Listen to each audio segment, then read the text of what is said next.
everyone. I'm the chosen one. Welcome to a chill stream. I'm gonna be eating first, so we're not gonna quite start anything right away. At least turn on the console.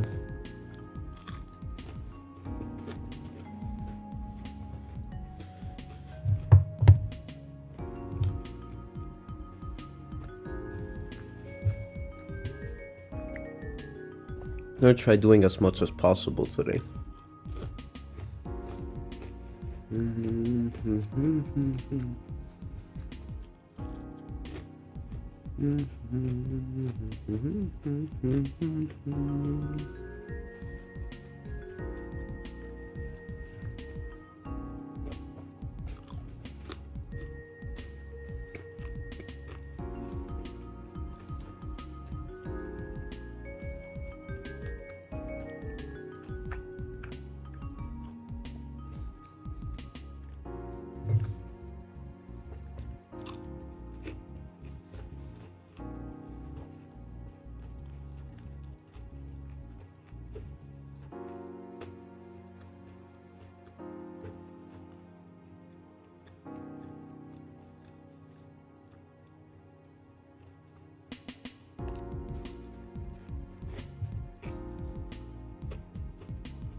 Give me a second, guys.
Oh shoot, I wasn't looking at chat.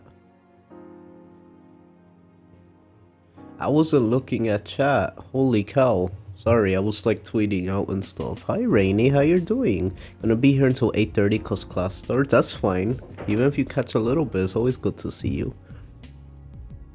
Dang, both of you guys leave in half hour. Wait, what? There's a John Kreese pillow?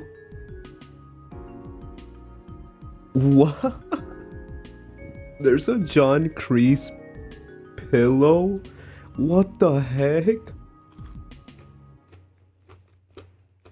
You should get that, Rainy. He's one of your husbandos, after all. That is so cool, though.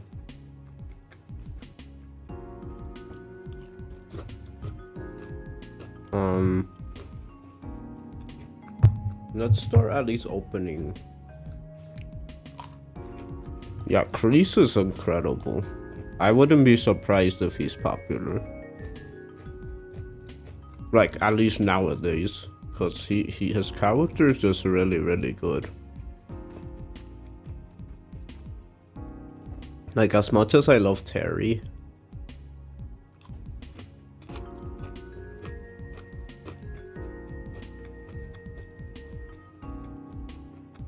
Kreese was like the main villain for a while. So it's like I love both of them.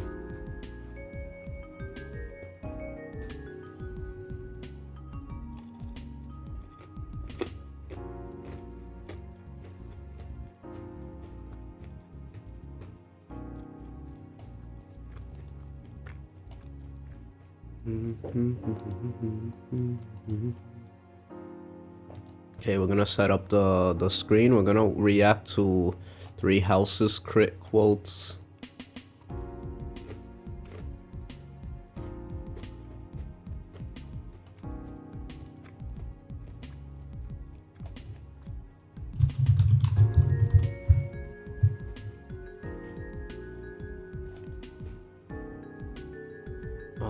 Hold on.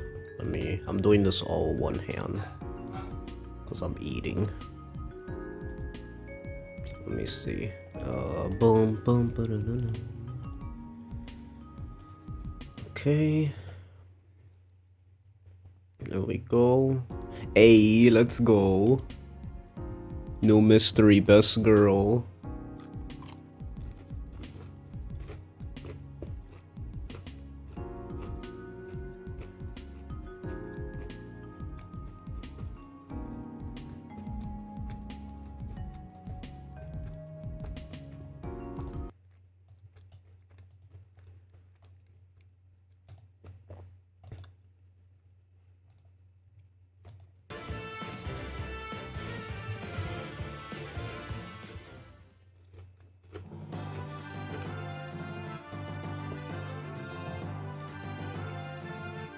As a hero, I aspire to give hope and comfort to those I protect.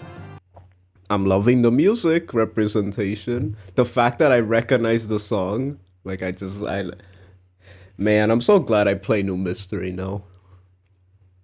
That's pretty... I kind of like that. It's funny, She'd always been in Heroes. But now that I actually know this character, I'm glad they made like a legend. I don't know if this is a legend. It is a legendary. Oh shoot, just in time. Yeah, I'm definitely gonna try getting this.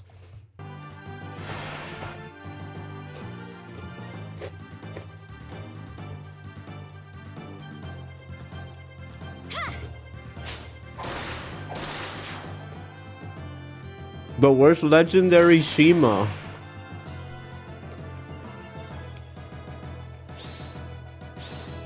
Love conquers all. Where's legendary Shima though? I want legendary Shima.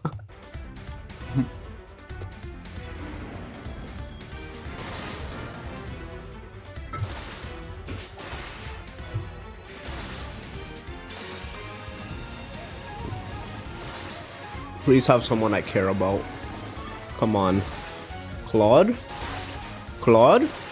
Oh! Oh shoot! It was Maris.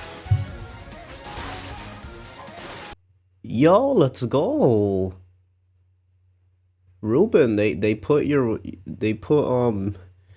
waifu in.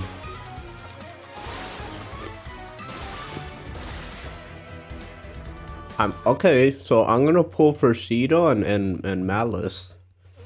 Just for the fact, you know.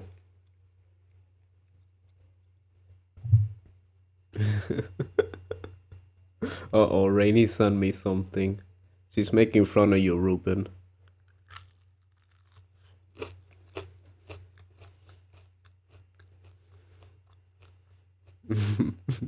I almost want to show it on stream. Wait. Ah, it's so complicated to open this up. Hold on.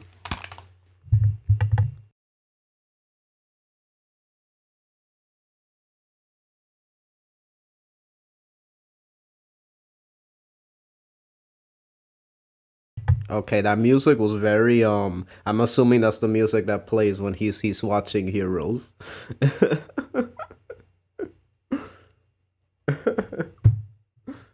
It was basically just music that represents how you feel. It was like chimes playing, or like it was bells.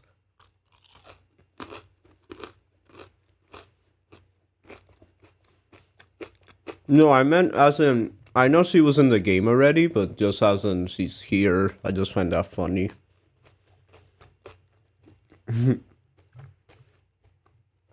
not gonna go through all the trouble of showing what she sent me. It was something so simple. Okay, I'll play it through the mic. But I'm not gonna actually like pull up Discord and pull it on stream. I'll just let you hear it through the mic. So this is the music that's playing. Download, hurry up. Okay.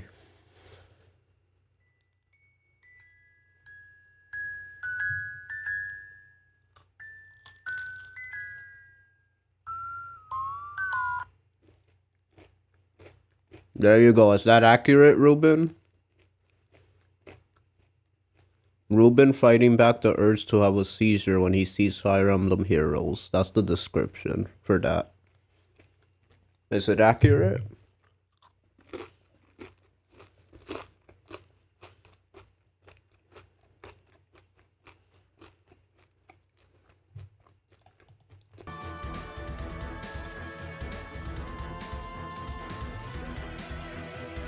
Uh-oh.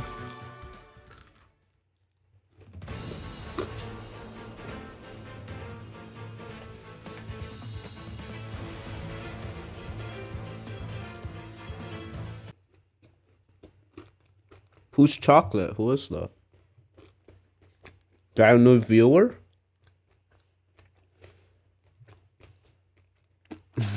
Wait, we gotta look this up on stream. He said this is more accurate.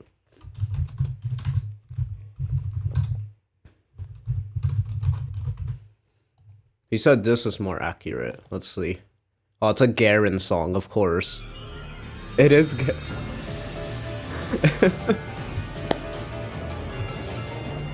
It's Garen. I knew it's Garen. It's that crazy Garen theme. Can I just express how scary Garen's theme is? Like, even as terrible as he is, I mean, how awesome he is. Excuse me, I don't know what made me say terrible. I mean awesome. For how awesome he is as a villain and how deep his character development is. Like, I'm surprised this doesn't make sense though of what I'm saying. For a person tell me with how terrible he was, they're surprised the music makes him sound so scared. Like, he's a threatening villain. Despite everything. He really plays the act really well. His music is so scary.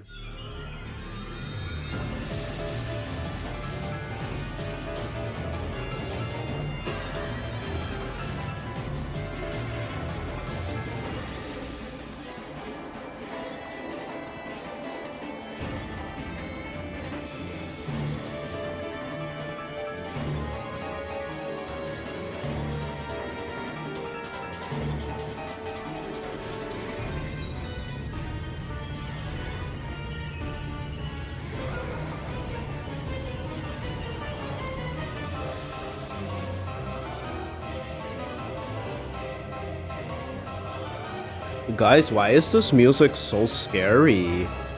You know what this song is? It's the equivalent of Get Sis. So if you guys play Pokemon Black and White, I don't know how many of you guys are... Well, no, you guys probably never played it. Pokemon Black and White has a villain called Get Sis. He's basically like the most like scariest villain in Pokemon by far. He's just a psychopath. His music, it's not even, it's straight out of like some Final Fantasy or something. It's so creepy. Like it's something like, not like this, but it has the same, like, it's just so scary. Like, why? Like, what did they do to you?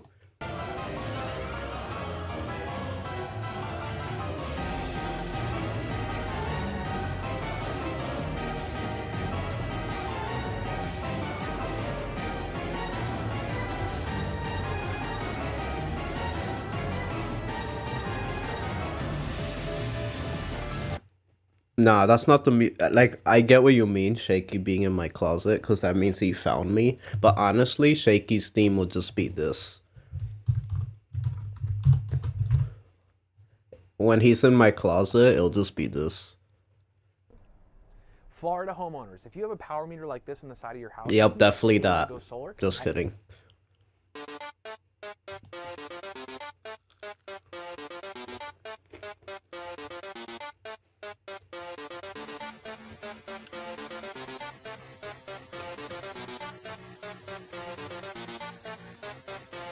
That's it. That's all you're getting. That's his version of the theme. It's without the satisfying drop. Because he's such a troll. He doesn't even give you the satisfying drop in the music. That's his theme. It's just the first 15 seconds. It makes sense because that's the meme.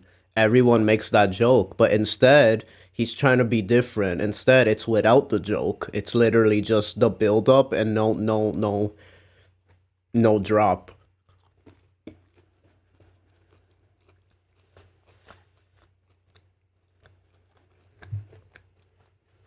So that's Ruben's theme. This is Shaky's theme. What will be Rainy's theme?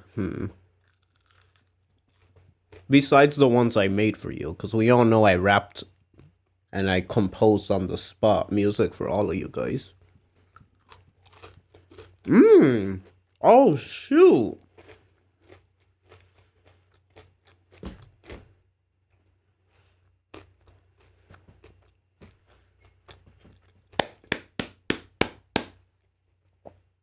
Oh my god. I just had the best idea. And I'm motivated. How about when I start composing on stream and we do my first composition stream as practice, why don't I compose a theme based on you guys?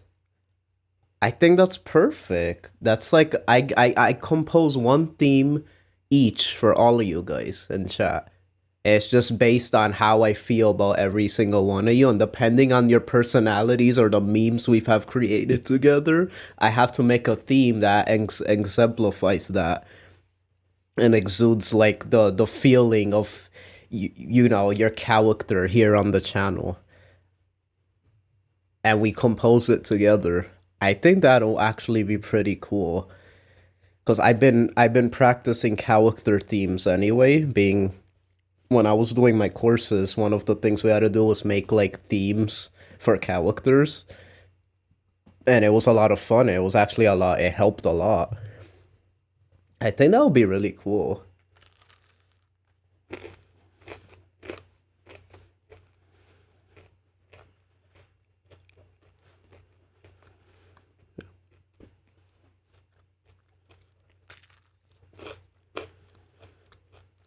It just comes down to you actually doing it. No, yeah, I will do it. I'm saying this because I feel like it would motivate me to do it. Because I have a plan. The reason I was hesitant is because I didn't really have a plan. But I think that would be really fun. But I need your guys' opinion. I think that would be amazing. That would be really fun. I mean, you guys are getting a theme for you. That all the laughs we could share and all just how funny it would be composing these songs while also learning at the same time. I think that'll be really fun.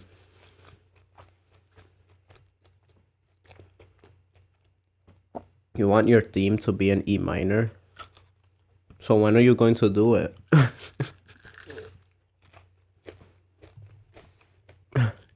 You're so mean, Rainy. I thought you were nicer. Rainy out here being like, okay, cool, but when are you gonna do it? I don't know yet, but we're getting there. That's what matters.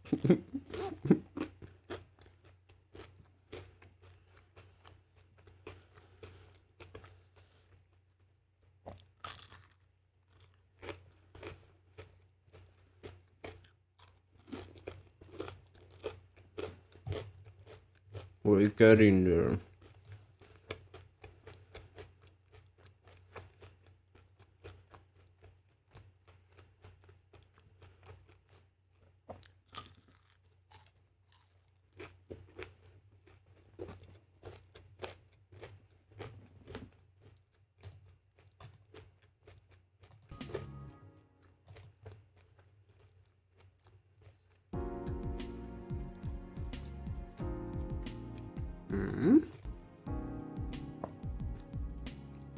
fuck? Okay.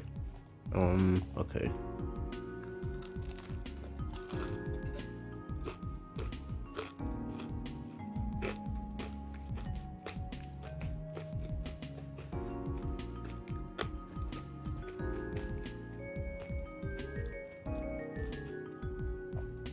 We're getting there, as in, like, I'm actually making plans and I'm having an idea of what I'm gonna do.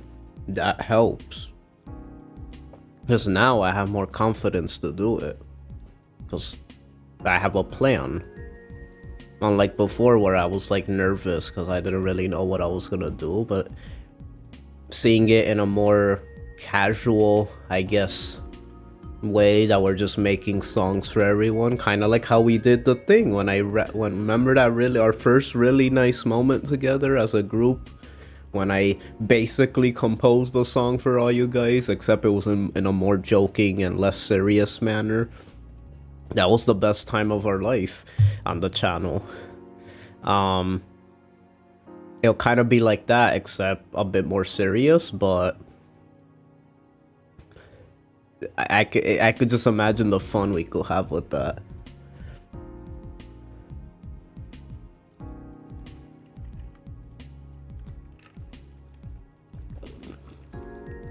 Now, the reason I don't know when I'm gonna do it is I have to fix my sleep schedule first. Again, I want to be in my best condition, so as soon as I switch my sleep schedule, which is what we're trying to do now, I'm gonna consider doing it for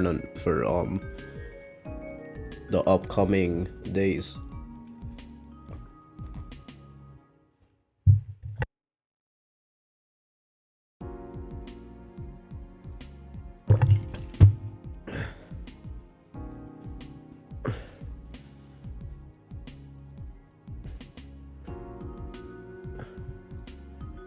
But again, it's not really something to joke about. I'm trying.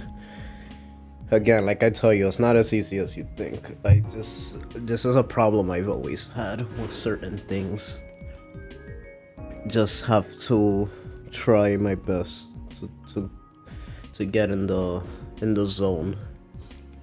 All you guys could do is try to motivate me. But we're gonna get there, because that's my goal this year.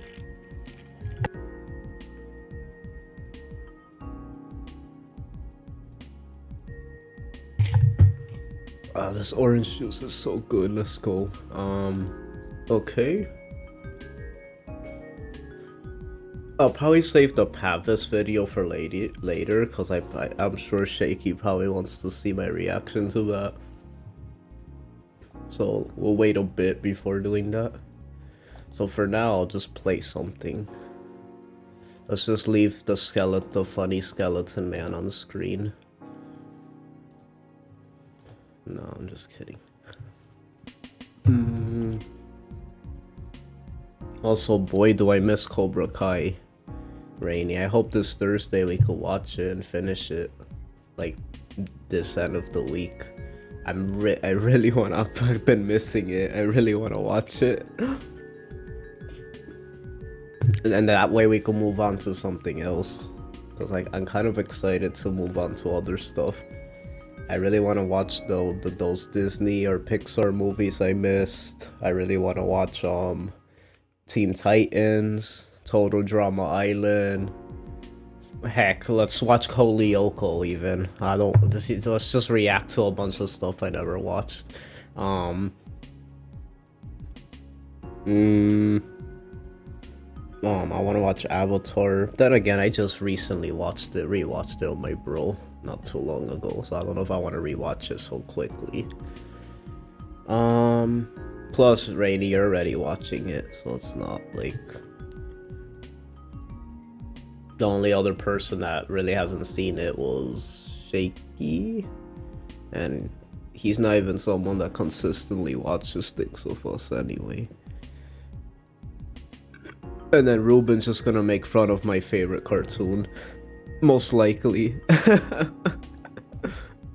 Nah, I think Ruben would like Avatar, because it's not necessarily anime, it's a cartoon. It's inspired by anime, but it gets rid of all the annoying, or quote unquote annoying tropes that anime has.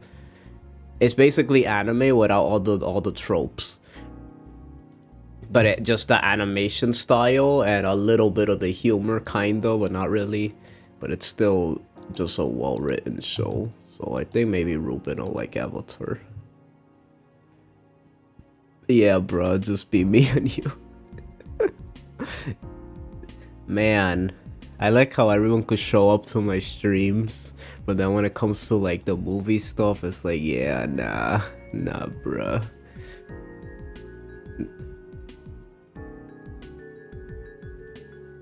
Avatar's a show I probably will never watch because I eaten so many spoilers over the years that there's basically no point. I know everything that happens. It depends, because while that is true, a good, in my opinion, a good work of fiction could still be entertaining and good, even if you know all the twists and stuff.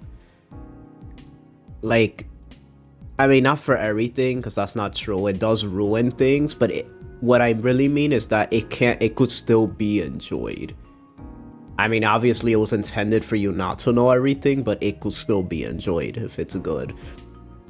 And Avatar's one of those things that it's like, even if you do know everything, I think it's still very enjoyable to watch. Because it's like, even when I knew everything and I'm like a fan of it, I rewatched it and there was so many things I didn't catch that made me love it even more. So if that's saying anything, like, that doesn't even really matter if you know everything. It still doesn't affect that much, in my opinion. I feel like it's still, like, for the animation alone, it's just good to watch. Like, the animation and fight sequences are crazy. Just seeing how the story progresses and like the development and stuff, it's really good.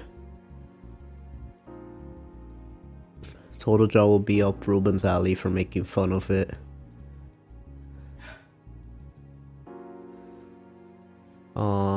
That's true. I forget you don't really watch stuff. But, you know, for the culture. A lot of you guys are like, oh, I don't really do this, I don't really do that. But it's the fact, that's the thing. I don't really do things either. But when it's with friends, it's always more fun. Can we all agree on that? When something's with friends, it's always more fun. I mean, you never thought you'll watch 3 Houses. And here you are. You were watching me play 3 Houses. You get what I'm trying to say? So it's like, it's more fun when someone else is involved. Sometimes that alone could just make it more, just more, I guess, fun to do together.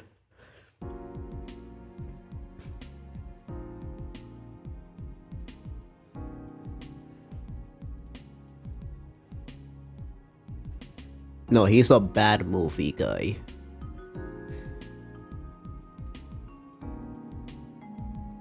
Also, by spoilers, I mean clips on YouTube about all the big things. Ah, I see. I guess. Minor dialogue? There's a lot of good dialogue in the show, so I think there'll still be a lot of stuff you haven't seen. Regardless, I think it'll be good to watch anyway, but I'm not gonna watch it right now, because it's something I just recently watched. Rainy's already watching it. Shaky, I can't trust to watch anything because he's I don't know, he only comes for like 1/10 of anything we watch.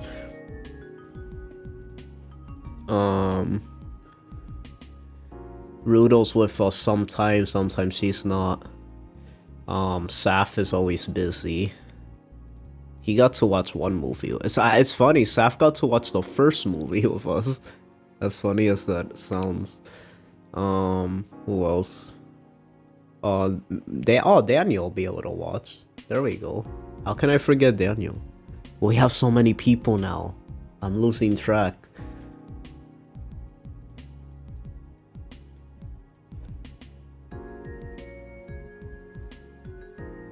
What the heck, Rainy?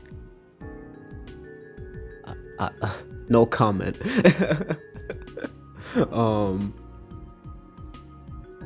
But yeah, so that's gonna be the plan. So I'm excited. Okay, so we're gonna finish Cobra Kai. We're gonna move on to one of the shows or movies. We'll see. we're gonna do the composing music for all of you guys. I'm gonna make a theme on all of you guys. As who I do first, you guys have to fight for it. And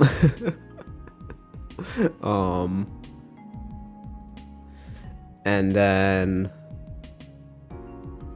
as far as then new mystery I have to finish. After new mystery, I'm gonna play tiering up until Rune Factory 5 comes out. When I play Rune Factory 5, that's gonna eat up the whole channel time, because that's a game I really just want to have fun with and chill with. It'll probably be like a chill stream, because that's like such a chill stream type of thing. But it'll be like a special chill stream, similar to my older Rune Factory chill streams I used to do, where it was a chill stream, but I used to kind of just play that all the time. So it kind of was like its own playthrough as well.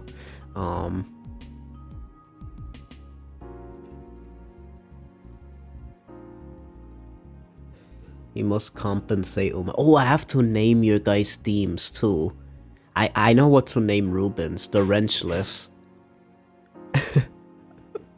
The wrenchless. That's what I'm gonna name Ruben's theme. That's definitely what I'm gonna name his. I think that would be so funny. I have to name the song based on something really deep and meaningful that I associate you with, so it'll be that. Okay, Rainy, yeah, take care. No worries. I don't know if I'll see you like when I'm still streaming, but yeah, have fun in school. Good luck. Have an awesome day.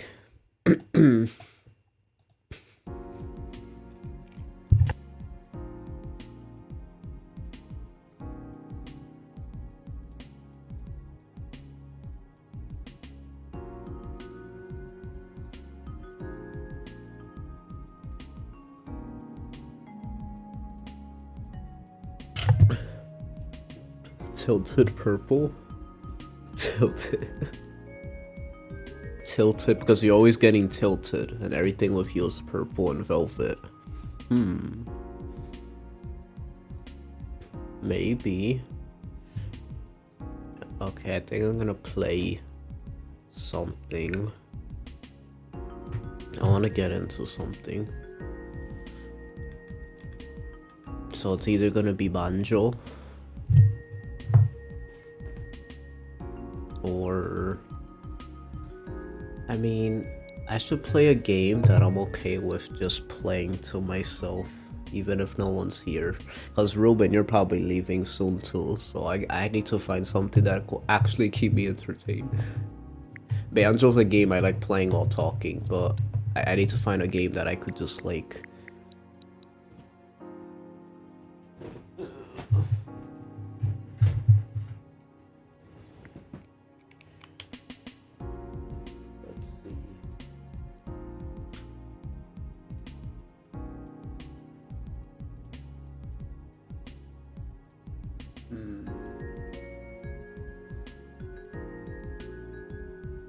I kind of miss Animal Crossing, to be honest.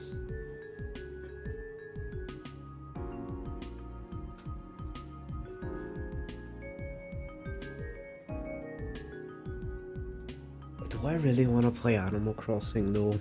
I don't think I want to. What do I feel like playing? I want to say Pokemon Legends Arceus. I'll just play that. I need to continue it eventually. Let's just play it. There's no point making a whole part about it. I already completed the game. Everything else is extra, so... Worst case scenario, I just put in the same playlist. Who cares?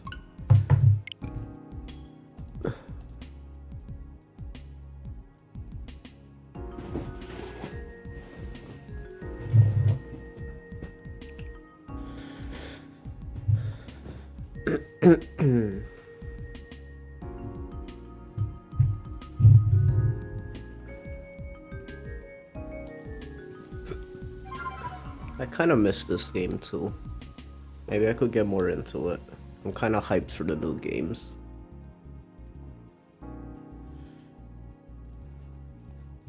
Oh yeah, let me mess with the.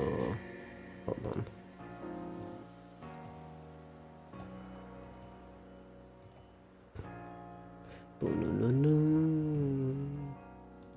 Okay, we got that video capture device. 300. And we gotta put this at 170. 0. There we go.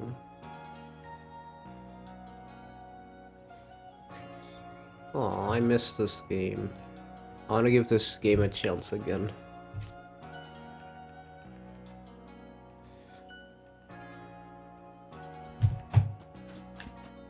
First and foremost, let's change our drip. Let's get ready for post game. Let's just do a lot of doo-doos. Oh, okay. So this is our team. We get to spend time with them a bit more. Maybe yeah. Let's just focus on doing more in the game.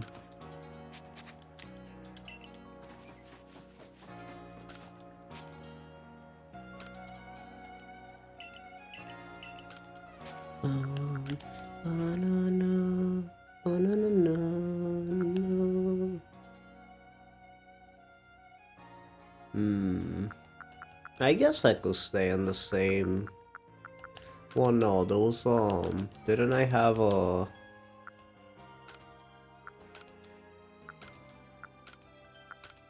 Ooh.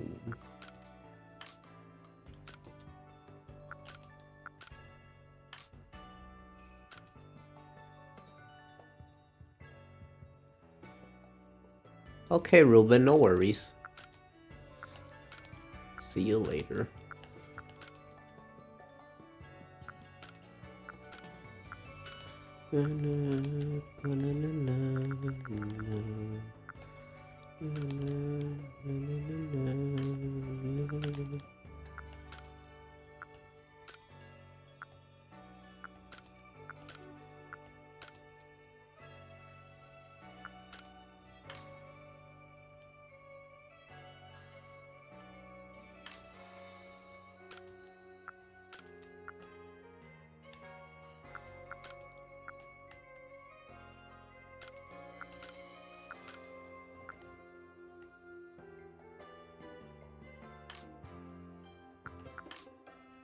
Bum bum ba-dum bum.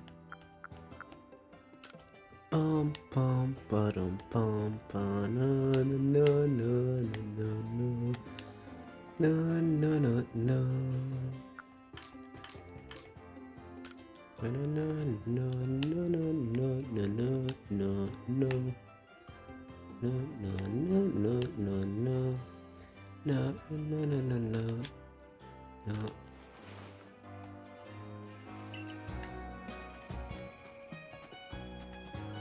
Okay, let's see.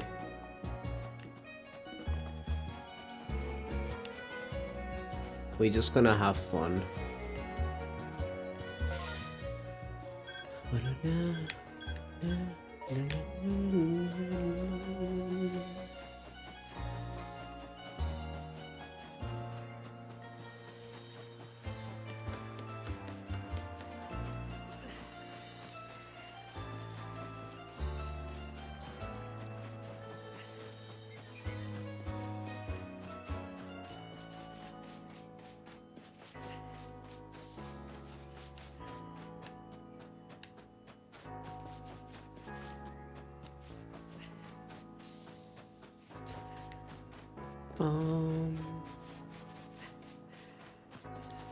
Are you the new person?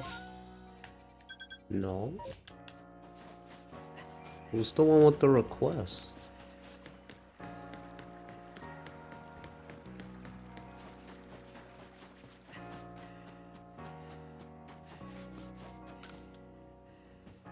Oh, is this the DLC? I just noticed.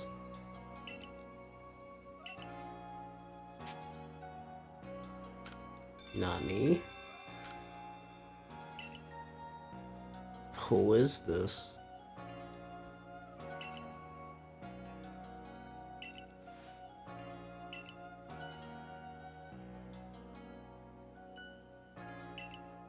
What's happening? What the heck?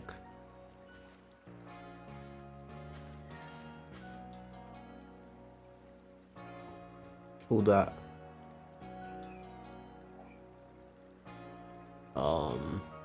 Generic guy? Yeah, you're just a guardsman. I thought it was gonna be like this new character or ancestor.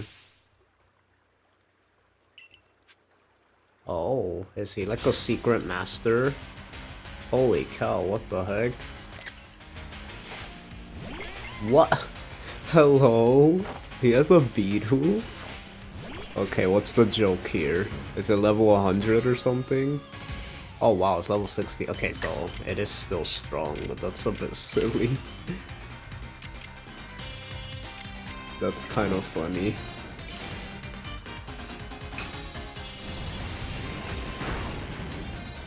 Oh wow, that didn't do a lot. Shadow Ball? What are the chances of him having that? It's not even a special attacker. What the heck was that? Hello? That's so random.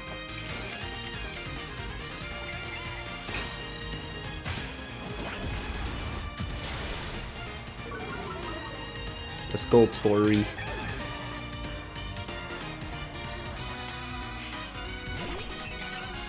Why does he have really basic Pokemon? That's so funny to me. Of course. Now she's gonna die. No, but they need experience. No! I just realized that if they die, that means they don't get experience. That's really annoying about this game. Really annoying. Oh, we haven't used Yushio, I think. When she was in her, like, new form.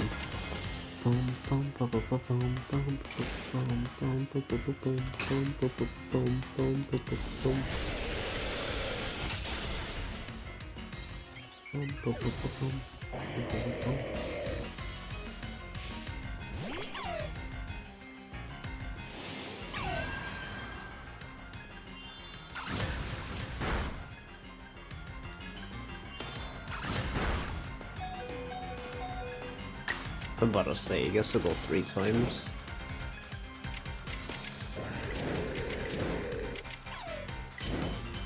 Come on.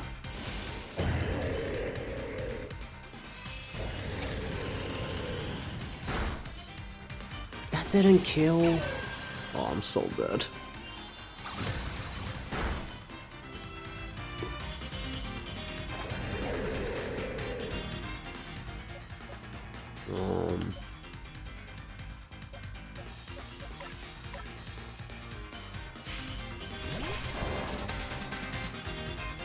I just noticed, yeah, the game's not over, because now I think about it, like, even though we fought the legendaries, we didn't get, like, a battle, like a champion type battle. I know it's a spin-off, but we didn't get anything close to that. We probably should, too. Like a really hard battle. How are you gonna be with Volo, if I were to make a prediction?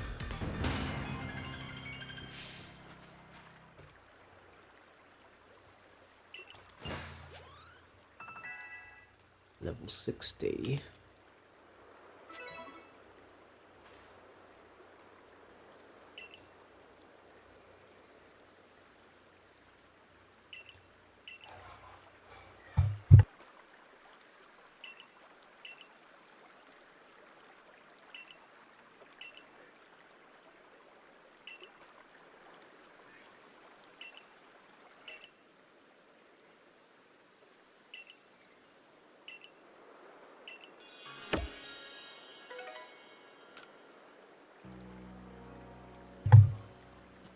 I'm trying to give the dialogue more of a chance too.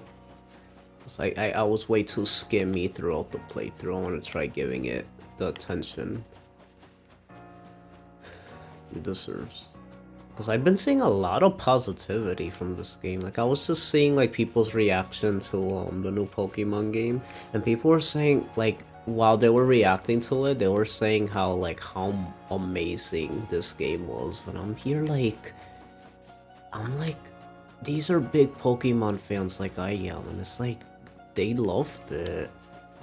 And it's like, I get it. But it's like...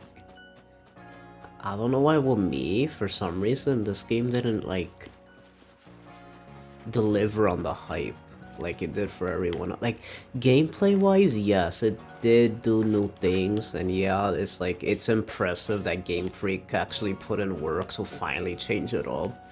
But it's like, it was just a little too late for me, that it just felt like, I don't know. It still feels like it needs, and then it's like, it's similar to what I said last time, that it's like when a game stays the same, and it's known, that series is known for what it does, you kind of put yourself in that position, like, you know what to expect when going into that series. That's why you play it, basically. Pokemon's one of those series, I feel like, for people who do like it, they like playing it because that's what they expect from that game. Even if it's, like, mostly samey all the time. But it's like kind of the point of the series. But when the series starts changing, and then you're gonna start comparing it to other games, and then it's gonna be like, oh well, it doesn't do it as good as this other RPG that had this. You get what I'm saying? So it's like one of those things where it's like, it becomes more noticeable with its flaws because of that. So it's like they have to play catch up if they're just now trying to innovate with their series, and like, you know, a review I read basically put it perfectly, that the game is like 10 years behind.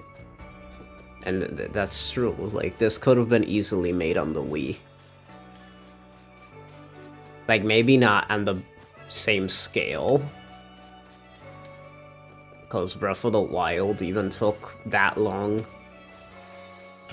A Zelda game even took that long to get to the whole open world thing. But then again, Xenoblade was on the Wii. And that was like, I think open world was possible, it's just that... yeah, Pokemon wasn't gonna do it that early though.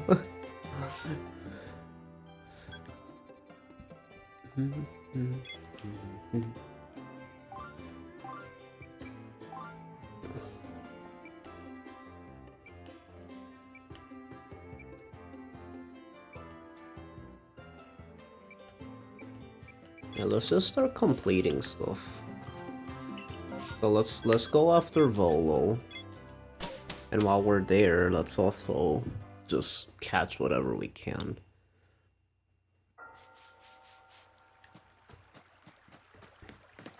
Okay, we're back here again. Interesting. Why are we here?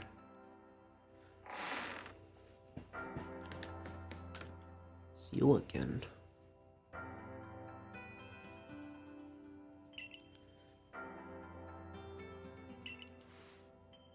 What the? Was Volo there the whole time? I didn't even notice him.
Oh, so these are the, yeah, Yuxi, Mesper, and Azelf.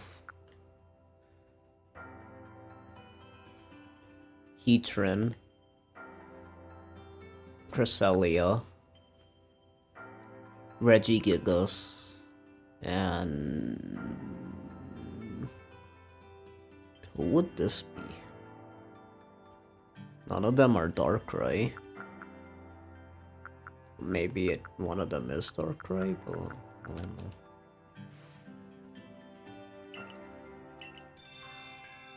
Oh. Oh, and she starts adding them.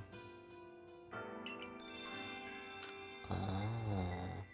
Cool. This is so cool.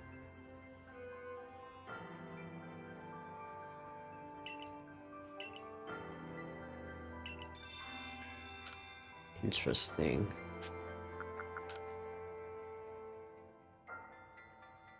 Oh yeah, that makes sense. That's where the Reggies were. I just realized that had Reggie stuff in it. That was a hint. That's where Reggie Giggles was the whole time. I think that is where he is in the original too. Wasn't he like in an ice level? Oh, I wonder who is that.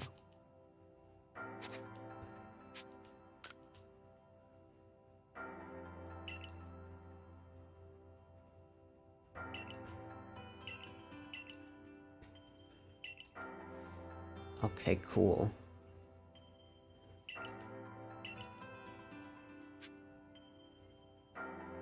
Catch me. Oh, wow, it literally just tells me.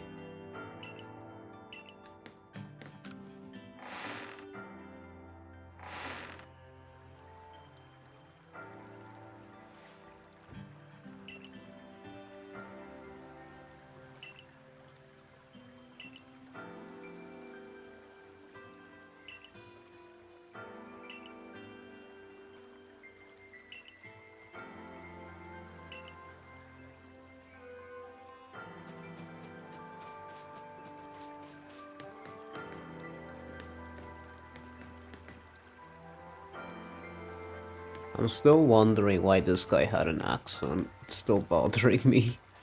Like, are they never gonna acknowledge that? Is that just a thing? Because that was so random. That really was so random. Do we really need this? Like, is it activated already? I don't know.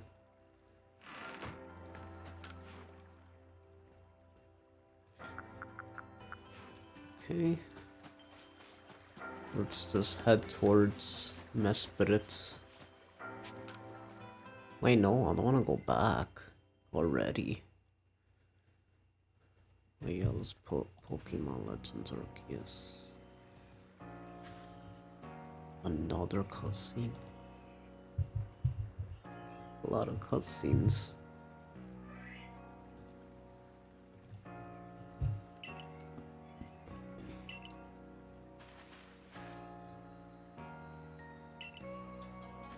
Oh, he's telling me to go there? That's the one with the beginning. Fine, I guess we could go do that one first. I kind of wanted to do it last. You know what, I'm doing it last. I wasn't planning on going here yet. It's the one listed last, so we're gonna do it last. Perfect, it's here. What the? Oh. I was like, what the heck? No, we need this one. Oh, they're all over, that's right. Interesting.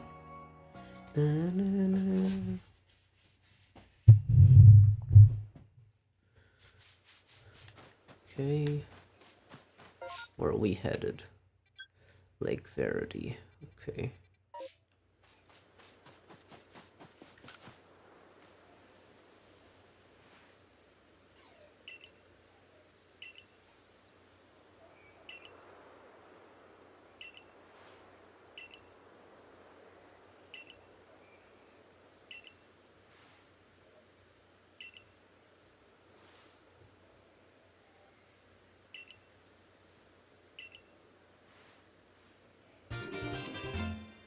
Yup, it's Shaman. I knew it.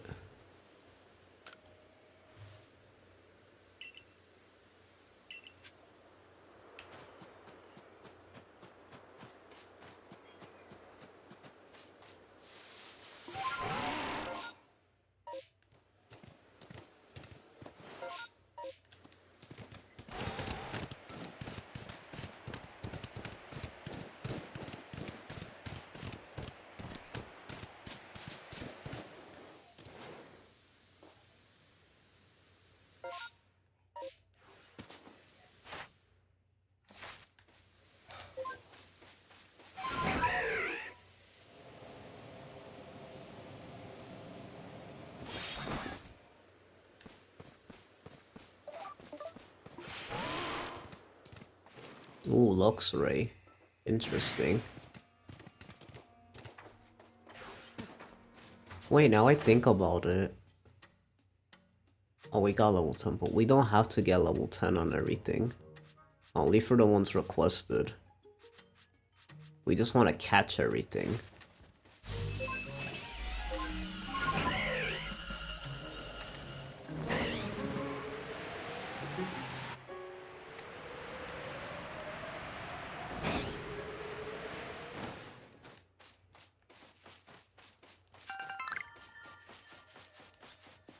Okay, are we ready to catch? We should have brought a Thunder Wave Pokemon with us, now I think about it.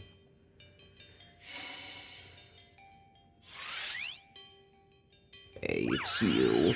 I have bad memories of you and Platinum. Always running around. Oh! Oh, level 70? Dang.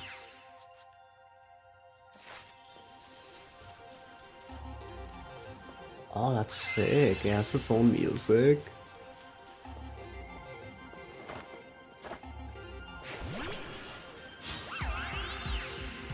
Oh, that's so cool.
Oh my god. Ah, no, that's annoying. Ah, really?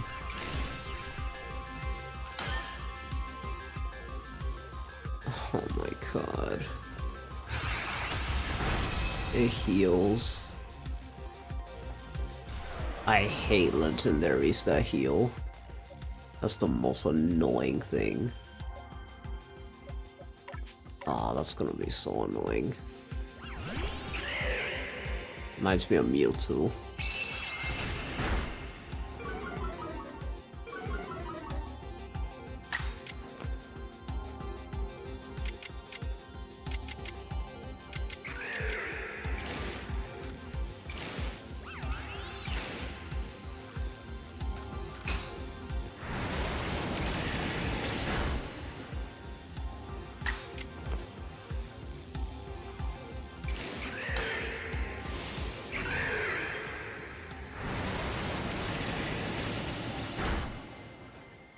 Oh, that's perfect. Come on. Ah, yes, come on.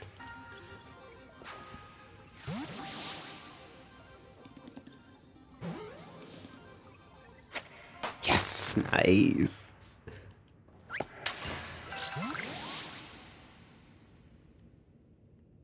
Just like that, we got it. Nice.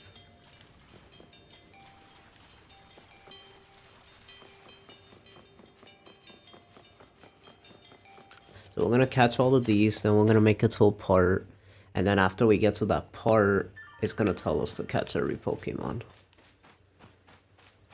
Which I'm not that mad about. That seems fun. So it kind of forces me to explore. Also, that's a Gyarados.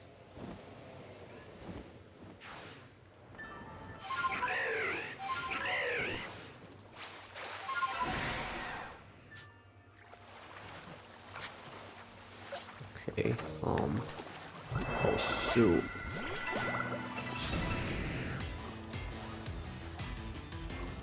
Oh, he looks so cute. He looks so cute swimming. That's so funny.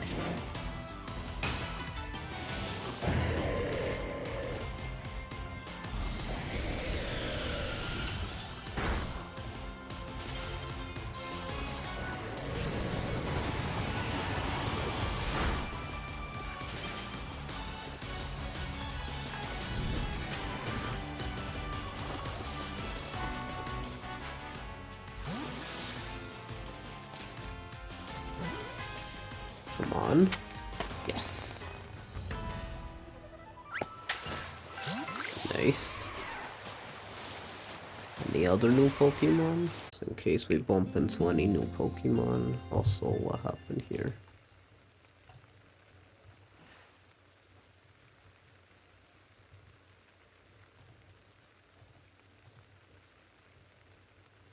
Okay.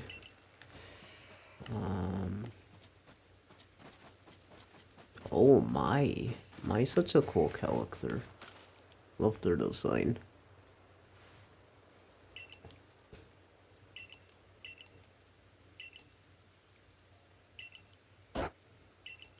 Munch.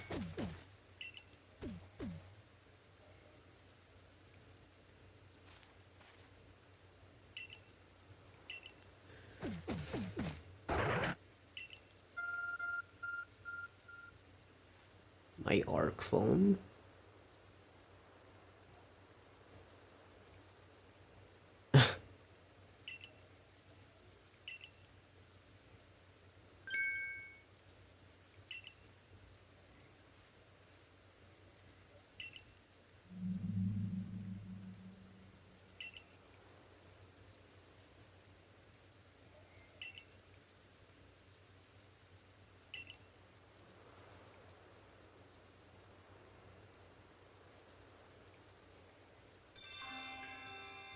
A new anomaly. Was that a different symbol? I'm not sure if they always show that symbol. Is it right there?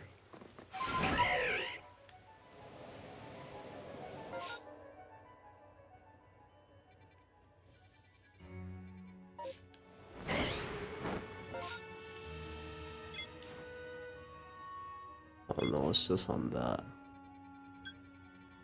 Oh, well, we might as well head there.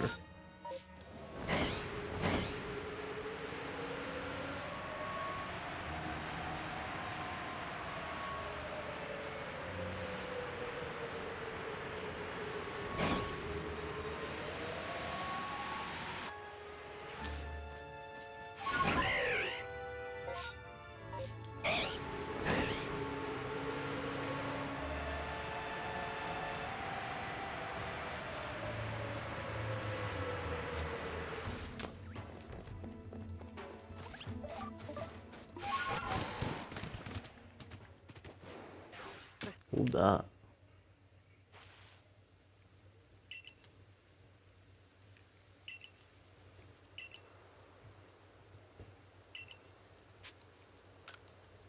Okay, Scyther.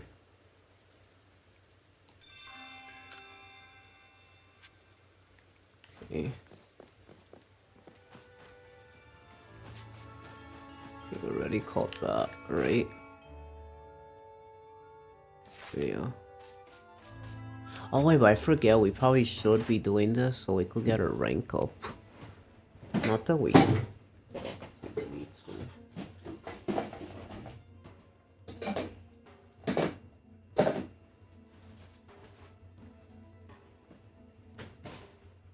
Okay, sorry, I knocked my trash can down.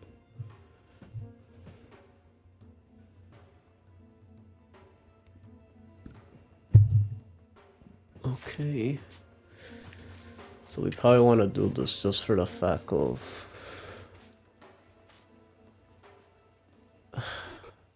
Stop looking at me. Here. Have this.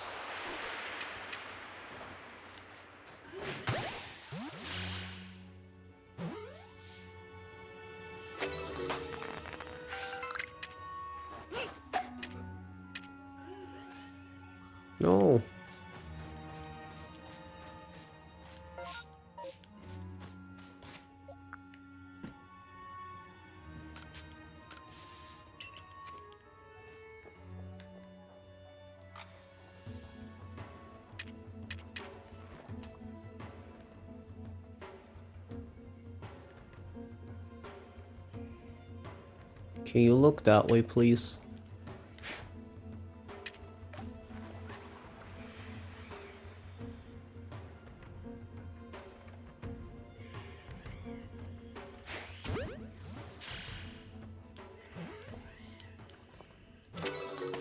Yes, okay.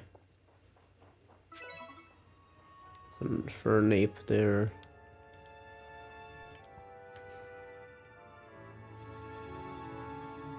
So there's a Pokemon here? Or...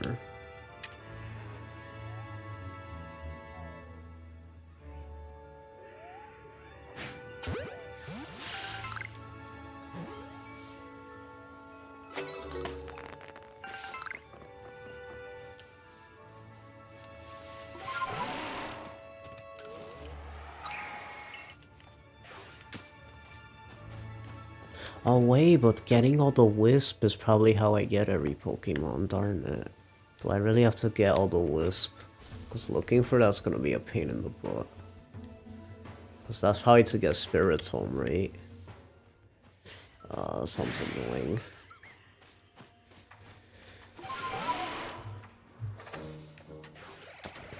So what Pokemon do they want me to catch here exactly? She told me to go on this island, but like, what's here?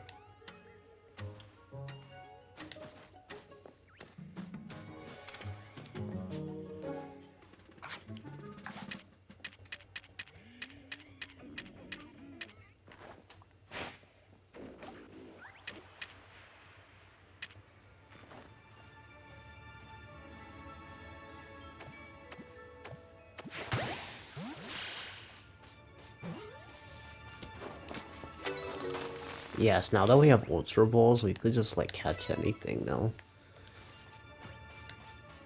Which I kind of love. Oh, I love this song. This song's so good.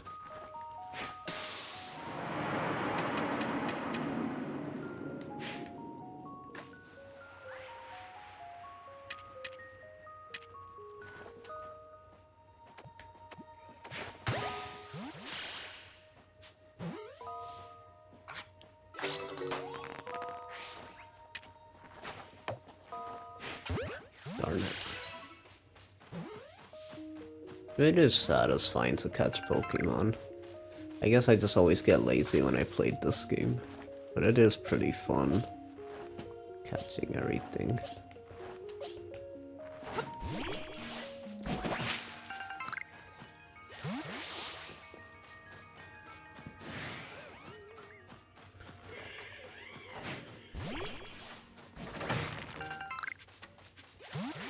Sellables.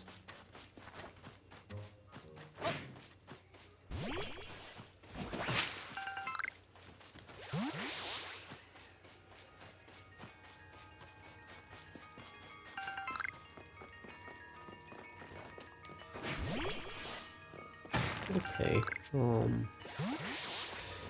caught a lot of new Pokemon here, so now we go down Fernape though.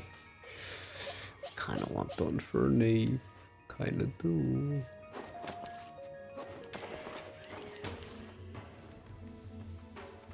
Kinda want Dunfernape.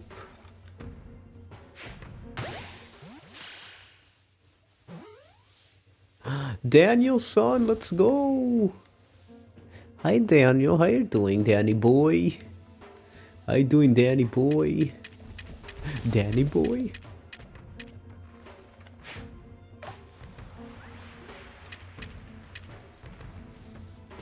Yeah, I'm trying to get my sleep schedule back on track before we start playing New Mystery again.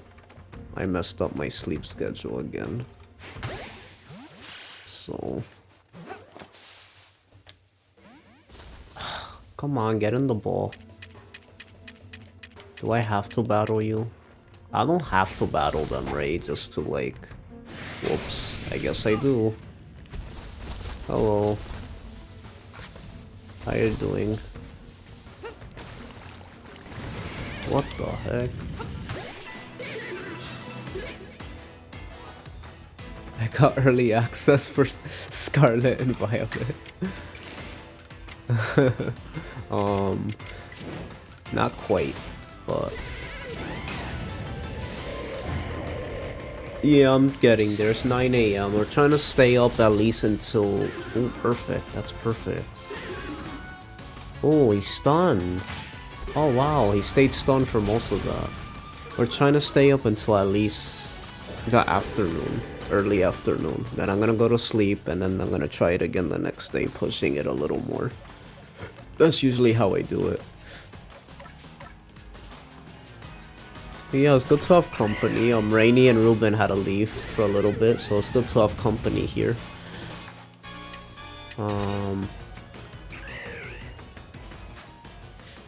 I decided to play this because I want to do post game, and I feel like I want to give the game a chance and see the whole thing through if I can.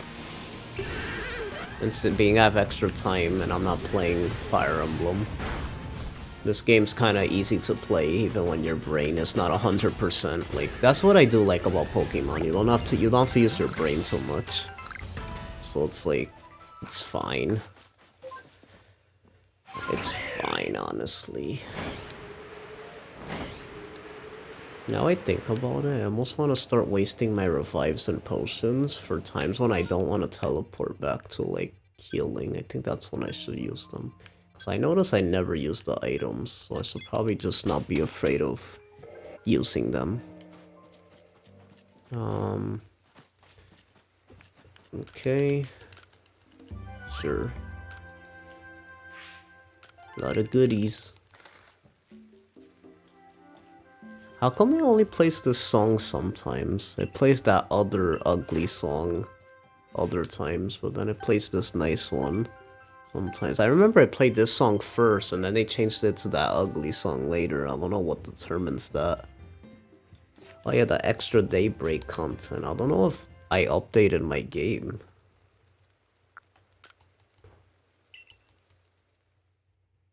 Did I update my game? Or did it already, like... Dun, dun. Did I update my game?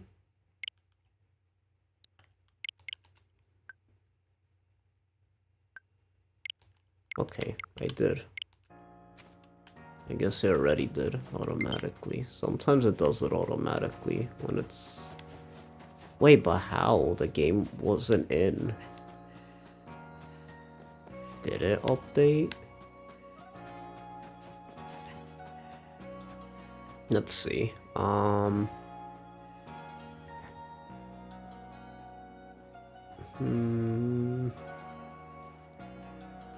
This game is really pretty looking. Like, in times like this, it looks really nice. So I guess I am kind of excited for the new, what's it called? Yeah, I guess because I'm not a big wild person exploring. I get overwhelmed. And then if it's not done right, like Breath of the Wild, because even with Breath of the Wild, as much as that game, like, nearly perfected that, I even got a little, like, I kind of just want to do the main stuff. I kind of like just going from point A to point B with like a few secrets here and there. What's it called? With Scarlet and Violet, I think I'm gonna like a lot more than this game because it's gonna have what I like. Like, I rather explore towns. Like, this just has one town. Imagine having several towns. I feel like this really is the beta for that game because it's like being able to have several towns. I'm gonna want to explore all of them. It's gonna feel like this town's just kind of just like a hub world, and then it's like, that's it. And then you're just constantly exploring, and it's like there's really nothing, like, it doesn't have that feel of like, ooh, I'm gonna find a new area and stuff. Like,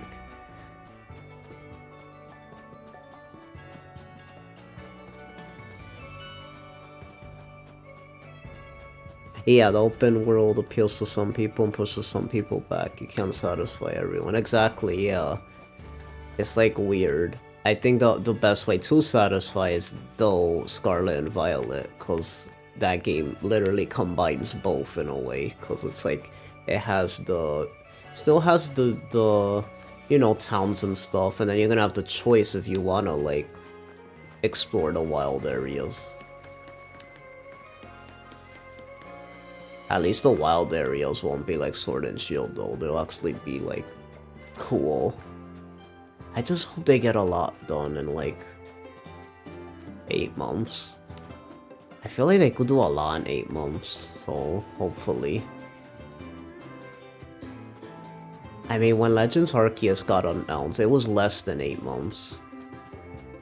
It was like only like, what, 4 months away, and they cleaned up the lag a little bit. I feel like they could do a lot more. They could clean up the lag and then make it look even nicer, so I really hope it looks good. I mean, they have to, because it's like, look, people were saying it did look nicer than this game. It's just that, since it's not cleaned up yet, it didn't look ready, but it probably is gonna look a little nicer than this game.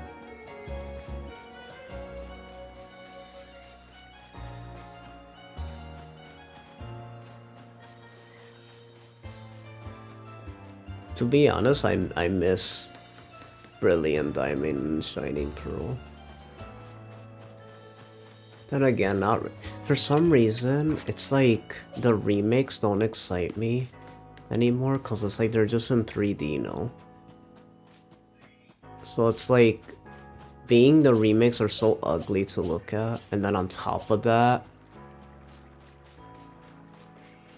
like that I had a problem with it looking too faithful. Some people were like, oh, that's even better. No. The whole thing of the remake is that I want to see, like, I'd rather just play the original then. Because it's just the original without all the charm. If I want a remake, the whole point of a remake is so it's remade and you feel like, oh man, this brings me back and wow. It's like almost trying to reimagine it in a way as if it was new. And how it would have been to you if you played it in that generation of gaming in a way. So like, oh, if that game came out in this era, that's how it so that's how it replicates the feel. Because it's like, wow, I remember when I first was in this part, I envisioned this, and then in the remake you actually get to see the thing you envisioned because it's like remade and it's like newer, so it's like they're able to actually do it with the technology and stuff. That's a big reason why with the distortion world, I was like looking forward to that, because as a kid, that was one of the most like, that's probably one of my favorite moments in all of gaming. And it comes from a Pokemon game. And it's the distortion world. I love the atmosphere. I just loved the feeling when I first went there as a kid. It was just one of the coolest parts in Pokemon history. That's why I'm glad they didn't even remake the distortion world, because I would have been so peed off. Because that game looks ugly. It would not even come close to giving me the feeling that the distortion world gave me as a kid.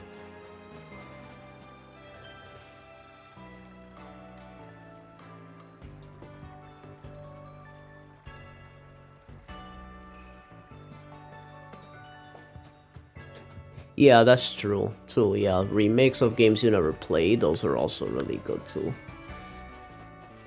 Like Fire Emblem, I only played the remakes. But the best feeling is to play a remake of a game you played before, and it's like a really good remake, like Ocarina of Time, Majora's Mask, Omega Ruby, Heart Gold Soul Silver, Wind Waker. That's more of a remaster, but I kind of consider it a remake, and the fact that it just looks so much better than the original. Twilight Princess. A lot of people don't like the remake for that. I really like it. I don't know why people don't like it. I guess because my mindset is that that game, I'm knowing it's an old game, but I kind of liked how it got remade. Like, a lot of the characters looked a lot better in the remake, so I never understood that. Skyward Sword, in my opinion, was the most disappointing remake. Because while it is HD, I thought it was gonna be like Wind Waker HD, where they just made it look like they actually updated the visuals a bit. Like the models get reworked and everything. It kind of just feels like they HDified it and like that's it. They didn't like rework any of the things. Regardless, the only remake I care about right now is the next Fire Emblem remake, and I'm hoping it's either Genealogy or a Tellius remake. Cause yeah, Twilight Princess got one on the Wii U. I'm hoping Wind Waker and that come to Switch, cause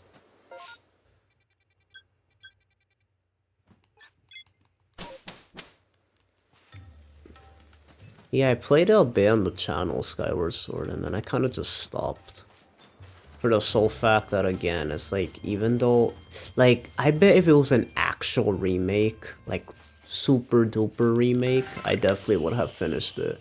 But because it was just kind of like, just like Skyward Sword with slightly better visuals, like, or just like, kind of, it's just a port, basically. I don't even care about like the new stuff, the quality of life stuff. I just like just the fact it's basically just a port and it didn't look that different. You know, I never care. I was never a Skyward Sword fan, so it's like it didn't convince me to play it. Like, I love the story. I kind of seen it not so long ago, so I still remember it. So it's like I didn't really like feel too inclined to play it again. That's why I hate that it didn't get like a true remake.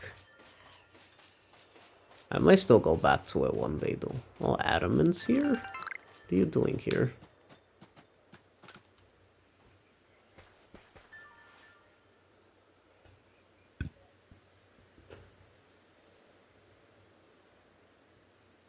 Yeah, same. Switch has this weird thing where it's...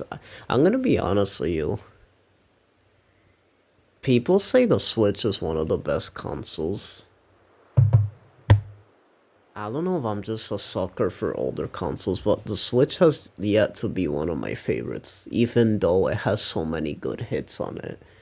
And it might just be the era itself, and just like, you know, just little things. Like, the Switch isn't memorable to me. Like, you turn on the system, and I get it, it's supposed to look sleek, and it does look cool, but like, you know, I prefer it having like music and atmosphere. That's why I love the Nintendo. Like, the Wii U has one of the best, like, just the interface when you start it up is just really nice. The music, the atmosphere, like, I miss that. That's what I look for in my Nintendo consoles. That's what differentiated it from the other consoles. The fact that now it's the opposite. They're trying to be like the other consoles with being simplistic, and now the other consoles are actually even better because they at least have themes and stuff. That's ridiculous. Like, I just turned on my 3DS, and the fact that I could turn on my 3DS and still smile and just hear the cool music of the themes and just scroll through it and be like, oh, the system just so many good memories, and I still could make memories on it because there's still games I haven't beaten on it. The fact I could think like that while turning it on, while the Switch, I turn it on and I'm just like, what am I gonna play? And it's just like, it just feels like a machine that I'm turning on with no life. It's just like, oh, what am I gonna play today? And then it's like, that's sad. I don't want to feel like that with this system, but I just kind of do. It just feels like empty. And it's sad because it shouldn't, because it was literally Iwata's last, like, he worked on it before he passed, but it's just like, it's funny how it still has that feeling a little bit though.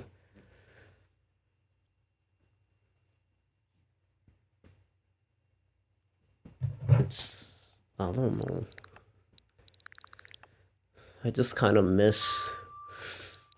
It's amazing how people say Wii U is the worst console, and I kind of agree it is, but it's not the worst in every factor.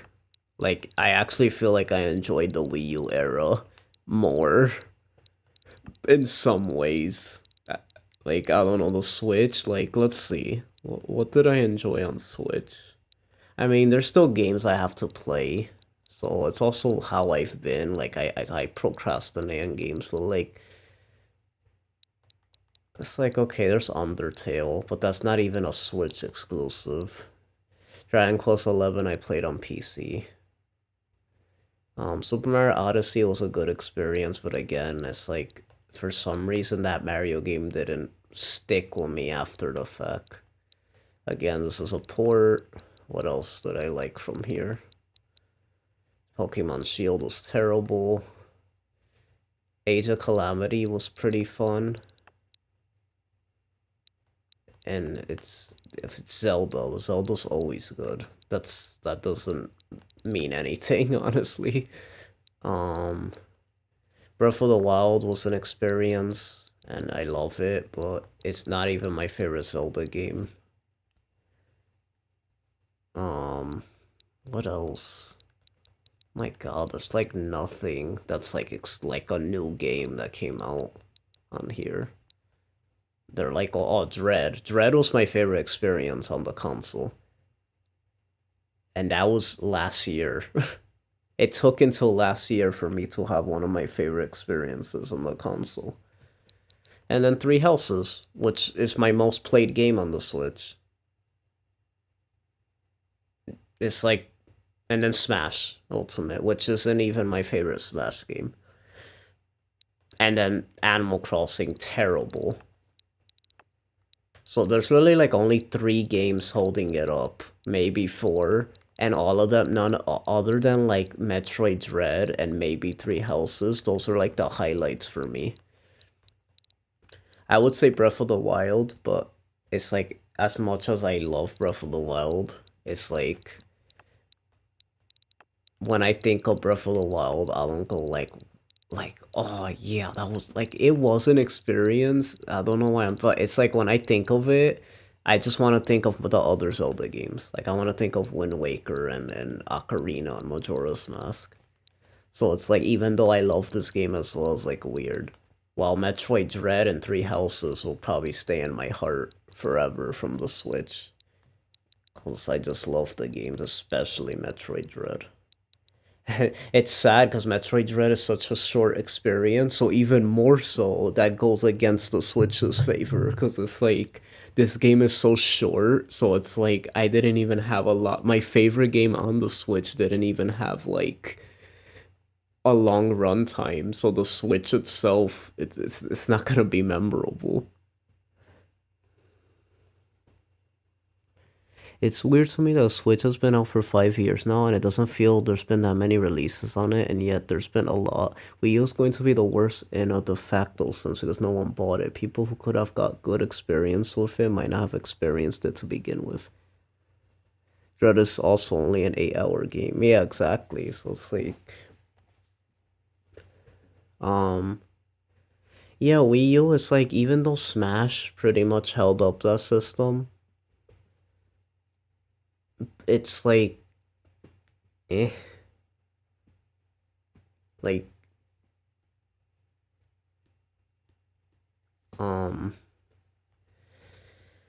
wait, not eh. I thought I was talking about the Switch right now. I don't even know why I said that. You see, I haven't slept. That's when you know I'm like, I meant like, even though Smash held that system up pretty much on its own almost, the system still felt like, I miss it. Like, I love the fact that the virtual console and eShop, the best ever. So that holds it. Those little things hold it up a lot. Just the character it has, like with the Mii's welcoming you when you turn on the system, the atmosphere, Miiverse, like so many good features. Just the layout, how you organize your games and like you put them in folders, you know. Even going to like, you know, the little things Nintendo always used to be known for. Like, you go to settings and you have all this like cute, all this amazing atmospheric music that's just really good. Here you just go to settings and it just looks like you're like on a smartphone. It's just boring settings. Where and I used to just go to the settings just to listen to the music for the Wii U. Like, I hate that I can't do that anymore with the system. The system's so freaking boring that even the eShop, which is supposed to be the most, like at the very least, that's supposed to be the thing filled with the most life, and it has no music. Like, it's so boring. Everything's just so boring on this system.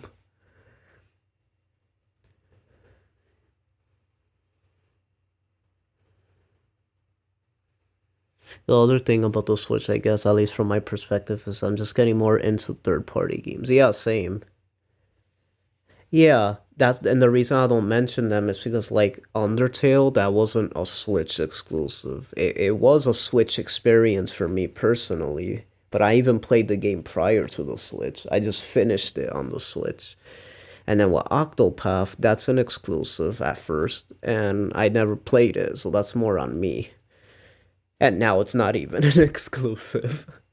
And then with the Ace Attorney, that was a 3DS port.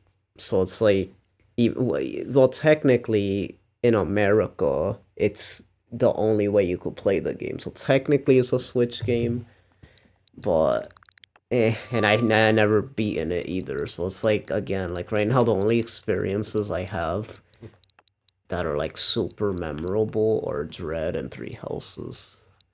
My most played game and the game that I completed with the least amount of hours, but only because it's so short. How funny that is. The most played and the least played. And then Smash, of course. But even that, I feel like I don't get that excited when I play Smash anymore.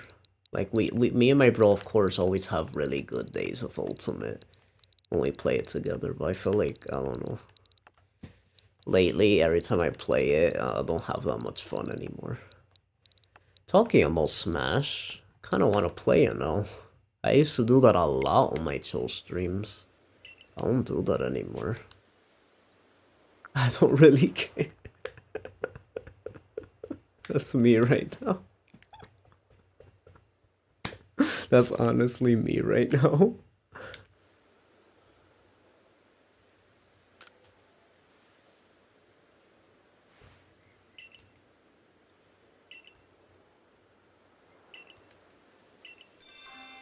Oh, he says he does the quest anyway. I feel bad saying that. I thought that was just so I don't have to do it right away. I'll pass, not yet.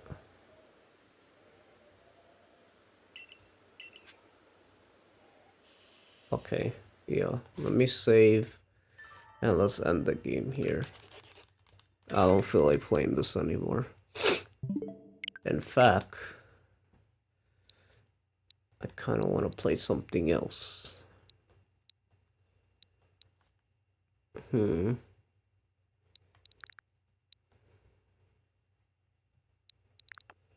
I kind of just want to watch videos. We gotta save energy. I can't be wasting time playing too many games. I gotta stay up as long as possible. So let's actually switch to internet now that we have people here. Let's react to stuff together.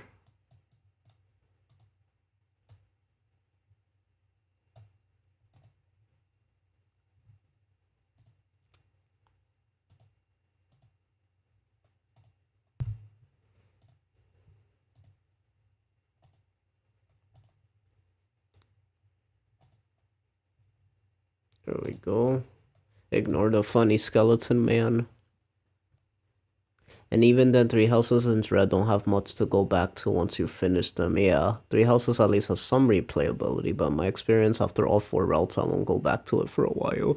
It's funny how for me it's the complete opposite, only for the fact that I get to do funny runs on the channel that are like, I just when I thought I was done with the game, like I played it 8 times. I played Golden Deer, Blue Lions, Black, Silver Snow. Then I played the Golden Deer Maddening, Golden Deer Hard Iron Man, Blue Man Group, freaking Iron Manning, the Crimson Flower, and now I'm doing the PMU. I'm on my 8th run. Oh no, and then I did the run where I did like a easy casual run, so I could just get like I could get like a file where when I do New Game Plus, it doesn't carry over anything from the previous file, like any gambits or like DLC stuff or whatever. I don't know. It's hard to explain. The what was it called again? Those points you get renown. I was trying to like make it so that way if I do a New Game Plus, if I pick that file, not too much things will carry over from there, so it'll be like a fresh file even if I do New Game Plus. That's what I was trying to do. So I'm on my 9th run of the game.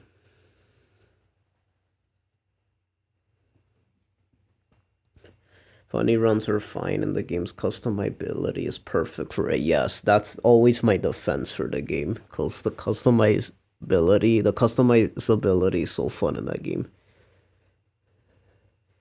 Yeah, that's perfectly fair. I'm basically just saying, like, for me, that's why I come back to it. I probably would have not come back to it after the 4 routes either. The only reason I played it after the routes is because, like, the only reason I played it again after that is because of my YouTube channel. It was just fun to, like, do the different runs and, like, try. But I agree, like, the gameplay isn't the craziest in the series, but I feel like any Fire Emblem could be fun if you just have enough customizability and like being able to stream and do all these fun runs. It just makes me come back to it. That's probably why I like Three Houses so much, because I just had so much experience with it. It's the game I know the most inside and out of the series. Oh yeah, we're not playing.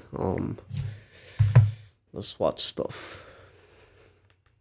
Also, we've been staring at Sans, so it'll be funny if this guy just came in, shaky, and he's like... In my opinion, the game is either too easy or too brutal. And there's no in between. Yeah, I kind of agree. It's like, yeah, it's either too easy. Well, it all depends, because I feel like it's easy because of divine pulses. Like, this is the best way to describe it. If you play Fire Emblem Three Houses without divine pulses, it is hard on hard. But it's easy with divine pulses. On maddening, it's a little more difficult even with divine pulses. But in my opinion, not even too much. Because that's in my experience, I've played it so much where even on maddening, like, this is coming from a guy, you weren't here for this. I play Three Houses without divine pulses. So I've come to a point that maddening is considered easy to me with divine pulses. Because I did 3 runs so far without using divine pulses on maddening. So I agree on maddening being really hard. It is. But with divine pulses, not. I feel like it's doable. Because I've taught myself to play the game without them, so in a way, like... But then again, that requires you to still study the maps and stuff. But then again, that's any Fire Emblem, because every Fire Emblem has its ambush spawn type of stuff. I mean, look at New Mystery. New Mystery been pain in the butt with all these, like... I probably would have had to do the same exact thing if I wanted to, like, survive without dying. Because I'll have to, like, check every map, like how I did with maddening on Three Houses. Yeah, aggravating. No, yeah, Three Houses is very aggravating. I agree with you. I just... Being it's the easiest Fire Emblem for me to stream, it was fun just mastering it and like getting to like learn it and stuff. So it's more of the circumstance for me, and for the fact that I do like the game. It's one of my favorite ones, but I definitely know why people don't like it, because it definitely has a lot of flaws that I want to see them fix in the next game. So that's my thoughts. Let's watch something. Let's talk about Three Houses. Let's see Pavis's Pavice. At least pronounce his name wrong. Pavice Three Houses crit quotes.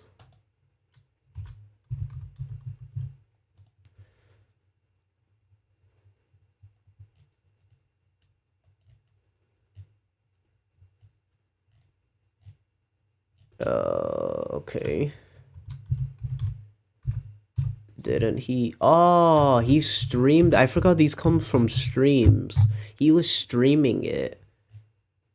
But then he deletes his streams. And then he edits it later. So he didn't edit the Three Houses thing yet. But I guess his streams, he deletes them. Interesting.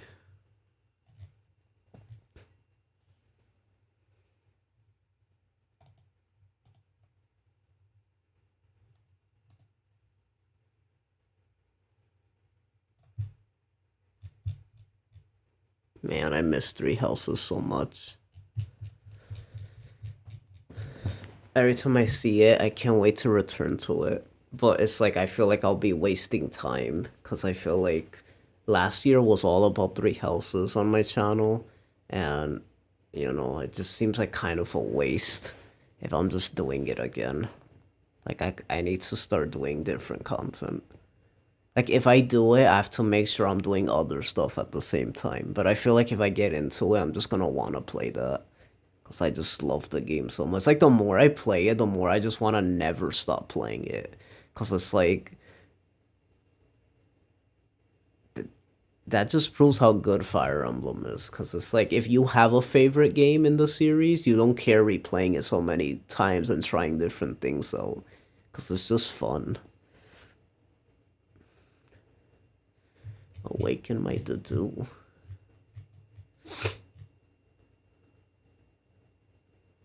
Wait, what?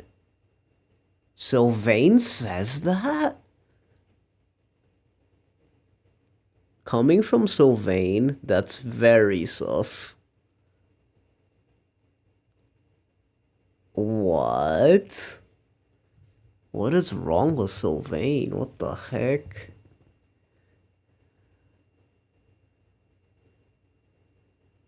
It's funny because even though Three Houses looks ugly, the models are at least like from far away they look really nice. Like if they just clean it up in the next game, it could look decent because they still look like fine. It's just the animations that don't look good, but like the models look fine. It's more so how they emote because they still look like you know, it's the best Fire Emblem models we have had as far as like when they're fighting and stuff. Like if you're not counting spin-offs or like the Awakening like CG models, or like when you take them to the fates, when you take them to the what's it called, the skinship thing or whatever, where you pet them and whatever. Awaken my to-do. Where's the awaken my to-do? Also, I just like how their eyes look. Their eyes are so satisfying to look at in 3D. Like, they animated their eyes really well. Their eyes are just satisfying to me.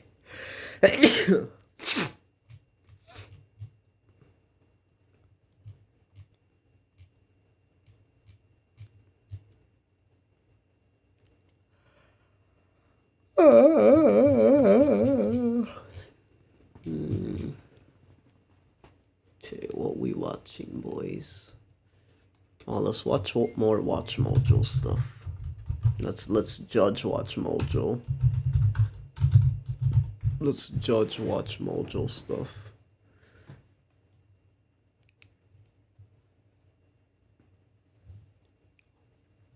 Nintendo almost went bankrupt.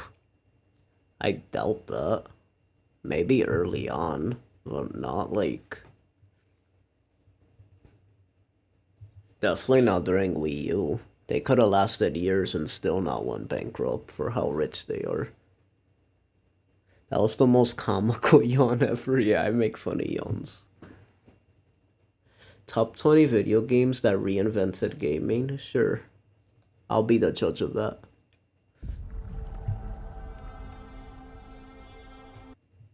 Hey, Mr. Freeman. I had a bunch of messages for you, but we had a system crash about 20 minutes ago, and I'm still trying to find my files. Just one of those days, I guess. Welcome to Watch Mojo. The heck? Today, It's Callum. It's our boy, the boy that talks about deep character development. Oh no. And he's gonna talk. So he talked about top 20 Nintendo games of all time. Now he's talking about top 20 video games that reinvented gaming. I'm scared. I'm scared. Callum's like... Hey, we'll be counting down our picks for the top 20 video games that reinvented gaming. Oh You know how no. expensive this gear is, son?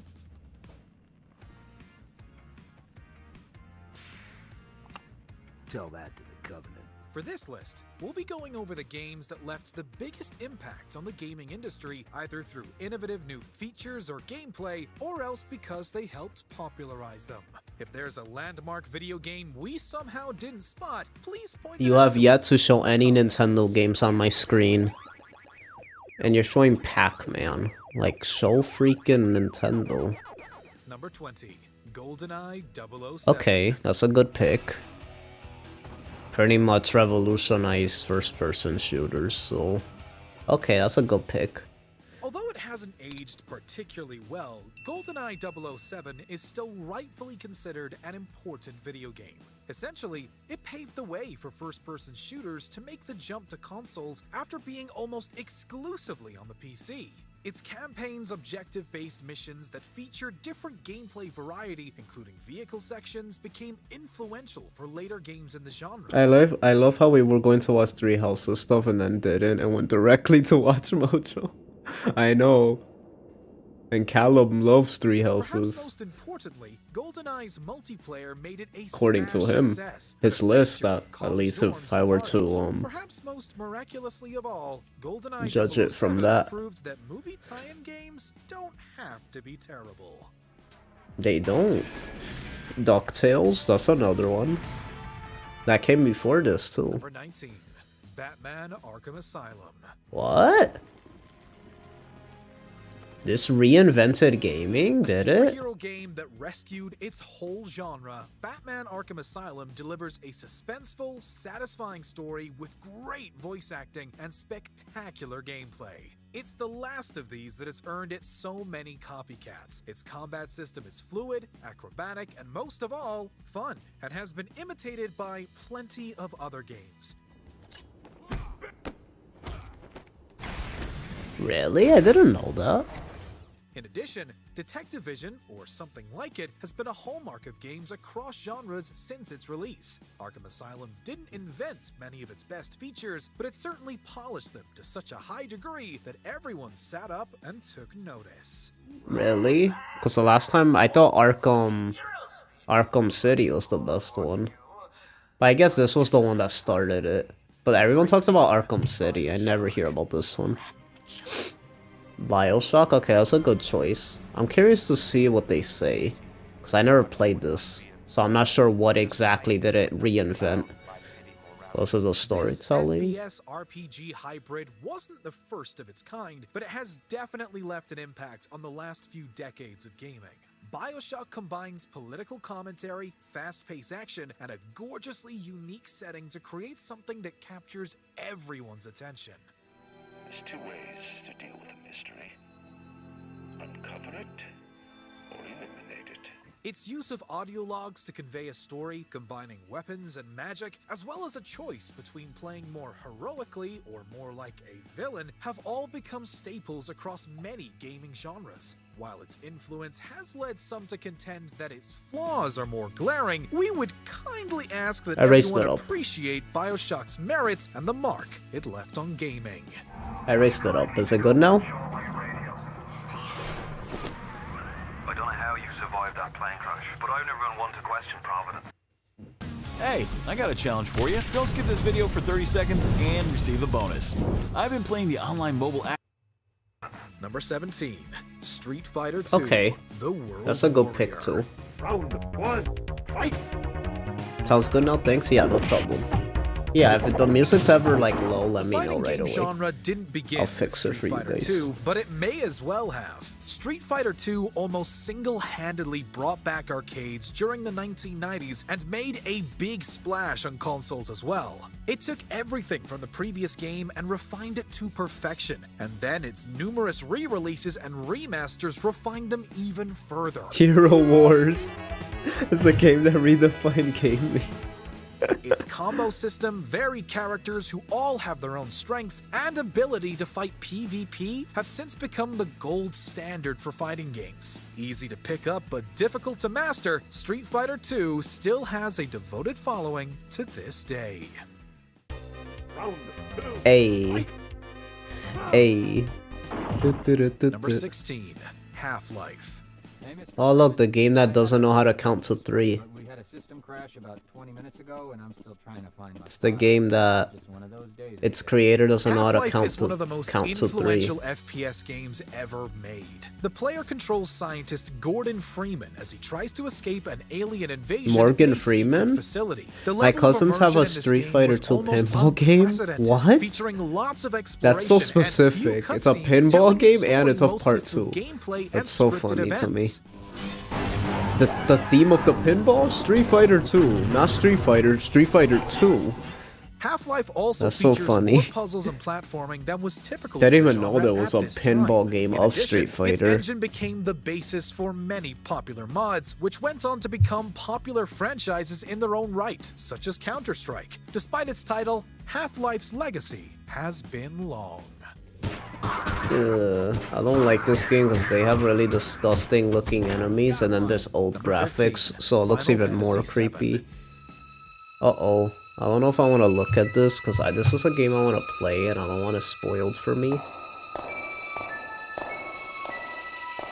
RPGs were around for decades before Final Fantasy VII. It was the 7th entry in its franchise after all, but prior to its release, it was still not a widely popular genre of video game, and the few popular RPGs in the West were Western in origin. Final Also, Fantasy what the heck? What is this game doing on here?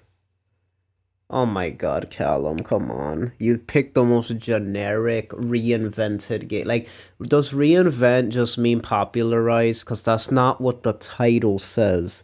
You said video games that reinvented gaming. What I take from that is games that revolutionized its genre. Final Fantasy VII is not the first game that comes to mind that revolutionized its genre. Sure, it does have a part in it. I'm not going to take that away from it. But it is not the RPG I think of when I think of revolutionizing. I think of Dragon Quest. I think of Chrono Trigger. I think of Earthbound even. Like, there's so many games. Final Fantasy VI? Like, there's even another Final Fantasy that could be on here before this one.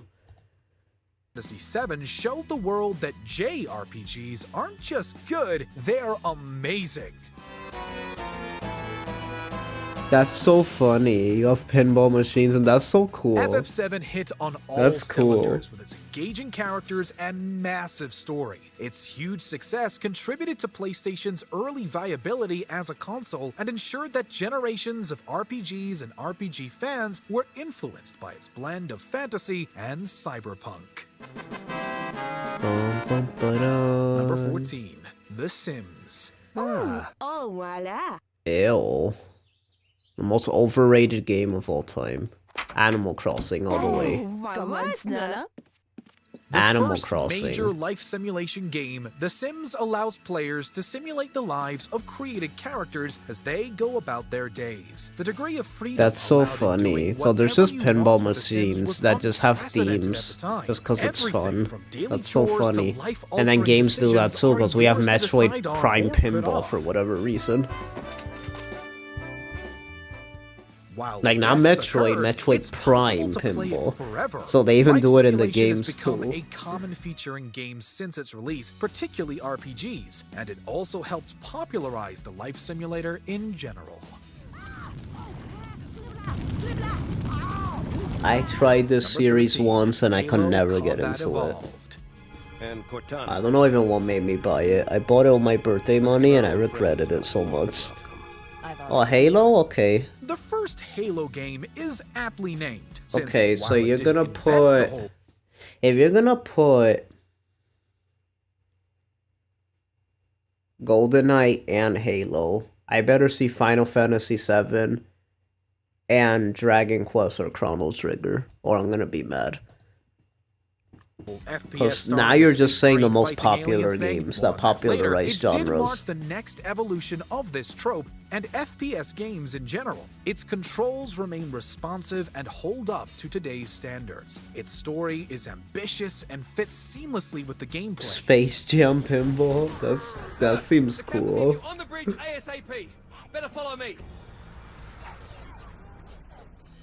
Its multiplayer was the next big sensation, and its sequel, Halo 2, which nearly made our list, helps popularize online multiplayer Nearly on made the list? Halo Combat Evolved also proved a trendsetter with features like a more realistic 2-weapon limit and a less realistic regenerating health. If nothing else, it proved you could take gaming soundtracks to a new level of epic. They did not just say that. When did Halo come out? I guess Halo, I forget how old it was, but you're not gonna tell me a new level of epic. I'm sorry, but Halo is not the game I think of when I think of soundtrack. I never understood what people were like, oh, the soundtrack of Halo. Like, there's only like 2 memorable songs from Halo. At least from what I remember. Like, why they're making it seem like it's like... It's just because it's a good game and it just happens to have, like, you know, movie music. That's what I'll call it, movie music. And I guess it's just very cinematic, but it's like there's other games that did that. Like, that wasn't the only game that did that during its time.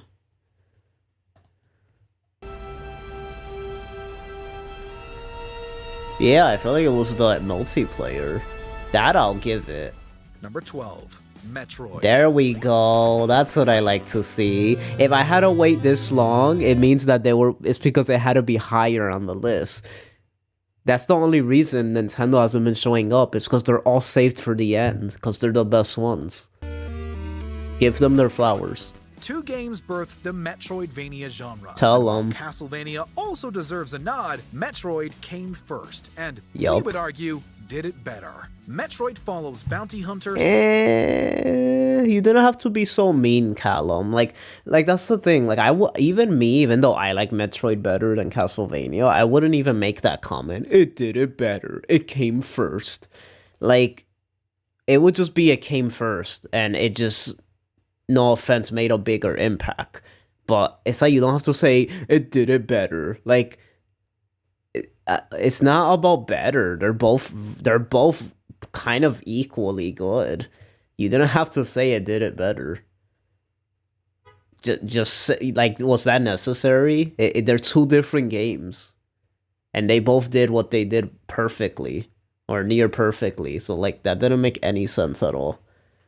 Like, he literally didn't need to. Like, he could tell he doesn't know how to write. Because it's like, why would he say it did it better? That's not the reason. It's because it just had more impact. There's a difference between better and just having more impact. I would say it had more impact, not that it's better. Because that's just an opinion. Aaron, as she must explore and battle alien villains throughout the labyrinthine tunnels of an alien world. It's fine. Hollow Knight is the best Metroidvania anyways.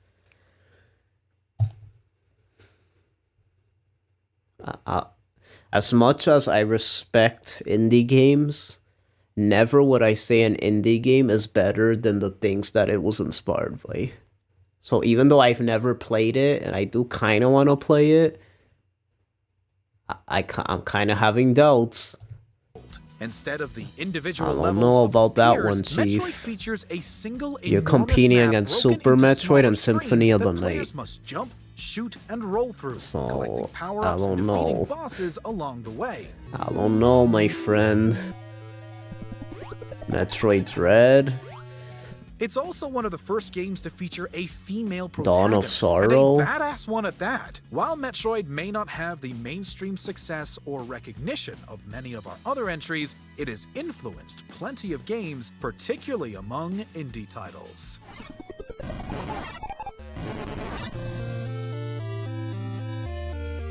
Zero Mission? Number 11, Pac-Man.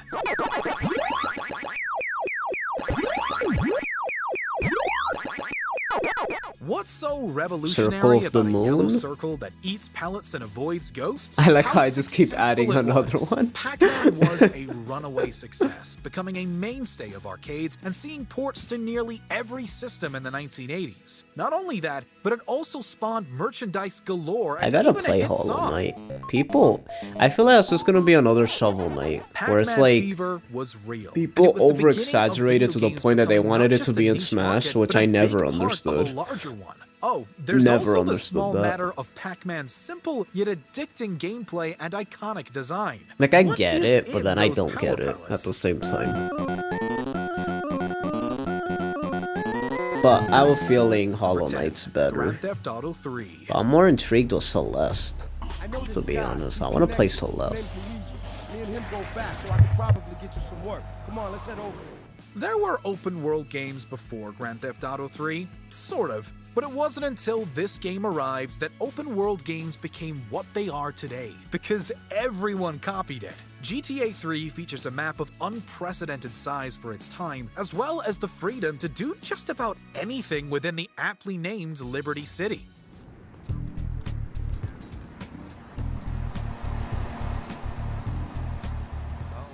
Its influence can be found in open-world games and other genres alike, as building games around story missions and side missions is practically a staple of gaming. I definitely loved Hollow Knight, but I can see why it would seem subpar relative to Metroid or Castlevania. I never understood the Smash hype for it.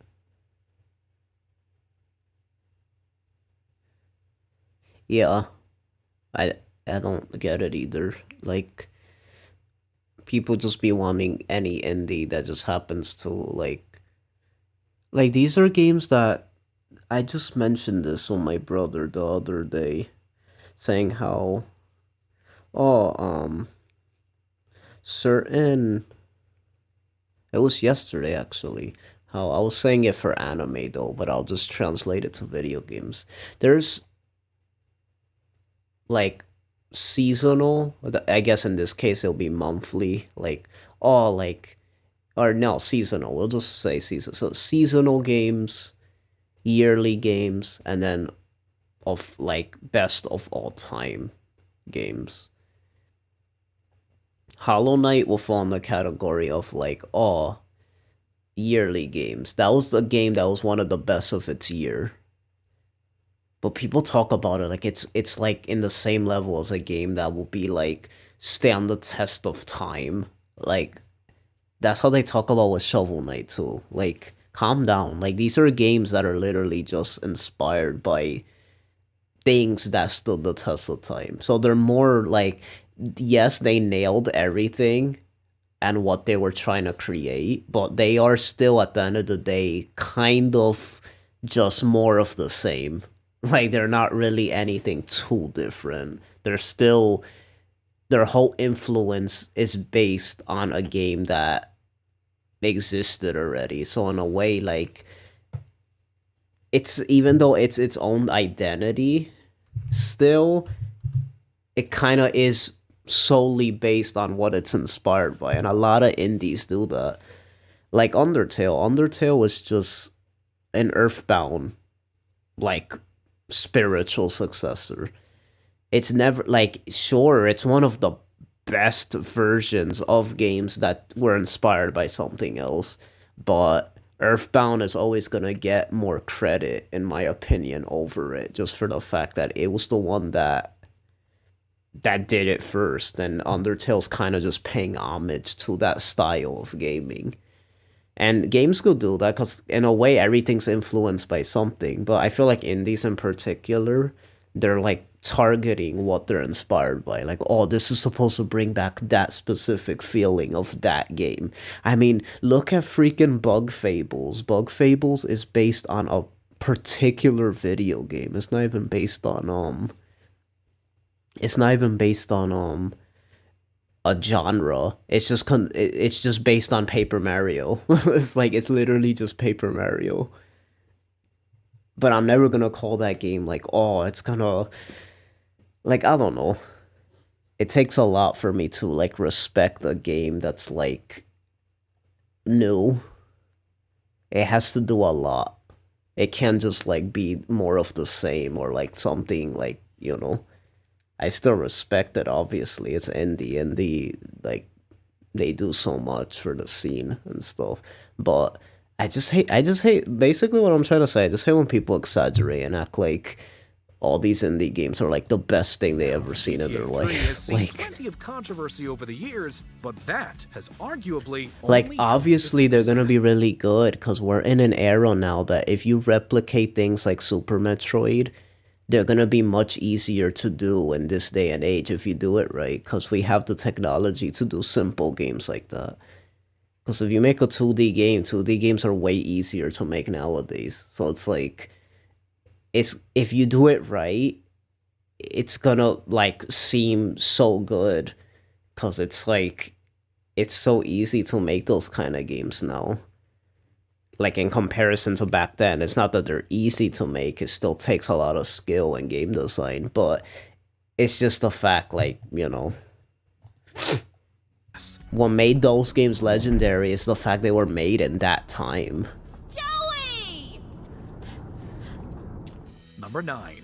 Minecraft. So making a game like that nowadays, it's still cool, but it's not like super like... You're shocked, we can tell. Unless you've been living under a rock for the last 10 years, impressive you know that to the fact of how people put it. Industry. With its simple polygonal graphics, Minecraft doesn't look cutting edge, but it's in its gameplay. Really, and Minecraft? that the game Okay, I has found guess. its Yeah, success. I'll give them that, I guess. Build and craft items after mining for materials is innately satisfying, as is the potential to build nearly anything you can conceive of. Hi, Ruben. How you doing?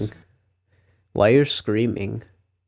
Also, guess what? Oh, F-Zero GX mission. Ruben, guess what we're watching? We're watching top 20 video games that reinvented gaming. And guess who's commentating? Our boy Callum. Calum, however you pronounce it. So, we saw his top 20 Nintendo games ever made. This is 20 video games that reinvented gaming. So far, he's been doing alright, I guess.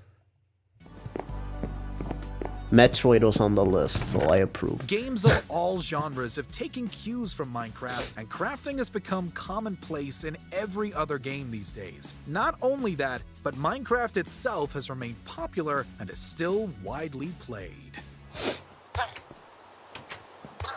I like how they're just showing a bunch of, like, weird scenarios. Number 8. World of Warcraft. What can I do for you? Speaking of long-lasting games, World of Warcraft has been going strong since its release. I'll give them that, I guess. Minecraft literally created a new genre. I think there was a game that came out before Minecraft that did the Minecraft concept, if I'm not mistaken. I think that's been done before. It's the best-selling video game. No, that's the thing. I didn't think of that when I was seeing it. I wasn't really paying attention 100%. No, yeah, definitely. I didn't even, like, think of, like, oh, yeah, duh, I guess. But then again, best-selling doesn't necessarily mean it reinvented gaming. That just means, again, that doesn't mean anything. That's just popularity. Just because it's popular doesn't mean it reinvented something. Something could be... You're telling me Fall Guys and Among Us reinvented gaming? Fortnite? Those games aren't anything particularly special of what they do in their games. You're telling me they... I would like to see what you say to that, because those games are pretty crazy popular too. I wouldn't say they reinvented gaming though, not in a million years. So just because Minecraft is like the best selling thing of all time, I don't think that's a reason why it's considered. But I still agree with you, it should be on the list, but I'm just saying that shouldn't be the reason. When I wrote that, I didn't know what the... Oh yeah, I guess you're typing... I think you're behind in the video.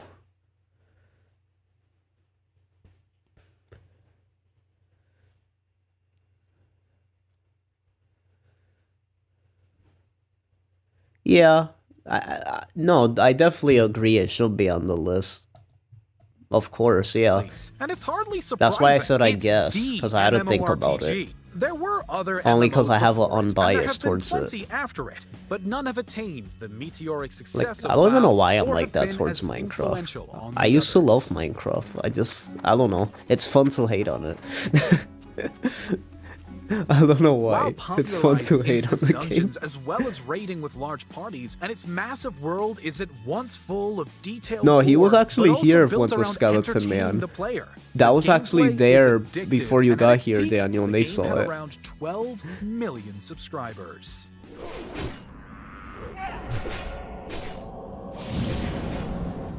Oh wait, Shaky's. I didn't even notice you there.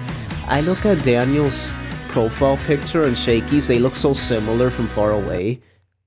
Like if you look at them from far away, Mortal Kombat. Daniel's and Shaky's profile picture from far away look similar because they have like a dark background and like a white figure in front of them. So it's like I didn't even notice Shaky was here. Hi Shaky, how you doing?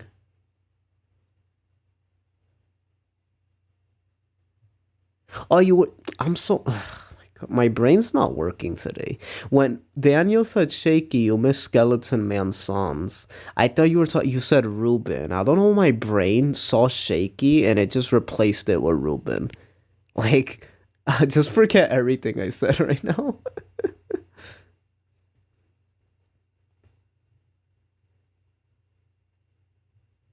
Yours is holding an apple. I just noticed that as soon as you said it, I felt like the apple appeared. Because I didn't even notice the apple. And now that you said it, I could see it. That's kind of... Gotta have an apple a day to keep Dr. Shaky away. That's so perfect.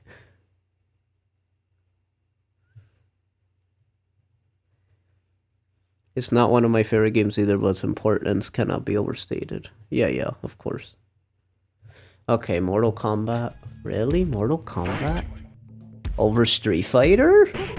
Mortal Kombat over Street Fighter? Mortal Kombat may have been riding on the wave of fighting games that followed in the wake of Street Fighter 2, but arguably had an even bigger impact on gaming at large. While it's a solid fighter with a more realistic style, some great characters, and all This the usual game? special moves... How was this game... Like, no offense. I know this is an old game, but this just looks dumb. Like, if I saw this back then, this looks dumb. Like, it looks so, like, it looks like cropped people in the game. How does that look cool? How does that look cool to people? It really looks, left its mark on the industry. it looks so is how derpy. violent it is. Like, I'm looking at this, and I can't believe this is an art style. It's so funny. Raiden wins. There's been violence in video games practically since It looks their invention, so weird. but It's Mortal so Kombat is almost uncanny. single-handedly It's responsible creepy. for the modern video game rating system. Without Mortal Kombat, we're sure moral panic crusaders would have found some other game to get upset about, but as it is, This just looks MK has weird. the dubious honor of founding the ESRB and similar organizations. And then it's so violent, so it's even more creepy. Number 6, Doom. Okay, Doom. I respect it. I'm not seeing enough Nintendo stuff. Speaking of incredibly violent like games, those last Doom 5 is need to another all that be left its mark Nintendo, on to be gaming. honest. While not technically the first FPS, Doom codified many of its tropes and popularized them, to the extent that for years afterwards... Okay, I'm gonna make a prediction. Super Mario Brothers is number 1. Legend of Zelda is number 2. Tetris, did that reinvent? I wouldn't say that reinvented gaming. FPS games were initially labeled Doom clones. Trying to think of what else. When an entire genre of gaming is literally named after you, that's when you know you've made it. Doom also introduced the now... Wait, what? There's a genre named after Doom? I don't play FPS, so you guys are gonna have to inform me. I didn't know how did he not say this during Metroid, but he says this during Doom? I know more about Metroidvania subgenre than the Doom subgenre. I never heard of this Doom subgenre. Now prevalent Space Marine protagonist, and helped inspire many horror or horror-related games through its demonic enemies. FPS games have dominated a large part of the market for decades, and we wouldn't have any of them without Doom.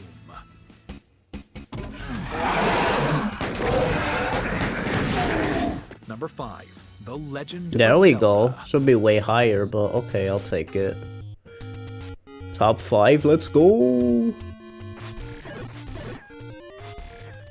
The Legend of Zelda series has been one of the most impactful franchises in gaming history. As tempting as it was to discuss Ocarina of Time and its impact on 3D adventure games, the first game in the series is even more important. The original Legend of Zelda helped pioneer many concepts and features that adventure games still Ocarina should have had its own place, though. Setting, but they probably didn't want to put screens, 2 games mini-map, from the as same well as a series. non-linear That's the only overworld reason they that probably didn't feels put it. years ahead of its time.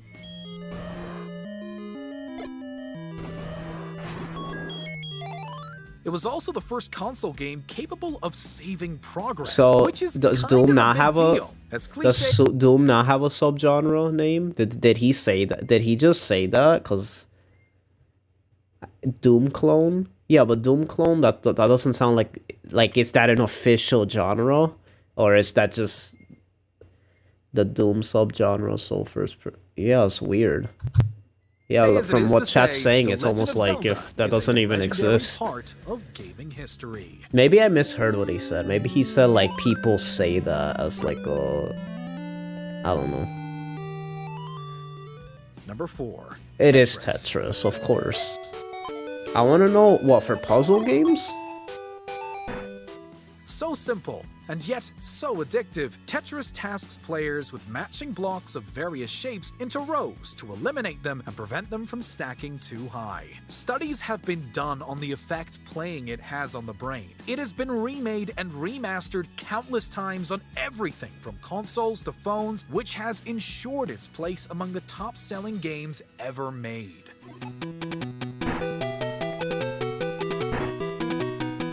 These are one of those games that it's like they get the respect they deserve, obviously, because for the concept, but they're probably the most overrated game of all time. No, they're not overrated, but like, not overrated, that's not the word, but like, they're a game that is like, you know, they're not necessarily the most exciting game. Tetris is just always like, every time I see it, I'm just like, oh, it's Tetris, whatever. The entire genre of gaming probably wouldn't be the same, and what feels like half of mobile like, it games obviously wouldn't deserves exist. all the flowers, but it's one of those series I just like, it's just like whatever to me. Maybe because puzzle genre is another genre I'm not that big on. I do like it more than FPS. I do like a few puzzlers more than FPS, but... Number 3. Pong. Pong? Are you serious? Pong? I didn't expect that. To the modern eye, Pong doesn't look like anything special. But it It's is two paddles special. hitting a pixelated It ball is back and special. forth. Tell It 'em. wasn't even the first video game title or the most complex of its peers, but it was the game that jump-started the gaming industry's popularity. Its simplicity meant anyone and everyone could pick up and play it. Pong was instrumental in the success of not only early arcade machines. Yeah, Ruben, I think you misheard me. I wasn't saying Doom wasn't, I know why it was on the list. I wasn't even disagreeing with that. I was saying why what did the guy meant that there's a genre named after Doom? He said that there's a genre named after Doom.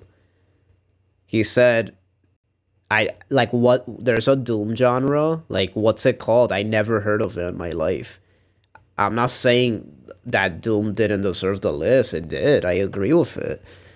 My thing I was asking is that he mentioned something about a subgenre named after it. What's this subgenre called? Because I need to be enlightened. I never heard of it. Machines, but also the first home consoles. It laid the foundation the gaming industry was built on. Not bad for some little pixel paddles, eh?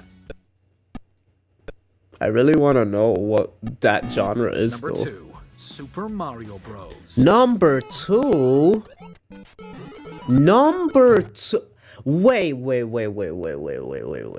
No. How, guys, come on. I don't even care if you guys are a Nintendo fan or not. How the heck is Super Mario Brothers number 2? Yep, it was only a matter of time before What's we got number to Mario. 1? While not the famous plumber's first What's game, number Super 1? Mario The only Bros. thing that could be basically number 1 is the invented first the video platform, game ever made. inspiring decades of games Donkey and launching one Kong? of gaming's longest-running No, juggernaut Donkey Kong franchises. wasn't as big as Pac-Man.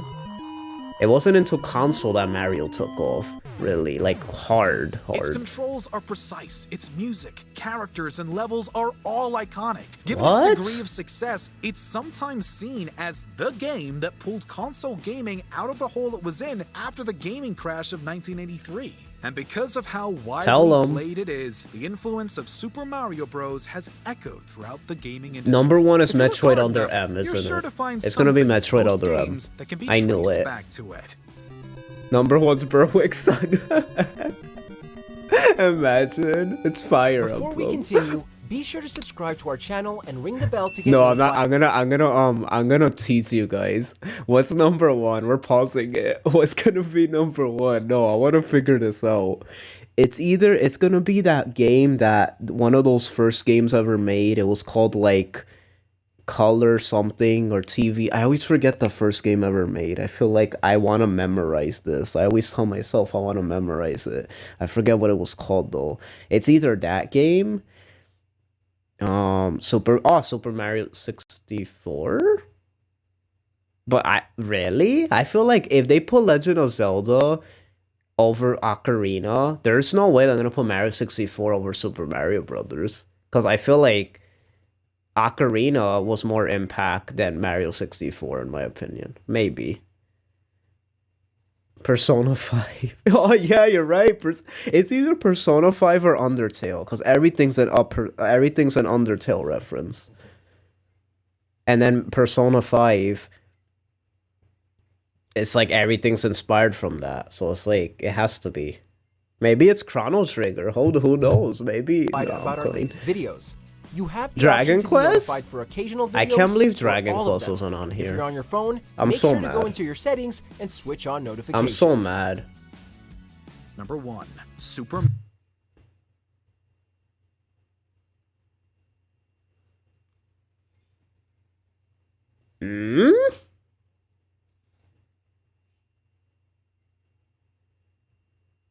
What? Wait. So you're telling me Mario 64 had more impact than Super Mario Brothers? Really?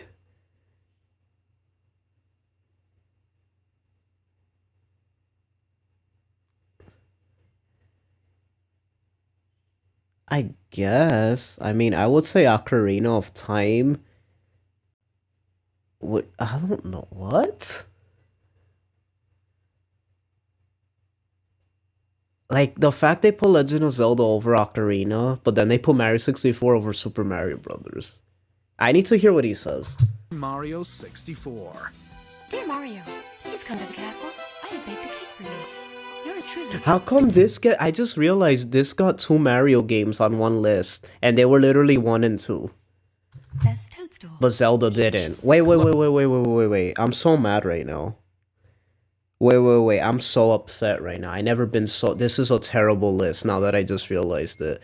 I thought that it was one per series, but now that there's 2 Mario games on this list, that means there could have been 2 Metroid games, 2 Zelda games. What is happening? Symphony of the Night? Oh my god, I'm gonna have a seizure. No. Dragon Quest? Chrono Trigger? Final Fantasy VI?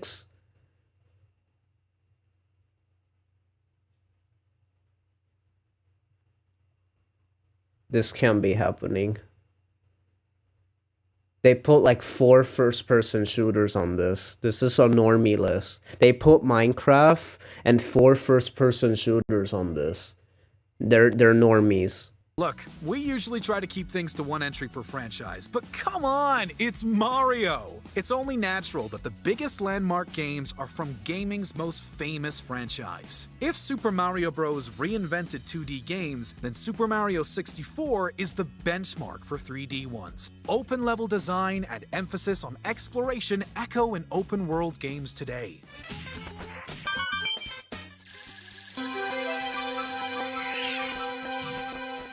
Even something as simple as an adjustable camera was so revolutionary that there's even an in-game explanation to explain what it is.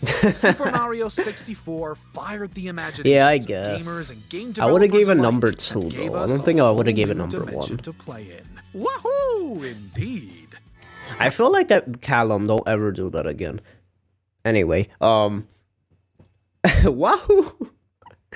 Why did Callum do Wahoo? I feel like he should have done the Mario voice. I'd rather him do that instead. Luigi. But okay, like I don't know what's up with me lately. Like I've been undermining Mario 64 lately. Like I almost feel like disappointed in myself because it's like I used to always I probably would have gave Mario 64 number 1 for something like this back in the day, but it's like over the years it's like I almost like criticized this game so much,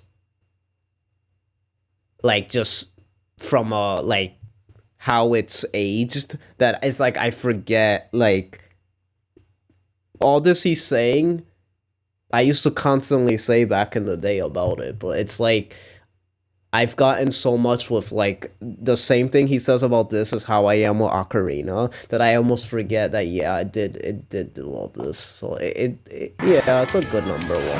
I just like I don't know. I still felt like Super Mario Brothers probably In the mood could have for been more number awesome 1, gaming though. content? Be sure to check out this video.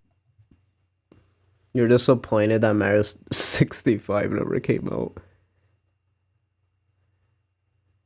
Luigi, I'm gonna make Joe angry by putting Mario 64 above the games he thinks are more important. Wow.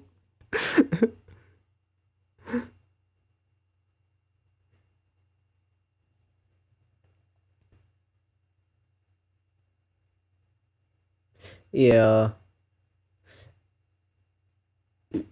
Okay. The list makes sense, but there's certain games that should have been on here. Ocarina needed to be on here. It got mentioned, but like, are you serious? Super Metroid needed to be on the list. Like, I know Metroid, but I feel like Super Metroid could have gotten on the list as well.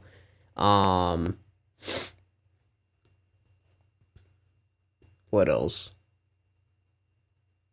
Breath of the Wild could have even been on the right. Could have Breath of the Wild been on this too. Now I think about it. Dragon Quest needed to be on the list. I feel like RPGs were not represented on this list at all, and I'm disappointed. Can you believe that Final Fantasy VII, of all things, represented RPGs for this list? Final Fantasy VII. Like, Final Fantasy VII is what's representing JRPGs as reinventing gaming. Sure, it did popularize it, but that's not what this list is called. Like, it's called reinventing. What does that even mean at this point? Final Fantasy VII didn't reinvent this whole genre as much as other ones did. Like, it definitely helped in one era, but like, really? I don't know. It's kind of weird.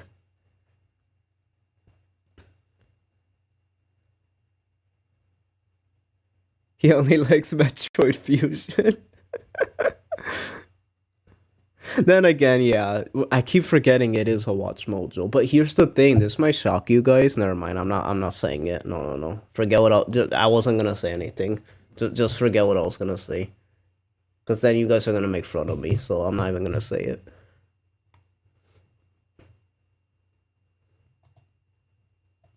These new Goldfish Megabytes are technically a reboot. A childhood icon, just bigger. Top 20 cult classic video games.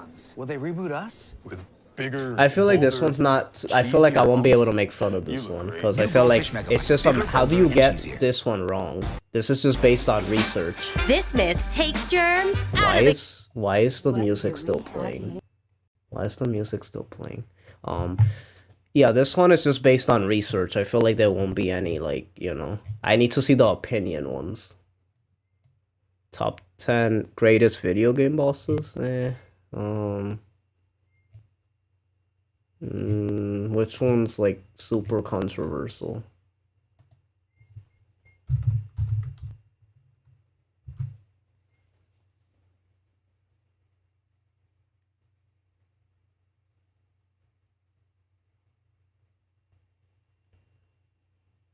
This might shock you. I am Callum.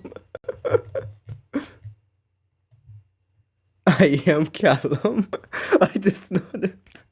Oh, I just noticed what you. This might shock you. I am Callum. Okay, fine. I'll tell you guys what I'm gonna say, but you guys can't make fun of me because I was gonna say that. Nah, but I don't. Wait, let me really think about this before I say it. I might regret it, so I really have to think hard on it.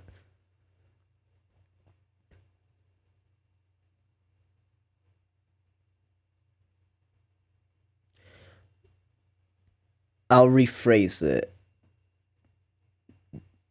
It's not every Watch Mojo video that I disagree with, because there's some that I actually feel that I agreed with sometimes.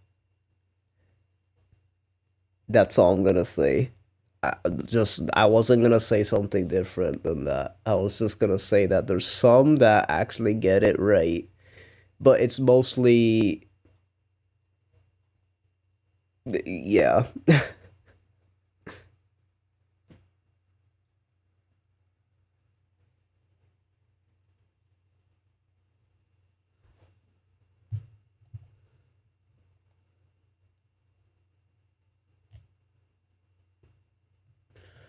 Okay. Top 20 openings? Ooh, I kind of want to see this. Okay. Here we go. I'm gonna say the ones that I expect. That's gonna be the fun game we're gonna play. I'm gonna say the ones I expect to be on this list. Okay, so we have Ocarina of Time. We have Chrono Trigger. We have Super Smash Bros. Melee. We have...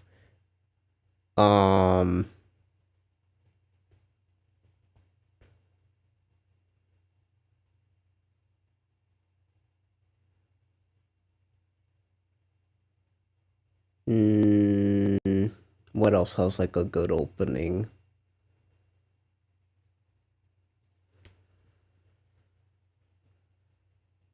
Majora's Mask.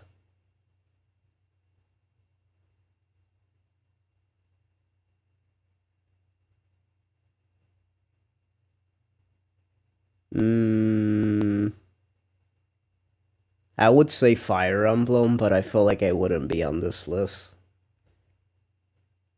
Oh, Dragon Quest 11. That's not gonna be on this list. There's no way. But that's definitely one of my favorite openings. That's probably the ones I could think of the top of my head. I'll have to get reminded. So top 20 best video game openings of all time. Let's go.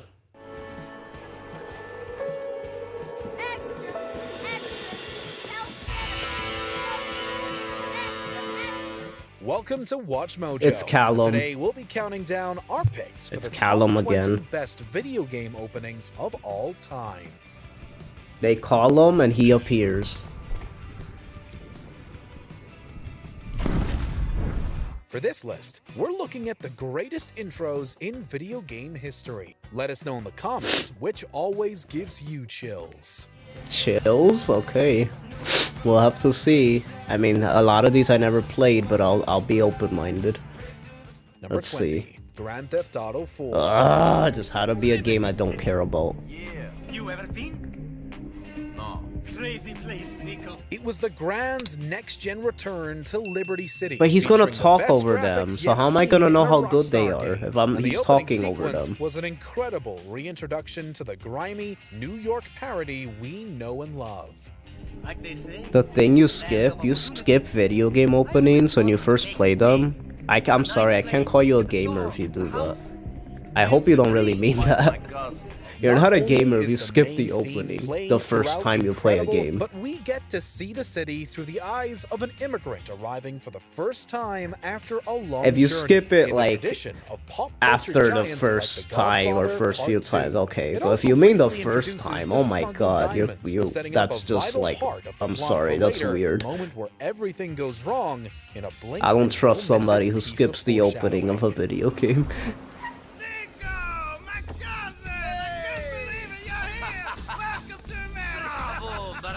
These aren't to let you know how good these Batman, are. Arkham They're for Asylum. you to listen to the narrator's beautiful voices. I don't, but sometimes I think I should have. Well, of course, if it was a bad It game. launched possibly the bad greatest superhero opening. video game series of all time, and we were hooked from the beginning.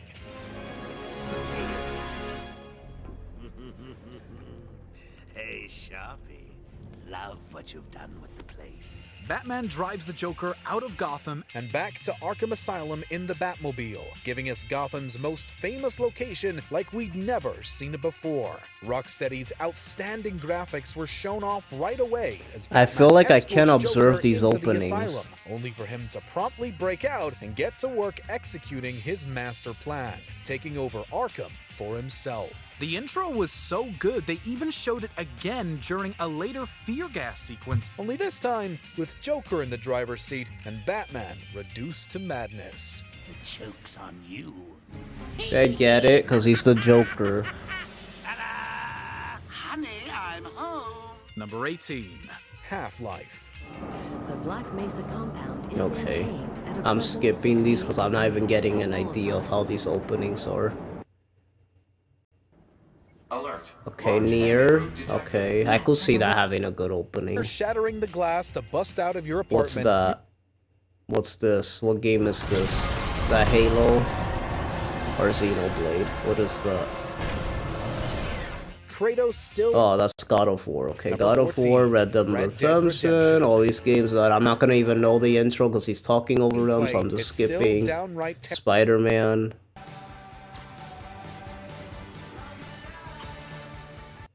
I'm just waiting till I get to one I know. Mongol Empire. Samurai game. Las Vegas game. Finally, we are. Portal looking game.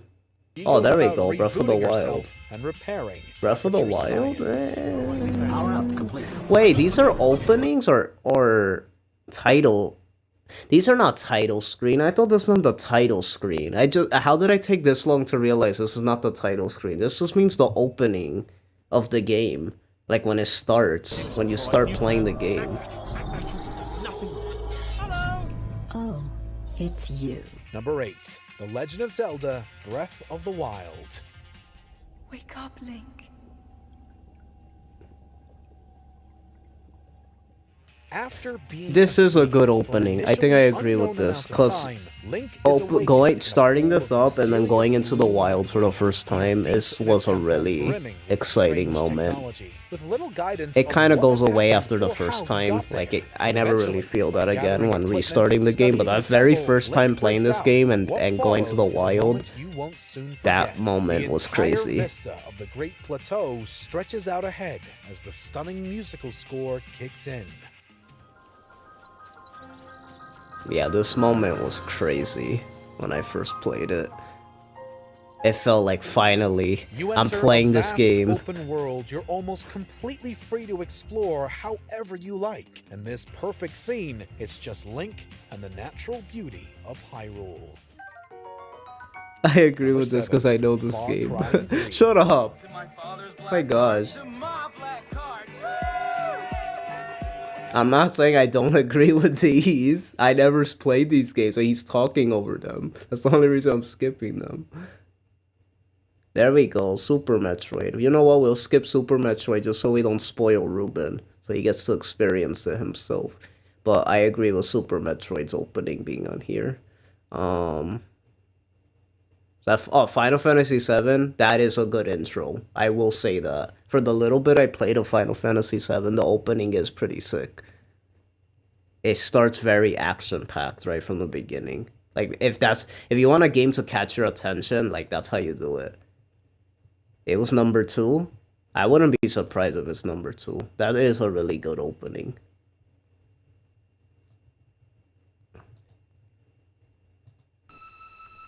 Is it number 2? Oh, it's number 3, okay.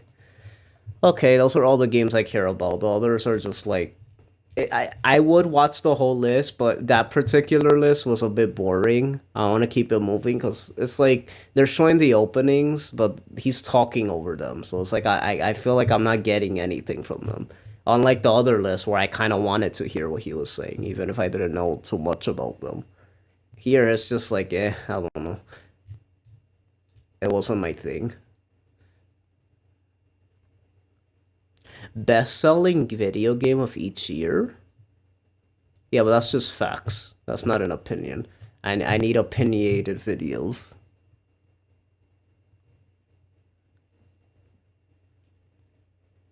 Top 10 hardest video games?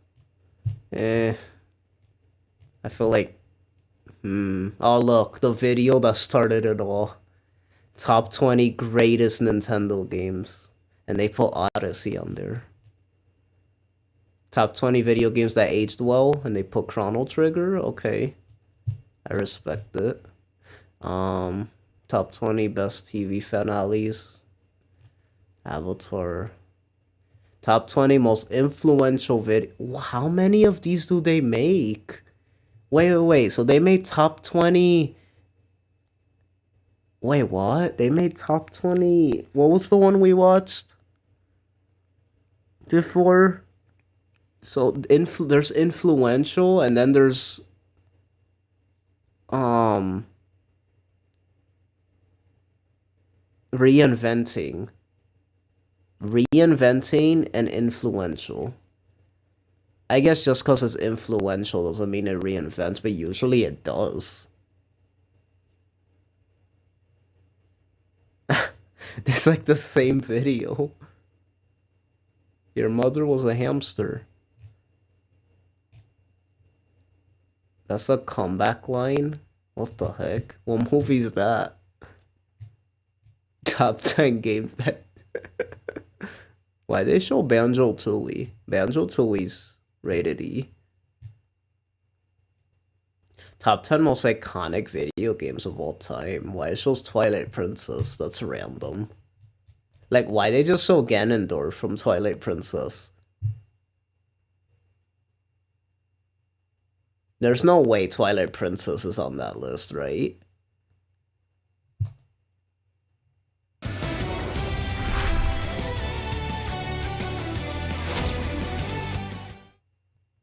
Why just brush to clean when you can do more? Pronamel Repair. 7 seconds. No, don't spoil Final Fantasy stuff. Stop. Don't start the video with something I never played. Okay, most iconic games. 10. Cyber Demon. Doom franchise. Wait, what?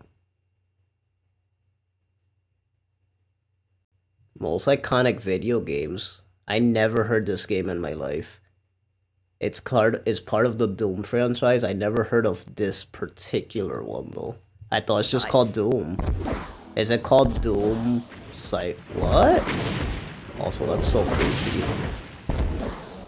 The This ultimate fusion of demonic game hatred is and so future freaking science, and creepy. usually Get this off my screen. cyberdemons are one of the most recognizable I don't care brute how enemies. iconic this Few game boss is. That's so creepy. Wolfenstein 3D.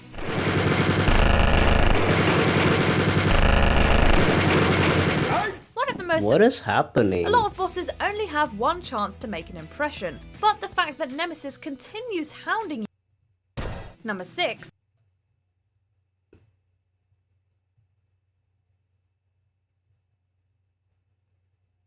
Guys, I want you to read this.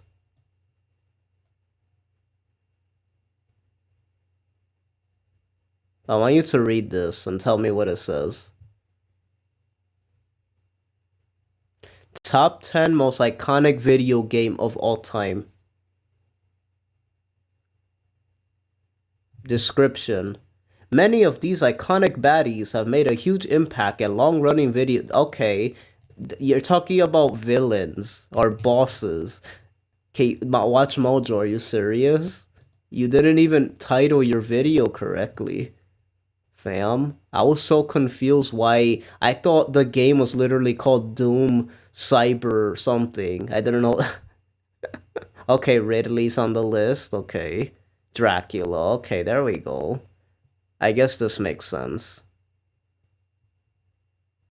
Okay, we'll watch the list. Dracula, Castlevania franchise.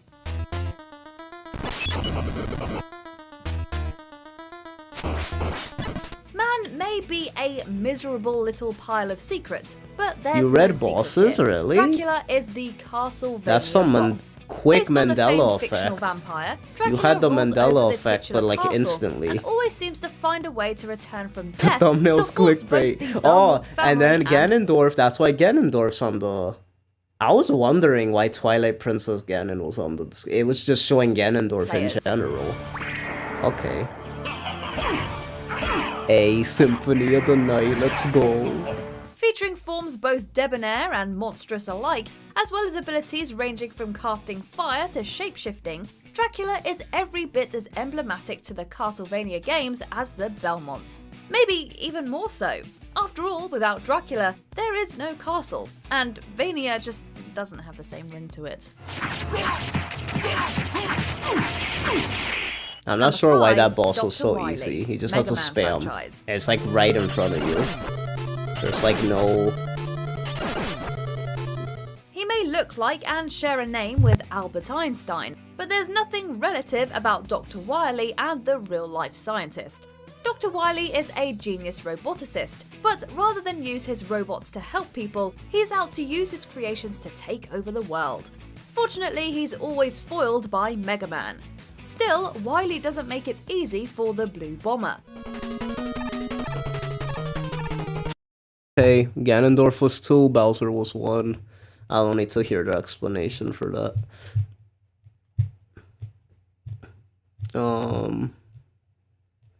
Also, I like hearing Callum.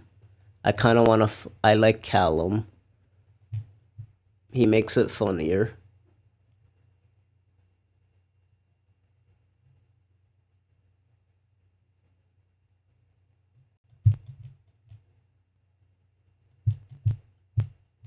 We need to find a funny video. Come on, Watch Mojo, don't let me down. They showed Mega Man 2 spoilers, what the heck? I can't tell if you're playing or if you're being serious. It's funny because that's part of the reason why I stopped the video too, because they're gonna show spoilers for like all the Zelda games, and I feel bad for anyone who hasn't played every Zelda game.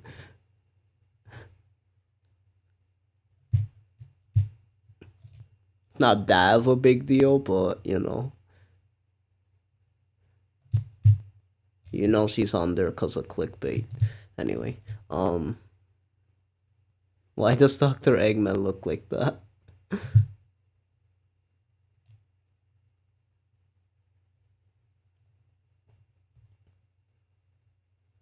Top 10 laziest video game sequels, Perfect Dark in the thumbnail. Is that true, Ruben? I wouldn't know, I haven't played it yet. Is the sequel, lazy?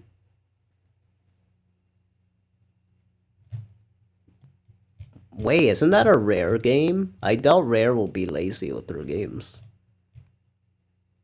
But then again, that Perfect Dark was probably one of their like later games, so I'm assuming the sequel's like right before they stop making games.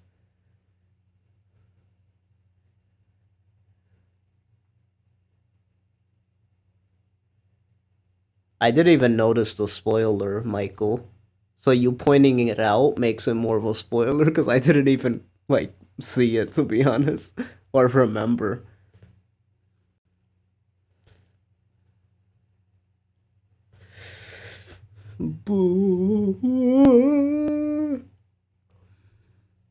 Top 10 Lego video games?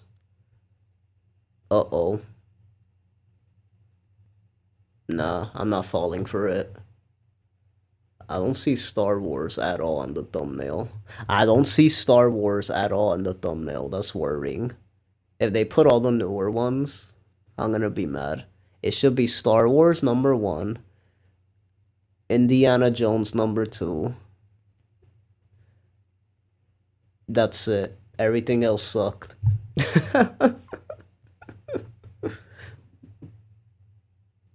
Top 10 most satisfying video game moments? That's interesting. I kind of want to see that. Oh look, the game everyone's playing.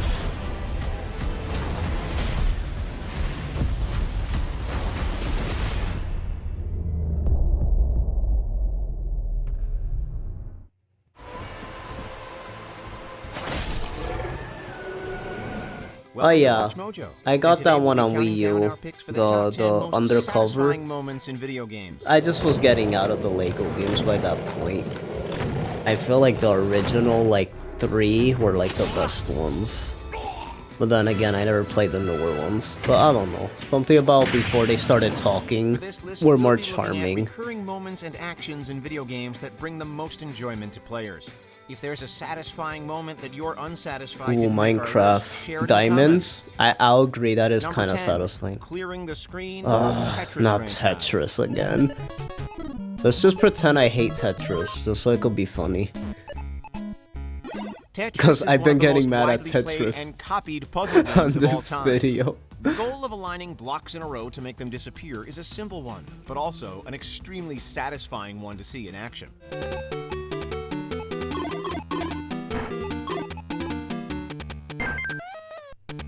However, along with the immensely catchy music, another thing that'll get a player's heart rate up is seeing their screens fill with blocks and be unable to clear them away. So when you're starting to panic at the increasing number of blocks, nothing soothes your soul quite like finding that one block you need to wipe it all away and start fresh.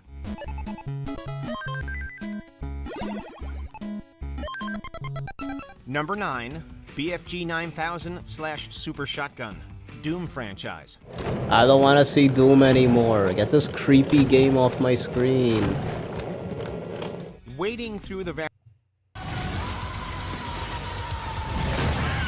Get this creepy game off my screen. Winning standoffs, Ghost of Tsushima.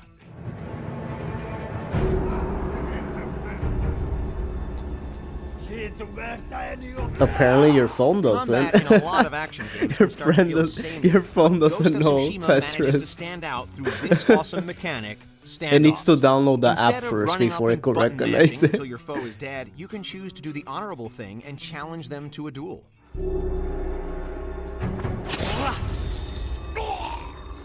It's as Christian a game as it can. That's the most funniest way that's the funniest thing I ever heard to defend Doom to a Christian. It's you're literally That's actually such a funny, like, that's actually a good point. That's actually a pretty good point. To strike and kill your opponent. And while getting it they are the enemies in the game, I guess, but still creepy. That's something I enjoy looking at. Like a total badass. But that got a laugh out of me. You got 7, a point. Getting an S rank, various.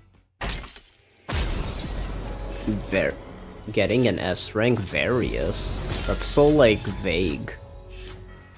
Everyone likes knowing they did well, and video games often give letter grades to indicate how successful the player was at a given task. However, those familiar with the American education system will probably be confused that a lot of the games, particularly from Japan, don't have the highest rank as A. Instead, it's an S.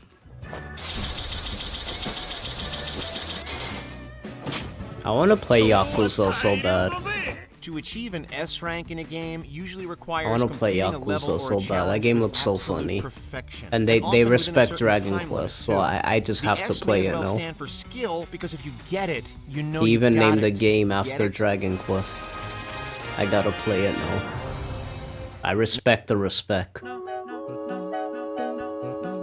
Get this ad off my screen.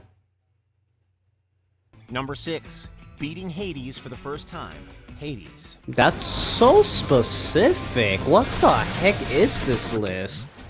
Why is it either vague or so specific? Beat the game Hades or the boss of the same name? Yes. Hades is a hack and slash roguelike Okay, now I want to know how is like what's the reason this particular boss is the most satisfying compared to every single other boss that's satisfying in the entire gaming sphere? Like why this specific one? Because it's hard. Like there's so many of that. I was super satisfied when I beat the final boss in Cave Story, the secret boss. That was one of the most satisfying things ever. Why is that not on here? Why is that not on here? I'm confused. Why that's not on here? Action is fast and furious, and if you die, you basically reset, though with some added perks.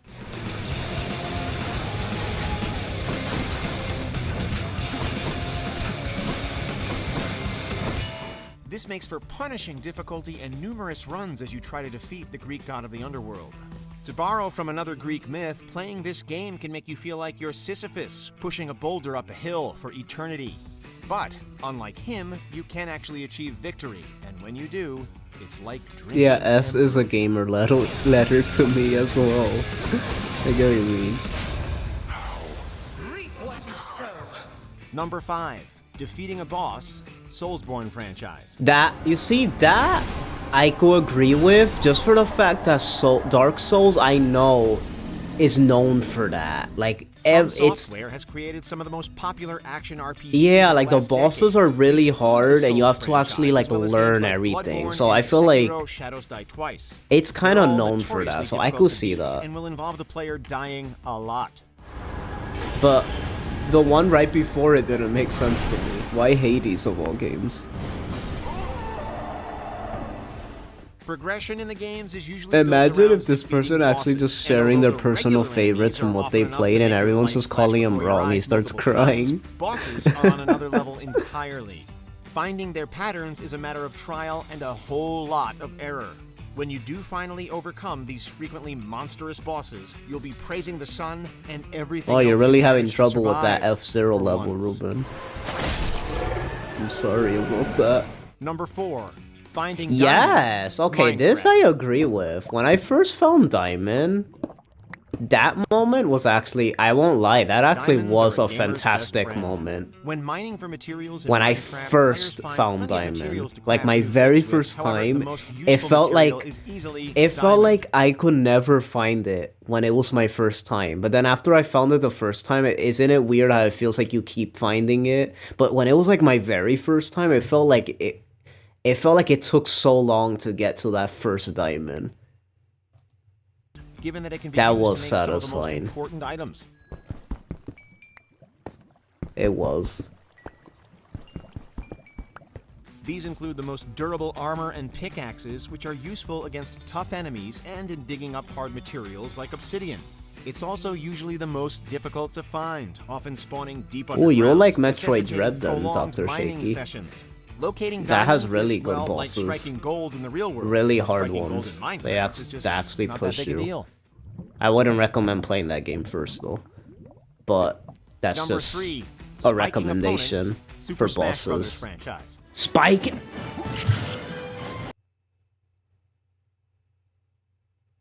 There's no way.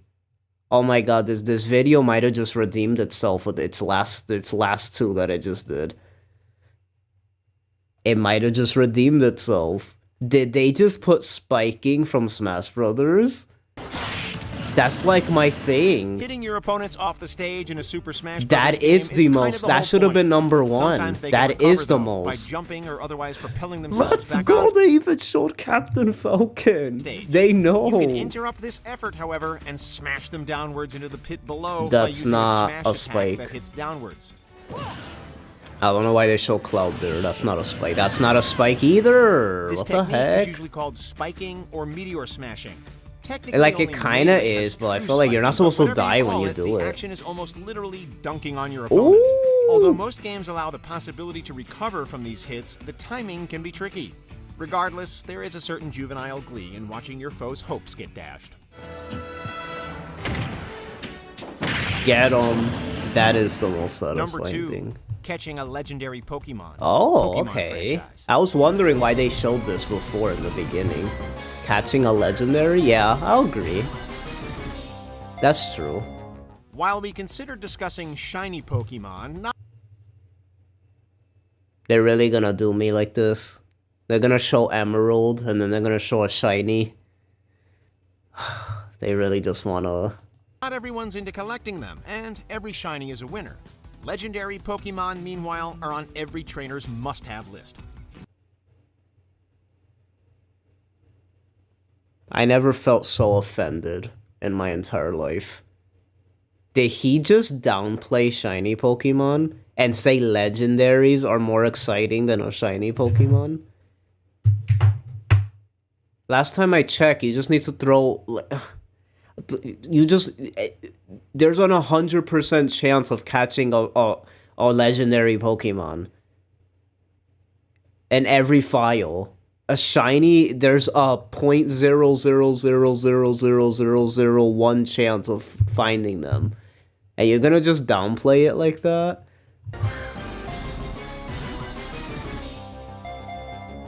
While we considered discussing shiny Pokemon, not everyone's into collecting them, and every shiny is a winner. It's not about if you're into collecting them. It's just the fact you found one. How is that not satisfying? You know how hard it is to find this? Oh my god, I feel like everyone I meet downplays shiny Pokemon. Legendary Pokemon, meanwhile, are on every trainer's must-have list. No. Legendary Pokemon are usually on the box art and tend to be some of the most powerful and or plot-important ones in the games. Yeah, plot important, meaning it's 100% chance of you catching and saving before and then catch. You can save before a shiny Pokemon. I know, it's Pokemon, I know. I'm one of those people, I say it the way I want to say, even though I know the correct pronunciation. Making it join your team is just about the highest level of satisfaction one can achieve in the game. Yeah, it's so satisfying to catch an ugly legendary like that. You decide to forego the headache and just throw a Master Ball at it, capturing an incredible Exactly, strong that's what Pokemon makes it still even more feels 100% chance of you catching it by almost. throwing a Master Ball. I'm so mad. I would have been okay with this if he didn't just remind me that shiny Pokemon exists and then proceed to downplay it.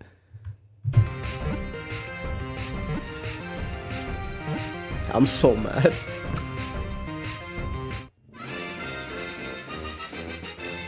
Maybe it's a Chozo thing. People I watch and myself are like, oh, I'm not a shiny guy.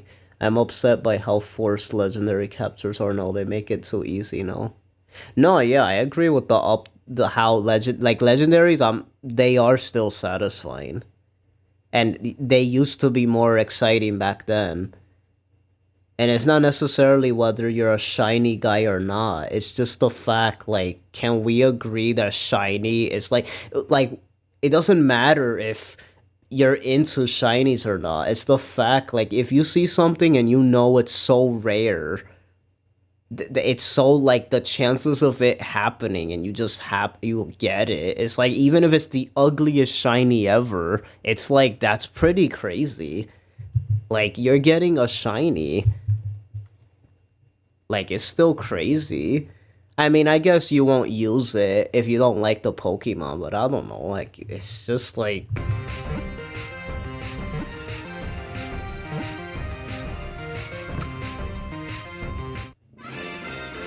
But yeah, I agree that legendaries became more like less satisfying over the years. Here are a few honorable mentions. Triple jump, Super Mario 64. There's a rhythm to his progressively higher jumps that make us wahoo every time. No, I don't trust people that don't appreciate a shiny encounter. Catching a contradiction, Ace Attorney I don't trust people. I don't trust people that don't believe in satisfaction from catching a shiny. Those people aren't real. I don't trust them. Also, catching a contradiction. This is a very, very, very, very good pick. And I hate that this is not on the actual list and it's just an honorable mention. This is a very good pick. I'm very surprised they picked this. Ace Attorney franchise. Wait, what did it say for Mario? Us wahoo every time. Oh, that's a good one too. Catching a contradiction, Ace Attorney franchise. Watching the defendant or witness's testimony unravel is oh so satisfying. Objection! Opening a chest, the Legend of Zelda franchise. Yes. Who doesn't love that tune? And before someone in chat says, "Oh, this is not actually satisfying." Shut up. I'm saying shut up before anyone even says to our it. channel and ring the bell to get notified about our latest videos. You have the option to be notified for occasional videos or all of them.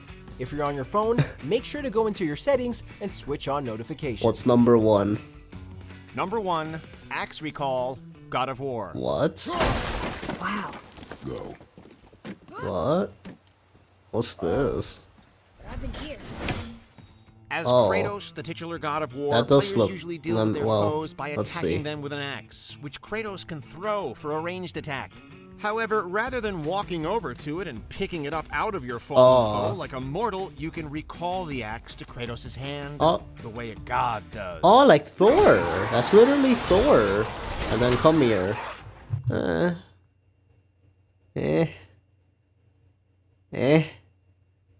I need to know how it feels when you're actually playing it. Like, does it rumble? Is there a certain rumble that comes with doing that? That, like, it just feels good? For it to be number one, it must be that, like, beloved. I never heard of this. Leveling up in Fire Emblem. I'm surprised. You make a good point, Shaky. I'm surprised they haven't put that for just RPGs in general. How did they not put leveling up in a video game? They put a bunch of general ones in this list, and I can't believe they didn't. Why do they disrespect RPGs in these lists so much? And then when there is an RPG, they say, like, they downplay shiny Pokemon. Like, why are they always, like, doing that with the RPG picks? What is happening? Leveling up is not on the list? How is that? You're right. Like, how is that not even on the list in general?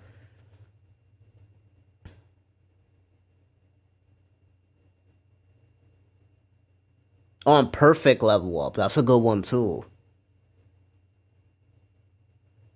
I can't believe they put opening a chest in Legend of Zelda in the thumbnail, only to relegate it to an honorable mention.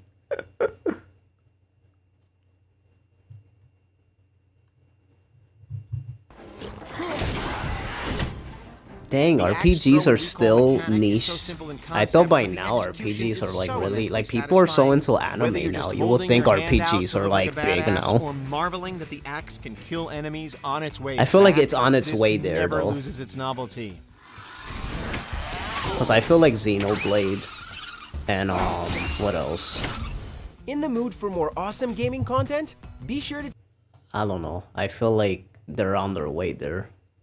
Nintendo, Xenoblade, and Fire Emblem are kind of blowing up a lot. So I feel like at least in the Nintendo fandom, the RPGs are blowing up a bit. And then you have Persona that's blowing up on the other systems. So we're getting there.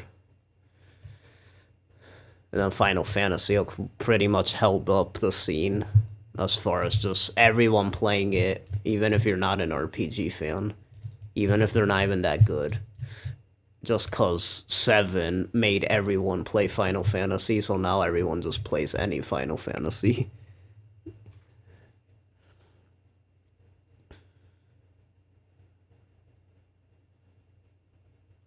We keep saying the same 20 or 30 games in these lists. I know, we need to find a more, like, creative. We need to find a more creative list. I hate when they spoil things in thumbnails. Just pretend you didn't see it. I mean, I knew that spoiler already, but it's like, why would you do that? Stop spoiling stuff in thumbnails. Watch Mojo. Top 20 defining video game moments? What does that mean?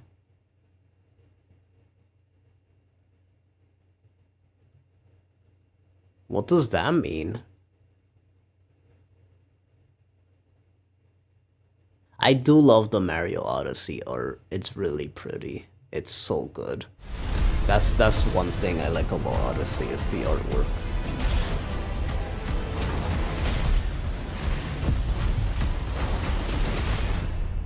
Well, I'm doing this more as an endurance thing. That's the reason I'm watching Watch Mojo, because we're kind of just chilling right now. And if I play a game, I'm gonna get tired too quickly. So when I play a game, it takes too much energy. I'm trying to stream so I could fix my sleep schedule, so that way we could make real content. And not just react to stuff. I would be reacting to Pavice's 3 Houses thing, but he didn't actually make the video yet. He just streamed it. He didn't finish making it yet, so... Well, you guys are telling me to watch other videos, but I don't see you guys recommending me any. The only reason I resort to Watch Mojo is because I know how much if I ask, no one's gonna really recommend me anything. So I'm like, oh, I at least I have something to kind of cushion us until we could find out something to watch. So we could just watch these until we find out what we could watch, because sometimes we don't find anything to watch. I feel like Rainy was the only person that has ever come up with stuff for me to watch. Awaken My Dudu. Oh yeah, that's right, you did say that. So I guess we have another person besides Rainy.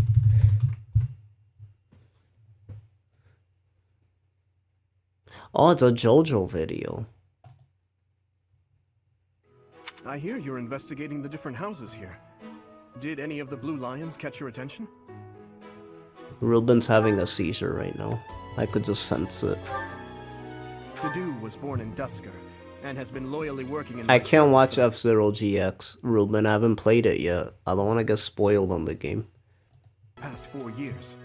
He's rather taciturn, but once you get to know him, you'll see he's a kind and good-natured young man.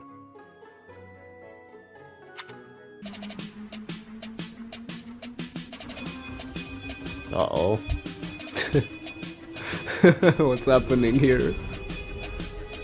Oh, that's cool. That's satisfying. How wasn't that on the list? That was so satisfying.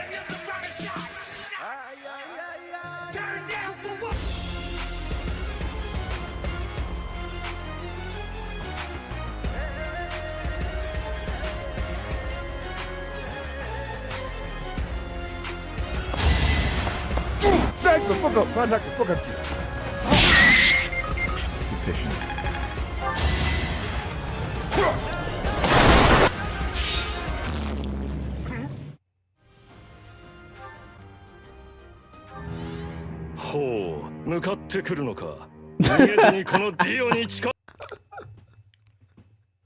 Oh my god. What am I watching?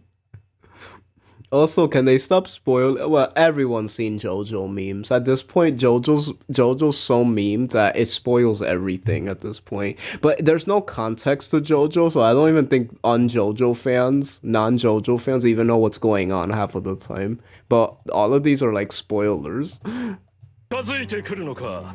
せっかく祖父のジョセフが私のザワールドの正体を試験終了チャイム直前まで。 Now what's funny here is that this voice actor voices Sedif in the game. It would have been funny if they had Sedif. Like, that would have been a funny little... 解いている受験生のような必死こいた気分で教えてくれたというのに。 Oh my god, the dude looks like Jotaro so much. Holy cow. Like, it literally looks just like the dude, but it also looks like the character he's trying to play as. I can't get +4 defense if I don't still... Oh, that's so... Wow. Okay, wait, no. We need to analyze this. I need to explain the JoJo joke, and then the Fire Emblem joke. Okay, so on this part, he actually says, "Oh, you're approaching me." That's what he says in the original. Here, he says, "Oh, you're waiting." Oh my god. I didn't even realize that. Instead of attacking me, you're waiting right next. I didn't even notice he said that. Oh my god, that's so fun. In the original, he says, "You're just gonna walk up to me," and then the other guy responds, "I can't beat the heck out of you if I don't approach you." Something like that, right? But here's the complete opposite. They're not even using a license. Oh my god. I love how it's the Death Knight that's saying that. This is so funny.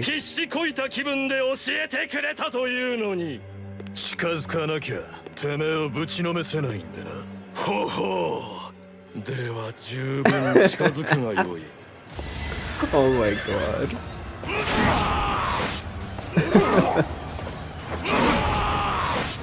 They cropped us up. He's still standing. Thank you. Got you, homie.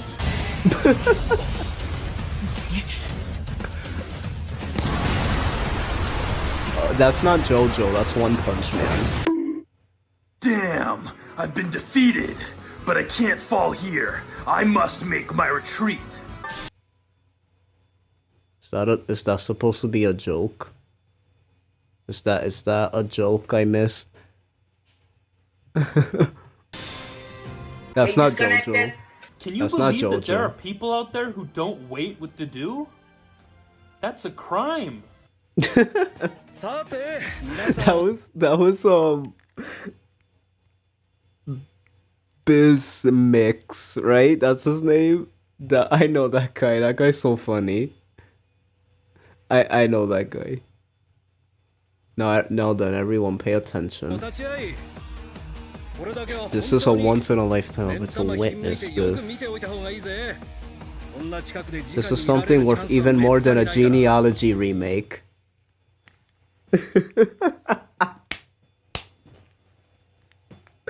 I don't know why that's so much funnier, because I know Shaky's in the chat right now.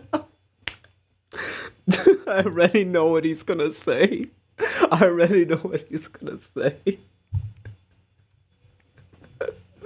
Oh my god. He's gonna say like, anything's worth more than a genealogy remake. Oh my god, so funny.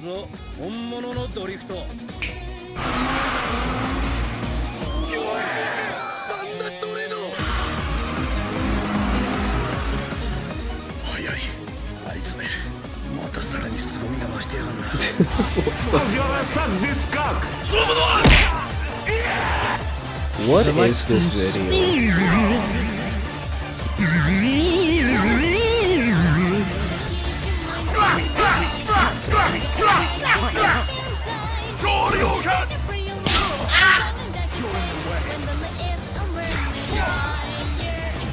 Making the mother of all omelets here. I enjoy cooking. Yeah, sure, Shaky. You seem to know what you are doing. I pointed it out. You're not gonna act like you didn't have anything to say. So shocked you can't even. No. No. I'll have a good... No. Damn, I've been defeated, but I can't... No.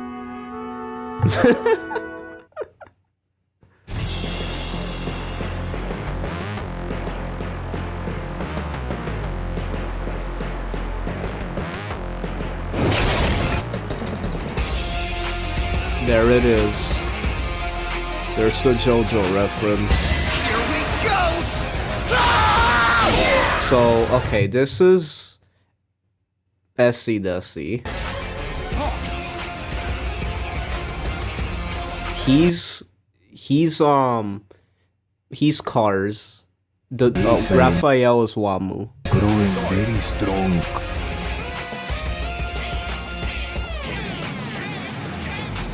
Raphael has to be Wamu. Cause he's Wamu's best boy. Okay, you see, that's the good recommendations I'm here for, you see? You guys could learn from Danielson here. That's the good content I'm looking for. There we go. Let's go. That's the content I'm talking about. Oh my god.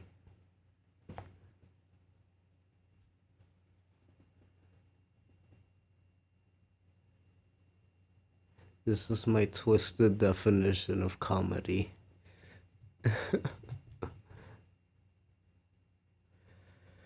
The Ashen Rats? So this guy just makes a bunch of videos. Interesting. Metal Felix Rising.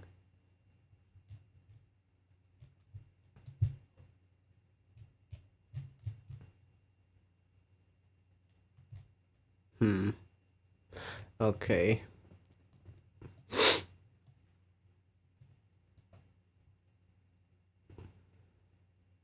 This is the dialogue I missed right here. This is the dialogue that I missed right here. Awaken, my brother. What was that?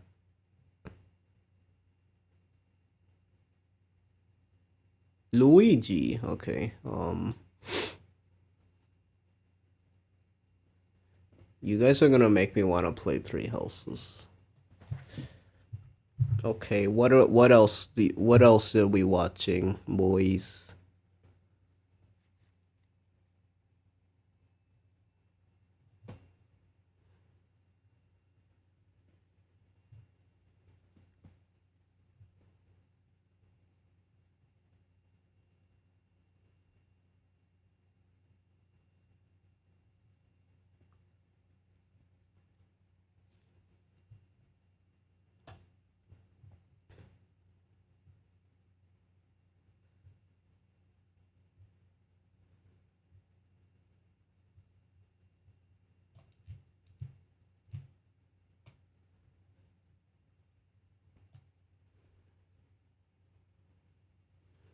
I guess if I'm making you want to play Three Houses, I should stop. No, don't stop.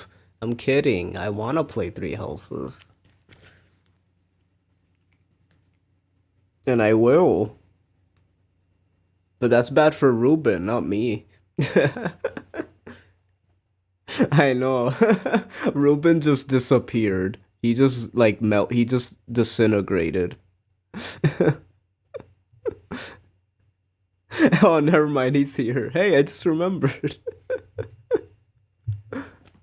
No, yeah, keep recommending me stuff. This stuff is funny. Oh, I just noticed we could watch the Room video. Let's rewatch the Room video now that I actually know the context. Songify, right? Let's watch this now that I actually know what this is.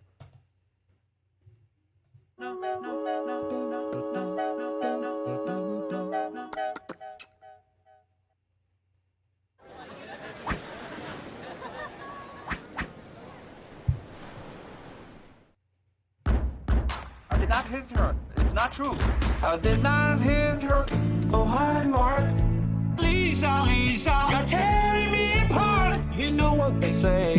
Crazy when I actually know the context of this. Everything is fine. I don't mind. Everything is fine. I don't mind. You're tearing me apart. Oh, hi, Mark. Hey, everybody. Thank you. This is a beautiful party. You invited all my friends. Hey everybody, let's eat cake. I have an announcement to make. I fed up with this world. You're just a chicken. How can you do this? You make me sick. Leave your stupid comments in your pocket. You're going to destroy Johnny. He's very sensitive. Leave your stupid comments in your pocket, son of a bitch. I did not hit her. Oh, hi, Mark. Lisa, you're tearing me apart. You know what they say. Love is blind. Let's go eat out. Everything is fine. I don't mind. Everything is fine. I don't mind. You're tearing me apart. Hi, doggy. What's the story more? Anyway, how is your sex life? You're tearing me apart. And they were a slide. Oh, hey, Danny. Oh, hi, Mark. Oh, hey, Peter. Oh, hey, guys. Everybody, I'm so happy I have you as my friend. Oh, hi, babe. Oh, hi, Johnny. Oh, hi, good. Hi, Doggy. Everybody, I love you as a human being. To me, yeah. What is my money, Danny? Did you lose my money? Stop ganging up on me, for God's sake. Why? Why? Danny. Why? Why? Danny. Why? Danny. Let's go home. I did not hit her. Oh, hi, Mark. Lisa, you're tearing me apart. You know what they say. Love is blind. Let's go eat out. Everything is fine. I don't mind. Everything is fine. I don't mind. You're tearing me apart. Hi, doggy. Oh, hi. Yeah, you can say that again. Oh, they showed the part, my favorite scene. What kind of drug did you take? You're tearing me apart. Calm down. They showed. There's no way. There's no way. Never mind. This is the best scene. They showed the scene. They showed the scene. They showed. Wait, what? There's no way this was here last time. There's no way this was here last time. They showed the scene.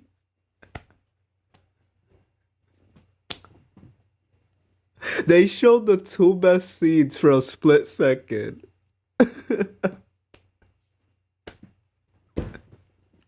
They actually showed it. Oh my god, I'm so happy. They showed it.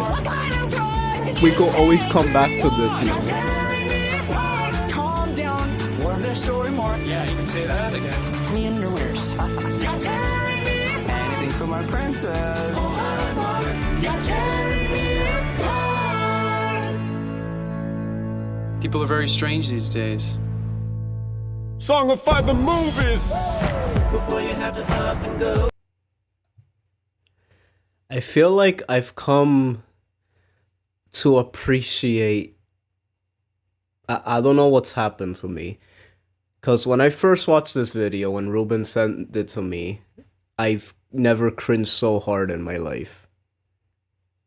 Like, you literally cringed me apart. But after watching the movie and now knowing the context of it, it's funny how this video just hits completely different now. I feel like something awakened inside me now rewatching this video and actually knowing every reference. It's like so crazy. Actually knowing the context behind this now.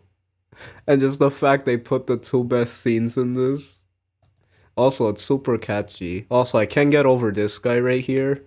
This guy, I don't know who these guys are supposed to be, but this guy, it goes with the theme so well. This guy kills me. Right here. This guy kills me. Oh my god.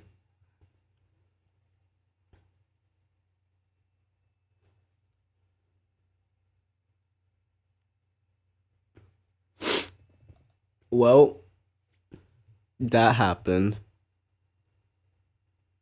I like how Michael Danielson's just completely quiet as soon as we started watching this video. I don't blame you, Michael.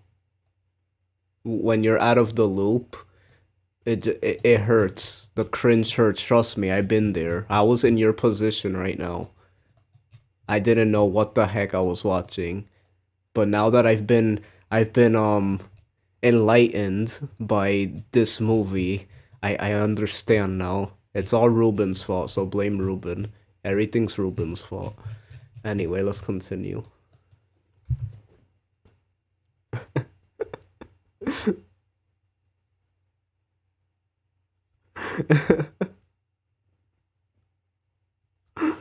Okay.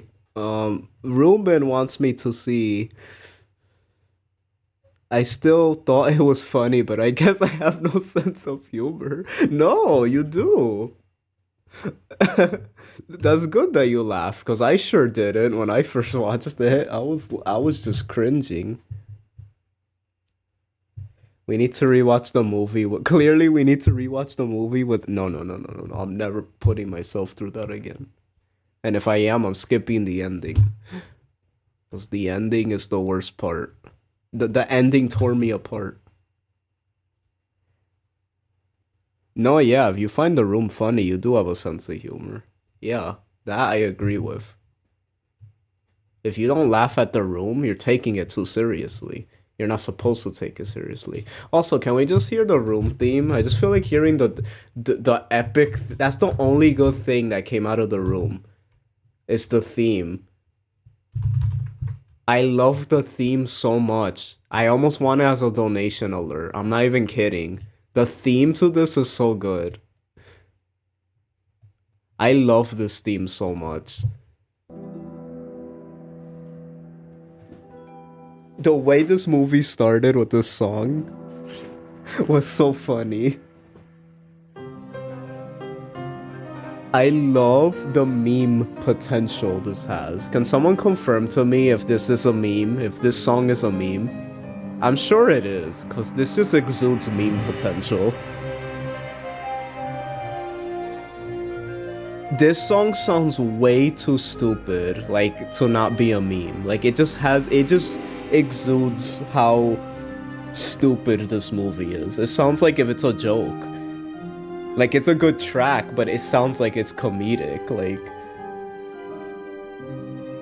I can't believe this is not a meme. We have to... That means we're gonna be the first ones to make this a meme, okay? It's gonna happen. I'm gonna make this a meme. This is gonna be the meme of the room for our channel. It's gonna be this song right here. This is what I'm gonna do. I'm gonna make a donation alert, right? What number is significant with the room? So I could put that as the amount you have to donate for you to get this.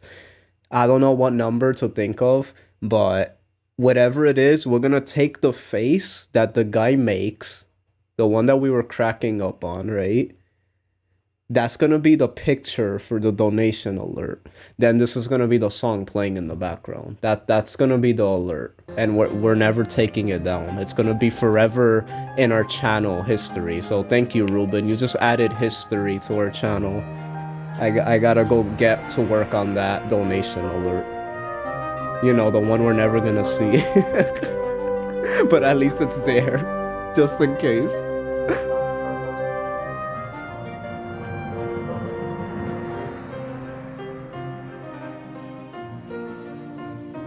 Ruben hosts his own Discord server just to stream the room. I find it funny that was his first time actually watching the movie. when we watched it together.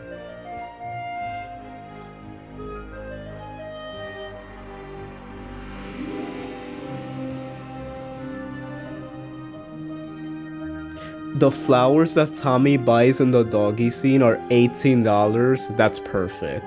That's gonna be the thing. $18. That's perfect. Hi, doggy.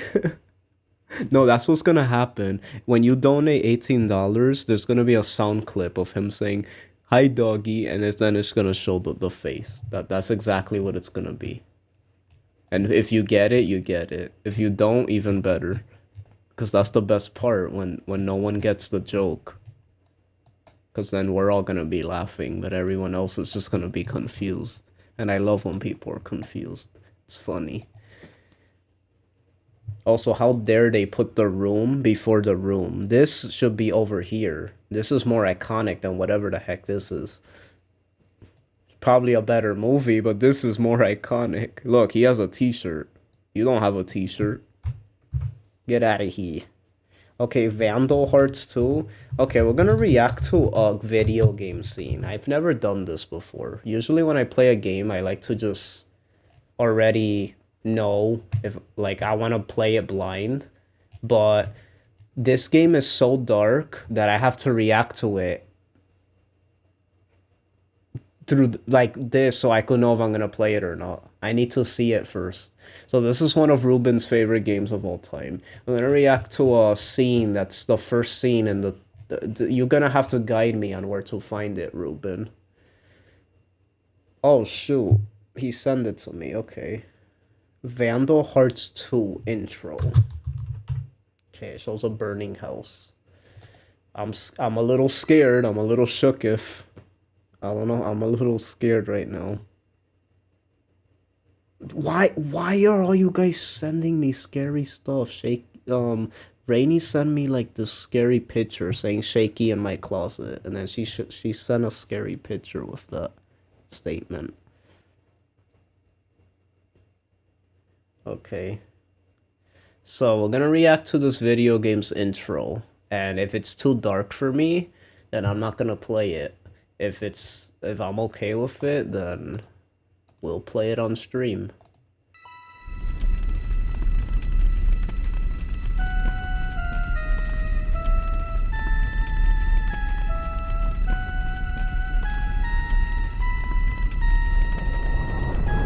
Okay, it's a burning building.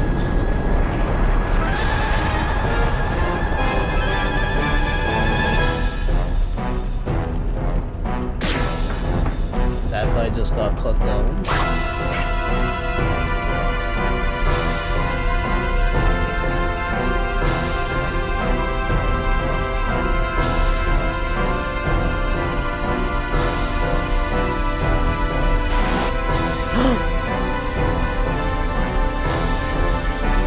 What?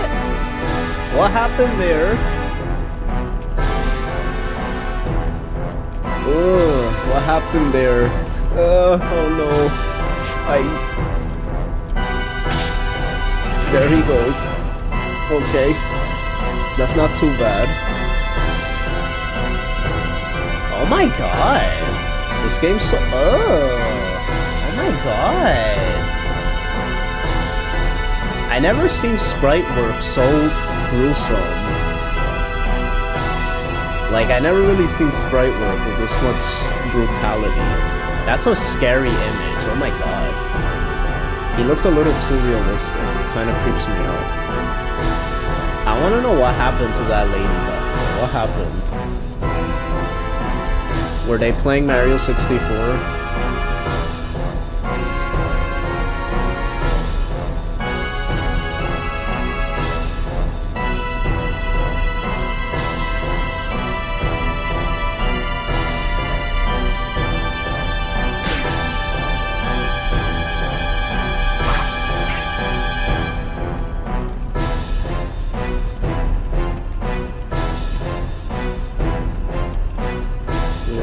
Setting an example of this.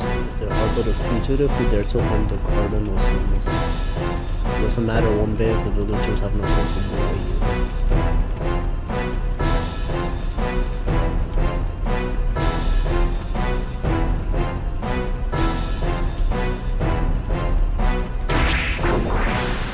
my god.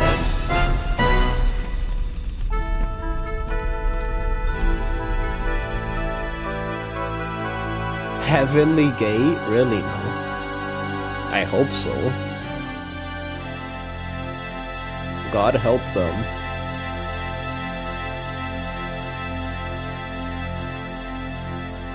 Okay, I will say I really loved like I love that intro though. Like this, like it was really dark and really disturbing, but like I like the music, I like the aesthetic, like everything. I love old RPGs, so I you know I like this. This is like I love the old school vibes and everything.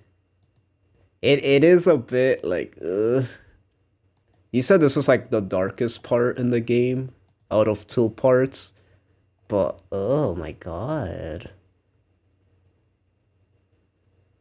It feels weird seeing sprites like this. I never seen a rated M game in like 2D sprites, so it feels weird seeing like a bunch of like I'm not used to that. It looks so creepy. It almost looks weird. Also, this was what happened here? What happened here? Oh, that's so sad. They couldn't even show it. That's how sad it was. Oh, that's so dark.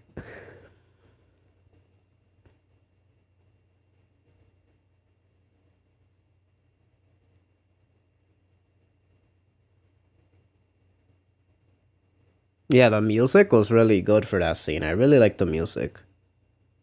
The part with the woman had my jaw on the ground the first time I saw it. Same. That was exactly how I reacted. I was like, what the heck? It's like, oh, it's so sad. Yeah, I was gonna say, wait. I caught that, Ruben. You're saying that if you look closely, you could see what happened? You know, I did kind of see that. I was gonna say that. I was a bit confused. Yeah. It's like, why did just a... Oh my god, this is so disturbing. Why did it take that long, though? What was happening? Like, look, you see, there's nothing happening there. And then what is that? What is that? Like, what happened there? What was the point of that little detail? What happened there? This is so disturbing. I'm a little nauseous right now, I'm not gonna lie.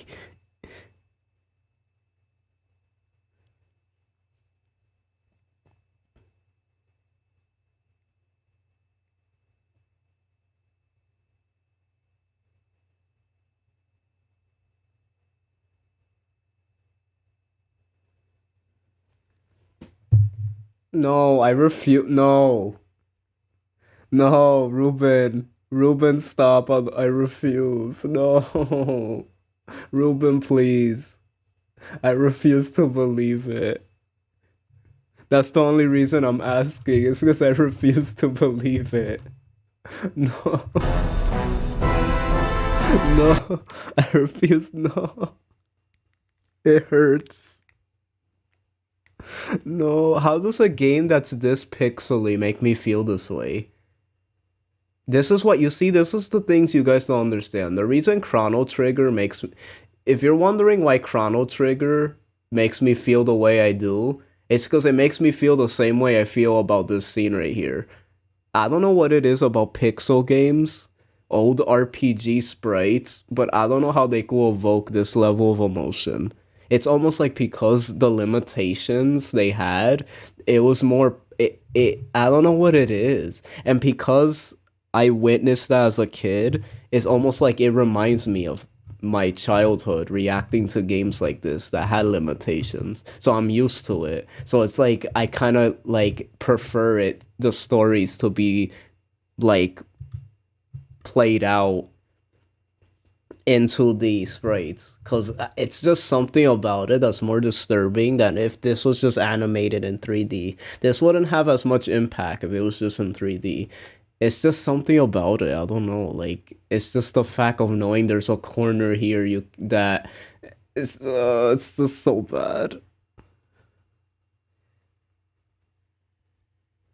Clearly, they made her play Three Houses. Why does that sound so bad? Like, I'm not even meaning it the way you mean it, but like, that just sounds bad. Oh,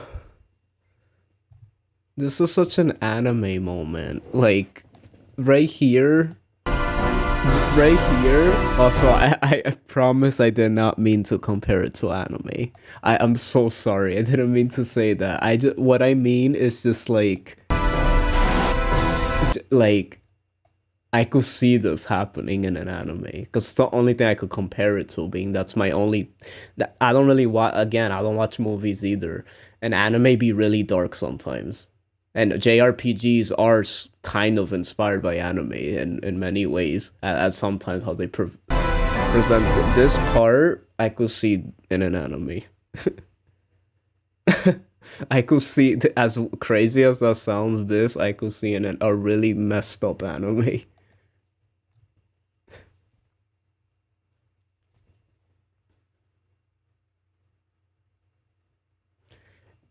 Neko, your chest pain is worse than before. Why is this happening? I thought it was getting better than. Oh man. Really, Neko? It got worse?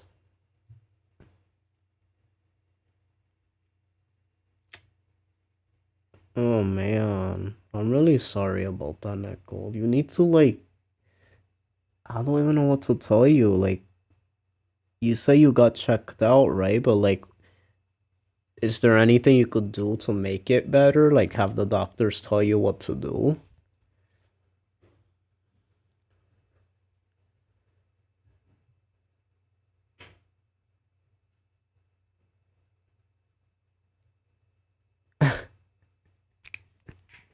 Michael. Michael has some dark humor. That's not nice, Michael. I'm disappointed in you. This man said maybe it comes from watching me. It's like, why would you say that? This is serious. Don't joke about it. There's a time and place for everything. Not now. This is a great scene to set the tone, though. This game's story does not mess around.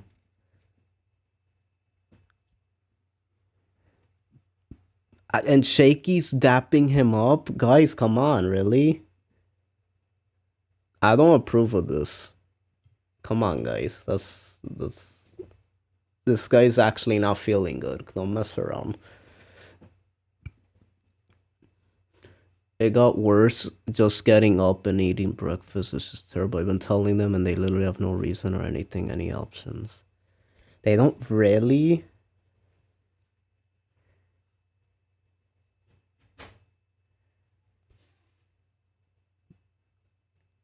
How can that be? So they literally tell you there's nothing wrong with you?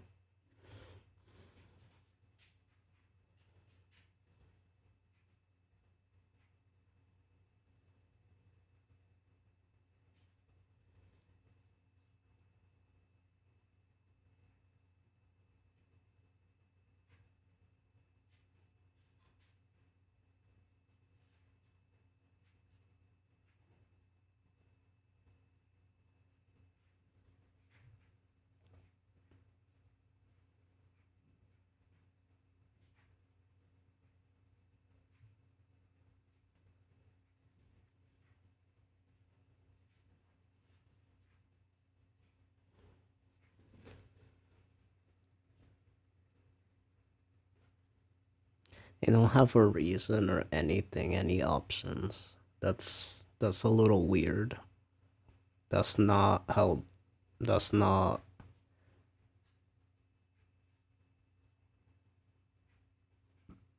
They think it's nothing too serious. What kind of doctor are you going to?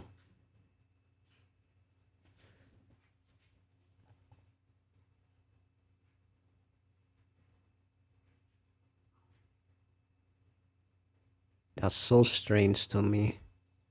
That's very concerning.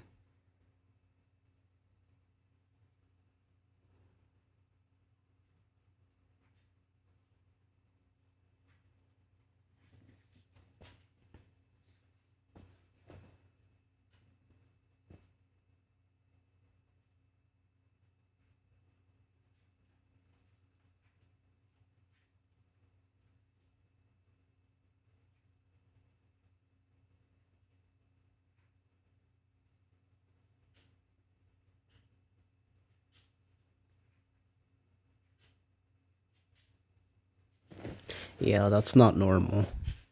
That's very concerning. I don't think that's...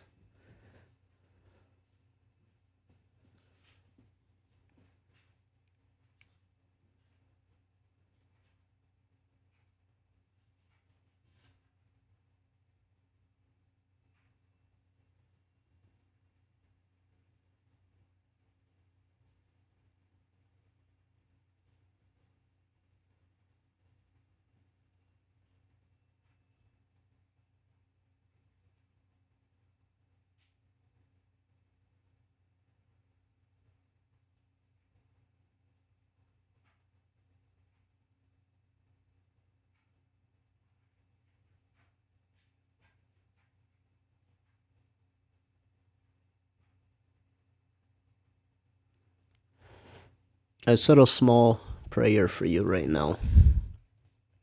I hope everything goes good with that, Neko. I'll keep praying for you about that.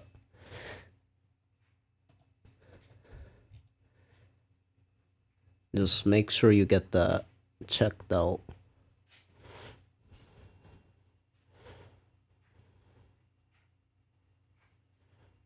I've been to 3 doctors and they say the same thing. Okay, besides the point.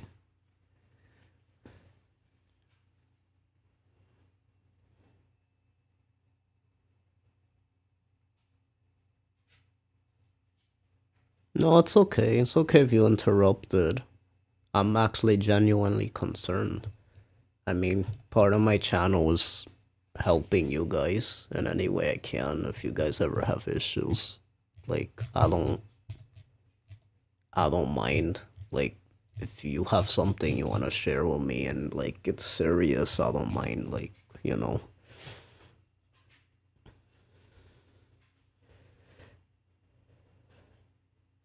Three different doctors agree about it. I suppose stressing over it won't help. Yeah, okay, if 3 said it, right? What did they exactly tell you? So they give you a painkiller. What do they exactly tell you, though? Do they tell you it's anxiety? And that you just need to relax?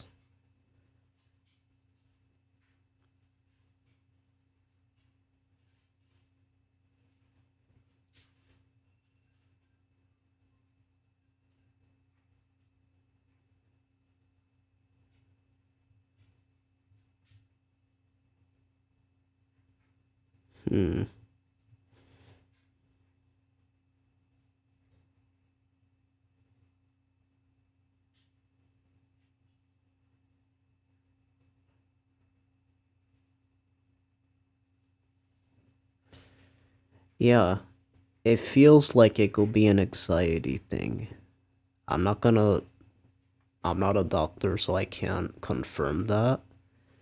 But based on the fact that multiple doctors have told you that, and then you're like, it's like, it sounds like an anxiety thing. And I would recommend going to those to see what it is, because usually they have a better answer for that kind of stuff. I could relate, because when I actually went to, like, those type of doctors, they went into depth on what exactly it was, because that's what they specialize in. So they'll be able to actually help you even more, how to handle it and how to get through it and stuff. So you should definitely do that.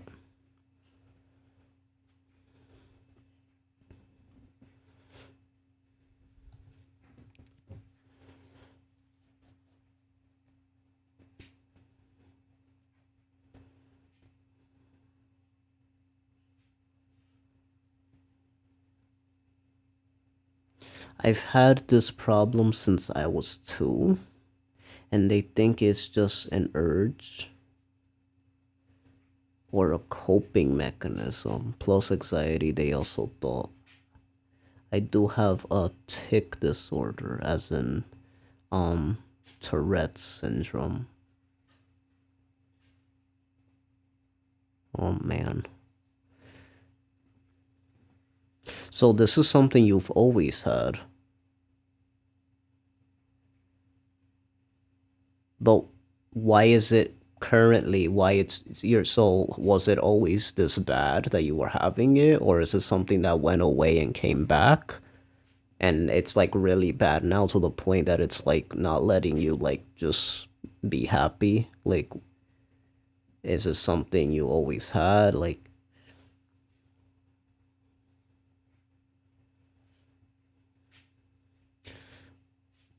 so wondering if this is a new thing.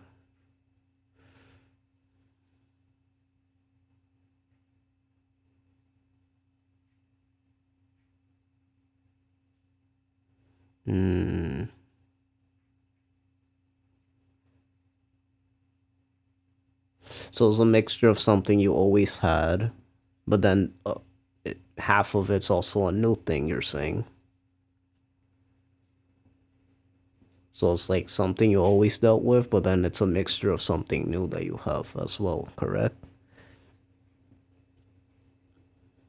I feel like it just gradually got worse when I started to feel this pain.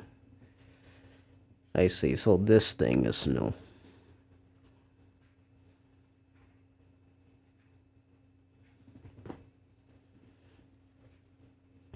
That's right, Shaky does have issues with his heart. Many doctors never know why, but mainly involve stress and anxiety. Really? What? So you had it since you were 5, but it was...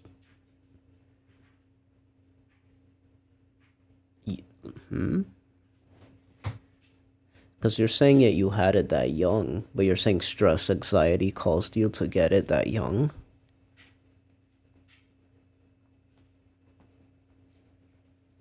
Did you go through like so much stress at that young of an age?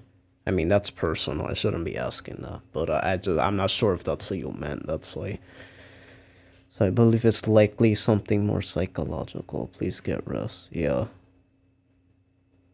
It's like I don't know for sure because I'm not a doctor, so it's like my recommendation would be to go to a psychologist, neurologist, specialist and get it checked out. Screaming parents. I see. I guess I should have assumed that.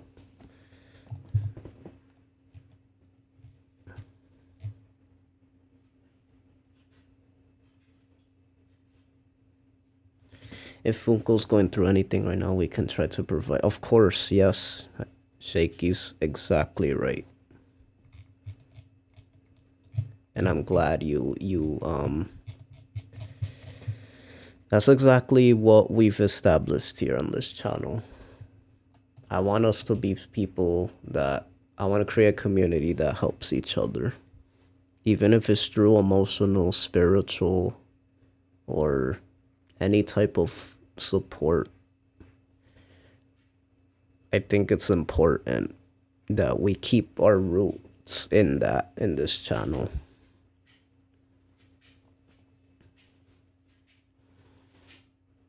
I had an attack once that left me paralyzed, but I still go through it. But I'm glad I have you guys. Yeah, Neko, I'm gonna be keeping you really in prayer. That's just do what you have to do. Try to stay calm. That's because if it is an anxiety thing, the only way it's gonna get better if you calm yourself and maybe do stuff that calm you. Make sure you're eating. I know you're saying it's hard, but you have to make sure eat. Maybe you could try protein shakes. That's what I drink. Something that still lets you like receive all the vitamins you need, even if you're not eating. Something, even if you have to drink it little by little, you could drink that, and that could help you. So that way you're still, because I don't want you to just go without eating. That's, that's not good for you. That could make it worse. So maybe buy something like that. So that way you're at least still getting your daily vitamins and stuff. Make sure you do a little bit of exercise. Make sure you rest.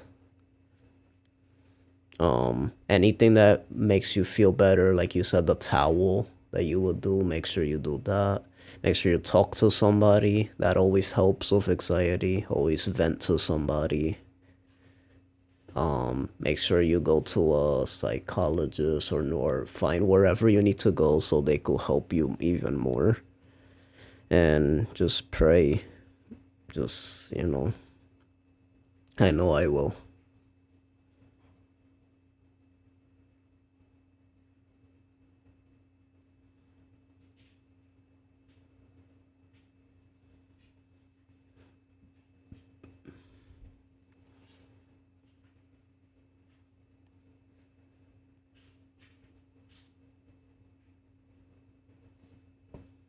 Also, Ruben, really quick, back to what we're doing. Yeah, Vandal Hearts seemed really interesting. I really do find it. I mean, it's like weird because it's like, it's one of those openings that it's like I probably could get over it and play it, but it's like I'll have to get over it first. And then again, there's still so many games I have to play, so I don't know when I'll play it. But I will say that I could tell this is an amazing game. I love the aesthetic. Like, I like it. It's awesome. I could tell it's an awesome game. It's a bit dark for me. I usually like the more lighthearted stuff. But sometimes things need to be dark so they could be more gripping. So I definitely understand why it's dark. So trust me, it's just, for me personally, that's not my thing all the time. But I do think this game looks really cool. And I feel like I would like to play it. It's just, man, that opening, it's like, that was kind of crazy. I'm glad we reacted to it though, because it's just crazy how this medium could range from something like Chrono Trigger that's so lighthearted with those same type of graphics, and then you have a game like this that's just so graphic, and it's like,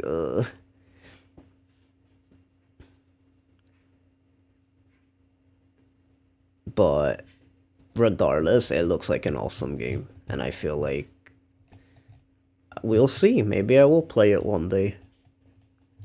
I mean, the tactics you told me about sound really fun, so. Really cool. Yeah, Neko, don't worry. We're gonna be keeping you really close to our hearts. I'll keep you in my prayers. I'll make sure to tell Rainy to keep you in her prayers. Everything's gonna be okay, alright? Don't worry about it. God will heal you from that. Don't lose hope.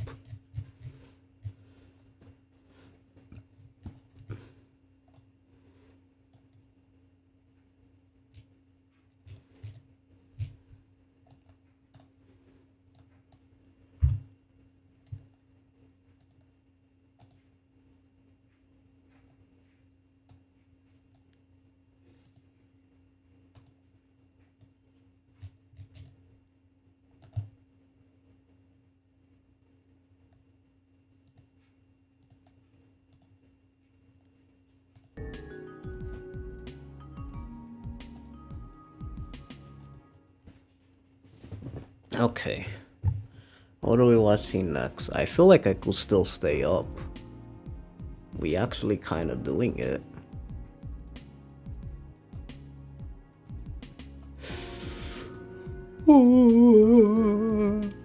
Okay, we're making it.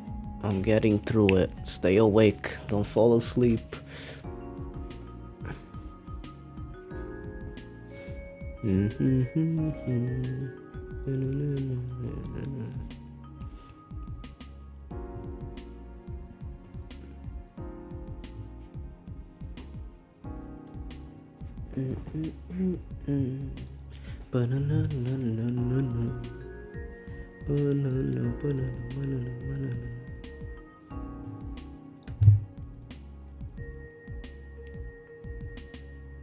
I'm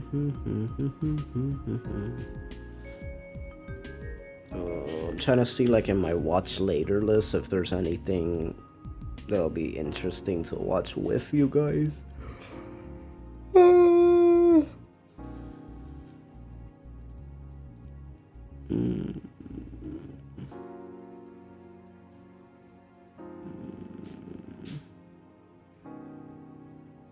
No, don't get sleepy. Not yet. I can't get sleepy just yet.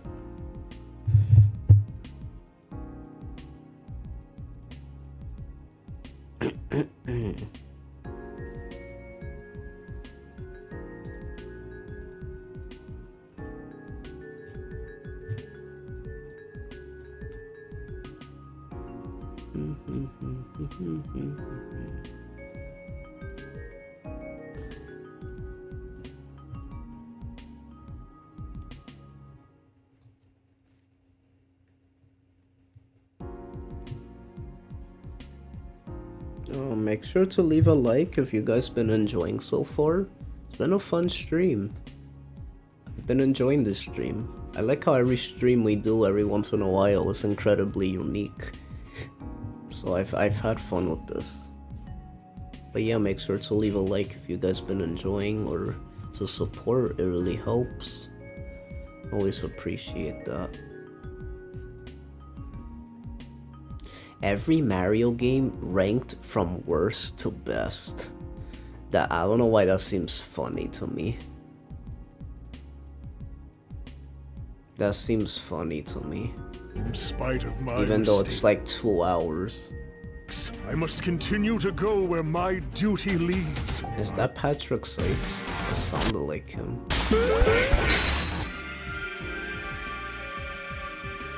I'm not. When it comes to video games, Mario is... you know what? This list is long enough. You've seen the runtime. If you haven't, look at that runtime! You already know who Mario is. Let's skip all the preamble and lay down some ground rules so we can plumb the depths of Nintendo's mascot. And we do mean the depths. See, here at Triple Jump, we don't just do the Mario, we do all the Mario. Okay, I already like this guy's sense of humor. He already did a Super Mario Super Show reference, so this guy clearly knows what he's talking about. Let's continue. We're not only ranking the platformers, we're not only ranking the major spin-offs, we're not even only ranking the games made by Nintendo. We are ranking every Mario game from worst to best. Now that's what I'm talking about. Every Mario. Hotel Mario. Mario is missing. Let's go. Mario's time machine. Mario teaches typing. Let's go. Because you have asked us to do it, and we didn't have the heart to say no. Our good friends and fun guys at the Super Am I Mario the only Wiki one that provided... feels like he sounds like Simon Cowell? He kind of sounds like Simon Cowell. Like, it just sounds like Simon Cowell is, like, narrating. An excellent list to get us started. Once we removed all of the ports and non-Mario starring entries, we ended up with 193 games. That was clearly too many. We need to sleep at some point, so we implemented a few rules. For starters, we aren't counting games that are clearly part of another series, even if they have spun off from proper Mario games, so no Donkey Kong Country, who Simon Cowell is? Have you never seen American Idol? Oh wait, that's American Idol. Well, no Super Smash Bros, and so on. We aren't counting Stellarview games. But isn't he on other games, shows? Pinball tables, America's or Got Mario That's branded America. prize Whoops. games at Japanese arcades. We aren't Never counting mind games that. in which Mario is the villain, such as Donkey Kong Jr. or Wario Land, nor are we counting games in which he is the damsel, such as Mario is Missing, Super Princess Peach. What? Mario's Missing doesn't count as a Mario game? Why? I consider that more of a Mario game. In which Mario is the villain, such as Donkey Kong Jr. or Wario Land, nor are we counting games in which he is the damsel, such as Mario is Missing, Super Princess Peach, or Luigi's Mansion. And if you want our one-word review of those 3 games, it's awful, good, and great. We aren't counting games from completely different franchises in which Mario makes a guest appearance. Shaky, were you not with us when we were watching the American Idol judges thing? Or you weren't there? Dang, how do you guys not know who Simon Cowell is? Such as Dance Dance Revolution, That's like one of those Street, people I thought the that Olympics. everybody knew. We are not counting re-releases or Funny mean compilations. man We who also make aren't who counting judges Flash harshly games, on but there any were talent. 26 official ones. Whether it Maybe be we'll singing, rank those one day. dancing, I'm not joking, dancing, obviously. Please don't. or ask just me to rank anything. those one day.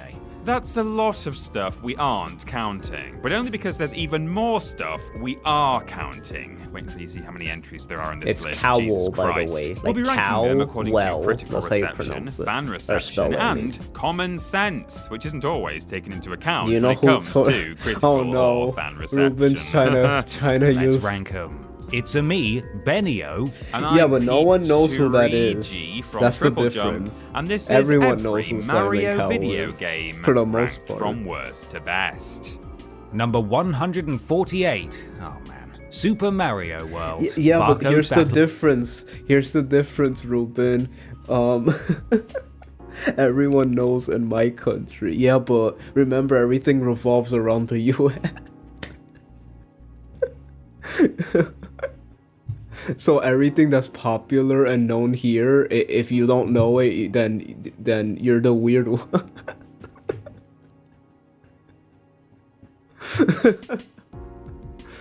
Everything revolves around us. That's why it's called US, Bet you didn't because expect it to see revolves Super around Mario us. World at the bottom of this list. If you that don't game know, then- remains a platforming masterpiece, but its first port, and I'm using the word port more loosely than anyone has ever used the word in human history, I sound like is Ruben now. completely disposable. Except I'm talking about my Literally. country. I'm I'm sure not even most talking people about, threw like, it away after me. playing it. The game was a set of cards with barcodes on them. You'd scan them into the barcode battler and, well, that was really it. You could power up hero cards with item cards and then I have think them based on square the off narrator's against version of the enemy video, I cards. get the sense In of what you're reality, though, talking you were about. just asking the barcode battler Oh my to tell God, you you which guys of the all two don't numbers know was who this larger. is? There's surprisingly little information about this game online, and that's undoubtedly for the best. If even the internet manages to forget about something, it really must be worthless. Number 147. He probably thinks Europe is a country. No, I'm not dumb, Ruben.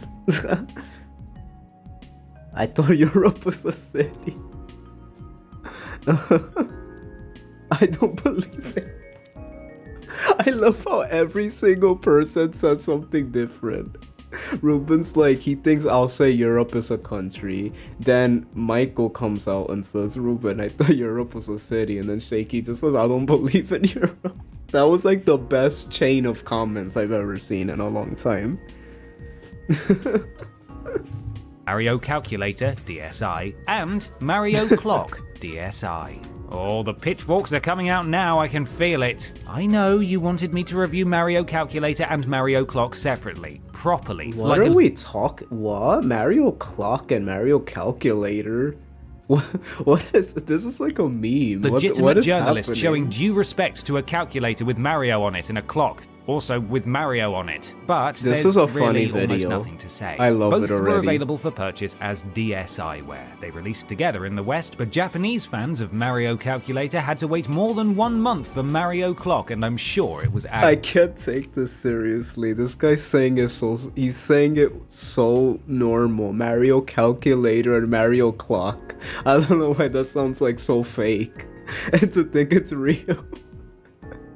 organizing. They feature Mario sounds and imagery, but they're still just, say it with me now, a calculator and a clock. Mario Calculator was slightly better value, I suppose, as the DSi already had a clock for free, which you didn't have to open whenever you wanted to check the time. And speaking of This time, is so that's funny. the last time we, or anybody else, will ever speak of Mario I Calculator. can't believe you and know Mario what he's Clock. talking about either, Ruben. 146. Mario Artist Communication Kit, Nintendo 64 What is DD. going- Am I what? in a position to judge something that's more add-on than game? No. Am I in a position to judge something that doesn't function because the servers no longer exist? No. Am I in a position to judge something that is entirely in a language I cannot understand? Again, no. And yet, I've got to talk about it somewhere on this list. I never might as seen well this. be here. Mario Artist Communication Kit, like all Mario Artists. Mario Artist Communication Kit. That's definitely someone's favorite Mario game. This title was exclusive to Japan. It allowed players to share the things they made in other Mario Artist games by connecting to RandNet. I feel like I might have Nintendo seen this 64 before DD's in like a online Jay subscription Witz service video that or did something. exactly as well as you assume it did. He usually if you lived in informs Japan, me on owned a some Nintendo weird, 64 obscure DD, subscribed to Nintendo RandNet lore DD, had like the other this. Mario Artist games, and wanted to upload your creations to the only other person on the planet who fit that criteria, then Communication Kit was great, I'm sure. Me though, I'd say it's better than a clock and not quite as good as a coloring book. Number 145. Super Mario Bros. And Friends When I Grow Up. PC. It has a title. Okay, these just sound fake. Super Mario Bro. Wait. Super Mario Bros. And Friends When I Grow Up. I want to show this Super to my Mario nephew Bros. And so Friends bad. When I Grow Up. PC. It has a title suited to an edutainment game, but don't worry, this is even worse. Super Mario Bros. And Friends When I Grow Up is a coloring book. You flip through a grand total of 30 images, click the empty spaces to add color, and wonder if your parents hate you for buying this instead of any of the actual Mario games. The images are animated, which is a nice touch, at least in the sense that it allows for some kind of functionality you can't get with a sheet of paper. The images are themed around various professions, such as teacher, journalist, Simon carpenter, Calculator. firefighter, farmer, and zookeeper. I It like might how be you fun keep to try and changing work the out last which of these name. hypothetical jobs Mario has actually held since then.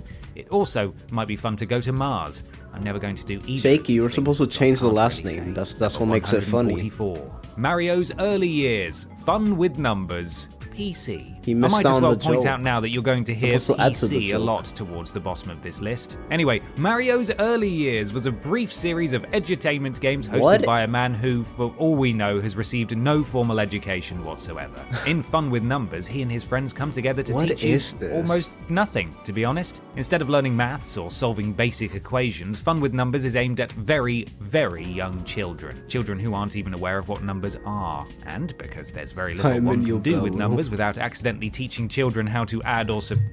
This is horrifying. What am I looking at right now?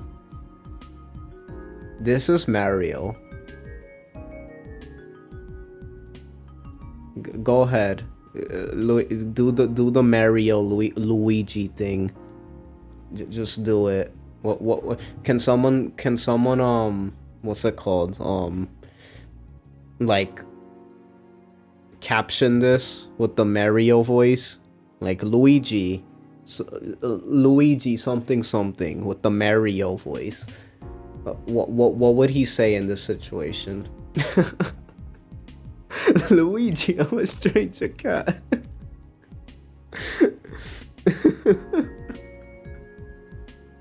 subtract, some of the lessons have nothing to do with numbers at all, instead focusing on shapes or nursery rhymes. The game received a SNES port, which probably helped kids count the number of bad games they owned. Number 143. Mario's early years. Fun with early letters. years? PC. The Mario Wiki describes Mario's early years Fun with Letters as a game about literature. Allow me to educate you, dear viewer, by assuring you that this I love is not this literature. narrator. The game, as you can see, is Simon extremely similar Cowell's to the Fun best with Numbers, narrator. but we're giving it the edge based on the fact that it does actually teach something. Why?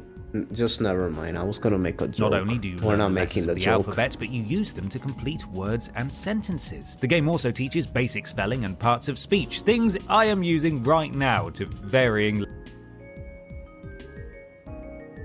I know you guys see it. I can't zoom in. Darn it, I wanted to zoom in. What is that? Wait, what am... Okay, is that... We get new sprites from these games, at least. How come no one uses these sprites? So we have Bowser, and then we have Lemmy Koopa, who's 2 times bigger than Bowser. What's even happening here? Why do we have Bowser who looks like a baby, and then we have Lemmy Koopa who looks like the dad? What's happening here? Levels of success. Fun with Letters doesn't pad itself I out think with I got irrelevant the joke content too. like Fun with Numbers did. Every lesson in this game does involve words, which admittedly doesn't sound all that noteworthy, but it qualifies as an achievement for Mario's early years. This game was also ported to the SNES, where it lost its storybook mode. That's a shame. The stories were really good. Number 142. He's lying. Mario's early years, preschool fun, PC. Look, I know there will be strong opinions in the comments I wasn't about referring which to of the Luigi, Mario's though. early years games is the best. Why I know is there will be Luigi's... arguments. Okay, can we just talk about Luigi's body? You guys see it too, right? Why it looks like Green Mario's head, and then it's like this weird, like... What's with them taking Green Mario's head and putting it on I a know different some body? of you will come to blows, but my personal favourite has got to be Preschool Fun. This game has a larger scope than the other two, and it's also the best at actually conveying knowledge to a child who is playing it. It explores concepts such as colours, opposites, and animal sounds, three things you're certain to be asked about in any This job hurts. interview. Fans will no doubt be sad to learn that this was the last Mario's early years game, unless Nintendo happens to announce one at this year's E3. All three games were eventually released as a collection on E3. CD-ROM though, and We that get collection one was at later bundled with E3. Card Shop Plus and Shelley Duvall's It's a Bird's Life. We'll tell you all about that last one when we get around to ranking every Shelley Duvall game from worst to best. Soon though. Number 141. I can't believe there's 141 of these we're gonna get through. You know, guys, What can I do? I know you guys are gonna not like me for this, but I almost want to go through this whole video so that way I stay up as long as possible. It's perfect. We don't have anything else to watch. Let's just watch this entire video together. I dare you guys to watch this whole thing with me. And you're gonna like it. Super Mario Collection Screensaver PC. We're You just gonna- youngsters may not believe we're this, gonna but just back go in through my the day, whole we used to thing. have to install screensavers to prevent our pornography from being burned into our monitors forever. That's a joke. Of course, pornography had not yet been invented. Screen burning was a very real...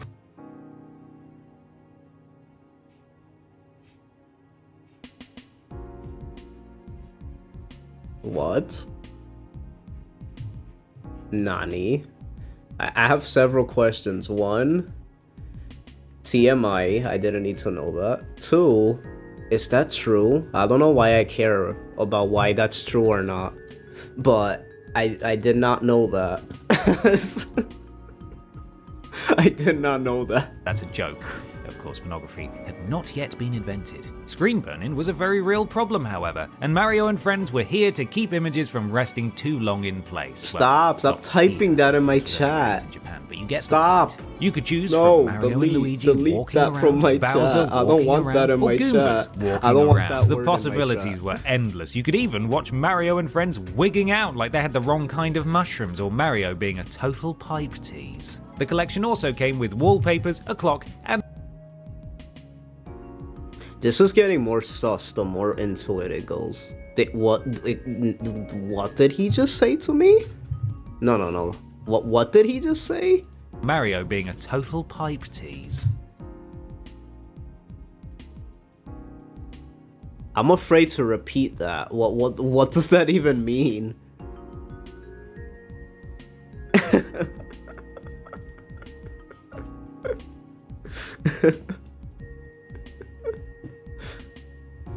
The collection also came with wallpapers, a clock, and a calculator. Wait, a clock and a calculator in the same package. Nintendo used to be so magnanimous. Number 140. No, I Am a don't Teacher, type it in my Super Mario chat. No Sweater, No, Famicom don't Disk say it in System, my chat. I and don't know Jaguar what Sewing that Machine means. embroidery-only software Mario Family, Game Boy Color. Two releases with impenetrable names. I Am a Teacher, Super Mario No Sweater. What is going on?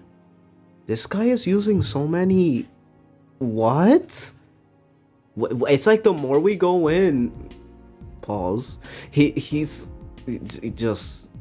For the Okay. Famicom Disk System and Jaguar Sewing Machine embroidery-only Impenetrable. software Mario Family for the Game Boy Color are both jumper design programs. Did the world need where Mario Family for the Game Boy Color are both jumper Sewing Machine embroidery-only software Mario Family for the Game Boy Color.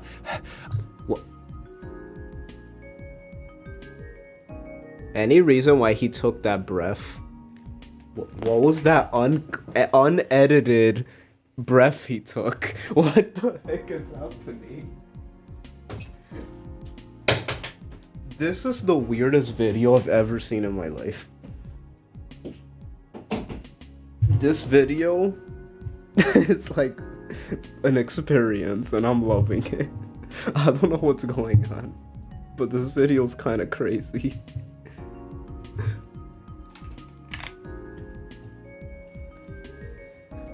Are both jumper design programs. Did the world need two of them? Who's to say? Me. And the answer is no. However, I am a teacher. Super Mario No Sweater only let you design jumpers. Any actual knitting was done by you as you stared at the pattern on your television screen and pondered the other paths your life could have taken. Jaguar sewing machine embroidery only software Mario Family, on the other hand, could actually be connected to the Jaguar JN100 sewing machine. I want to know who this guy Mario is, because I'm just going to call him Simon Cowell. Freeing up both of your hands to He doesn't give us his name. We're lumping them together here because if we talked about jumper design programs more than once, you would unsubscribe, and you'd be right to do so.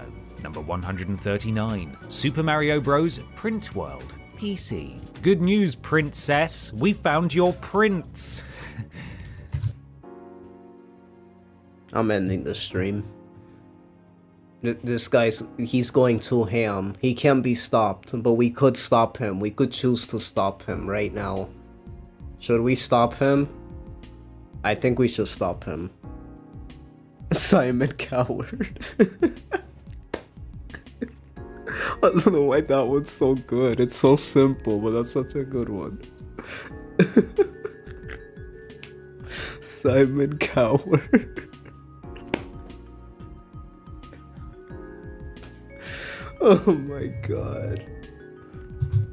I've got to be honest, that terrible joke represents the extent of the thought I've put into Super Mario Bros. Print World. You can hear me smiling though, it was pretty funny. Released by High-Tech Expressions in 1991, the program allowed users to design and print banners, flyers, greeting cards, and other documents that have some Mario-related imagery on them. Well, the Mario-related imagery isn't mandatory, but we aren't sure why you'd buy this if you didn't want to use it. Mario? Actually, we're not sure why you'd buy this full stop. The package came with 100 pictures of Mario and his chums, which you could use in conjunction with Mario and his 7 chums. different fonts. Not Mario and his the decorated chums. sheets of paper of your dreams. Then you could send your creation to a dot matrix printer that would keep the entire neighborhood awake until the job was finished. The 90s were truly magical. Number 138, Mario's Time Machine. In other words, Mario Steins Gate. My favorite Mario game. PC. The infamous Mario is Missing doesn't qualify for this list. Look for it instead on our list of every Luigi game ranked from worst to best, which we'll make surely before the heat death of the universe. For now, you will have to console yourself with Mario's Time Machine, a similarly educational and similarly terrible PC game from 1 year later. Mario travels Look, it's through even a history to visual learn about novel. various time periods, inventions, and historical figures, and there will be a quiz. That's not a joke either, see? For a game that aims to teach children, Mario's Time Machine doesn't seem to mind teaching them things that aren't true. The Mario Wiki has an extensive list of historical inaccuracies, rendering the edu part of edutainment rather suspect. Then again, the tainment part doesn't fare much better, so it balances out. The SNES and NES versions are shorter, which means they are superior. I get In no the timeline, joke. However, is Mario's Time Machine worth playing? So, there we are. He does the laugh. 137. Yeah, it's like he's gonna do the wahoo. It's like he mixes it. He's gonna do the laugh, and then it's like I can't copy it. I don't even know why I attempted to copy that. Yeah, let's not even do that. Also, I like how no one's telling me how my song is still playing. You guys didn't even tell me to turn off my music. But is Mario's Time Machine worth playing? So, there we are. Number 137. Punchball Mario Bros. PC. The original Mario Bros. Isn't a great game, but whatever appeal it does have is rooted in its simplicity. Enter Punchball Mario... Wait, Mario Brothers is here? Punchball Mario Bros. Punchball Mario PC. Brothers. The original Mario Bros. Isn't a great game, but whatever appeal it does have is rooted in its simplicity. Enter Punchball Mario Bros. To prove that fact, as I every wonder bit if of the music complication it adds clashed makes the nicely. game noticeably worse. The And history that's why you of this guys game didn't is say poorly anything. I documented. wouldn't know, I can't was hear it. developed by Hudson Soft in But I muted 1984 it. and may well be be the earliest Mario game not developed by Nintendo. It uses Mario Bros as its foundation and introduces the titular punch ball. The brothers can toss it at enemies and then walk over to pick it up again. It's exactly as riveting to play as it was listening to me describe it. Basically, it's a game for anyone who thought bopping turtles from below was too much fun. Punch Ball Mario Bros. Also features new level layouts, each of which seems carefully designed to make you long for a game that wasn't all that good to begin with. Number 136, Mario Teaches Typing. There we go, another classic right there. PC. If you're anything like me, you've often gazed into Mario's big, beautiful eyes and Mario thought, Bros, you throw balls at enemies, that's so weird. Mario Teaches Typing then should be right up my alley. Unfortunately, Mario teaches sod all in this game.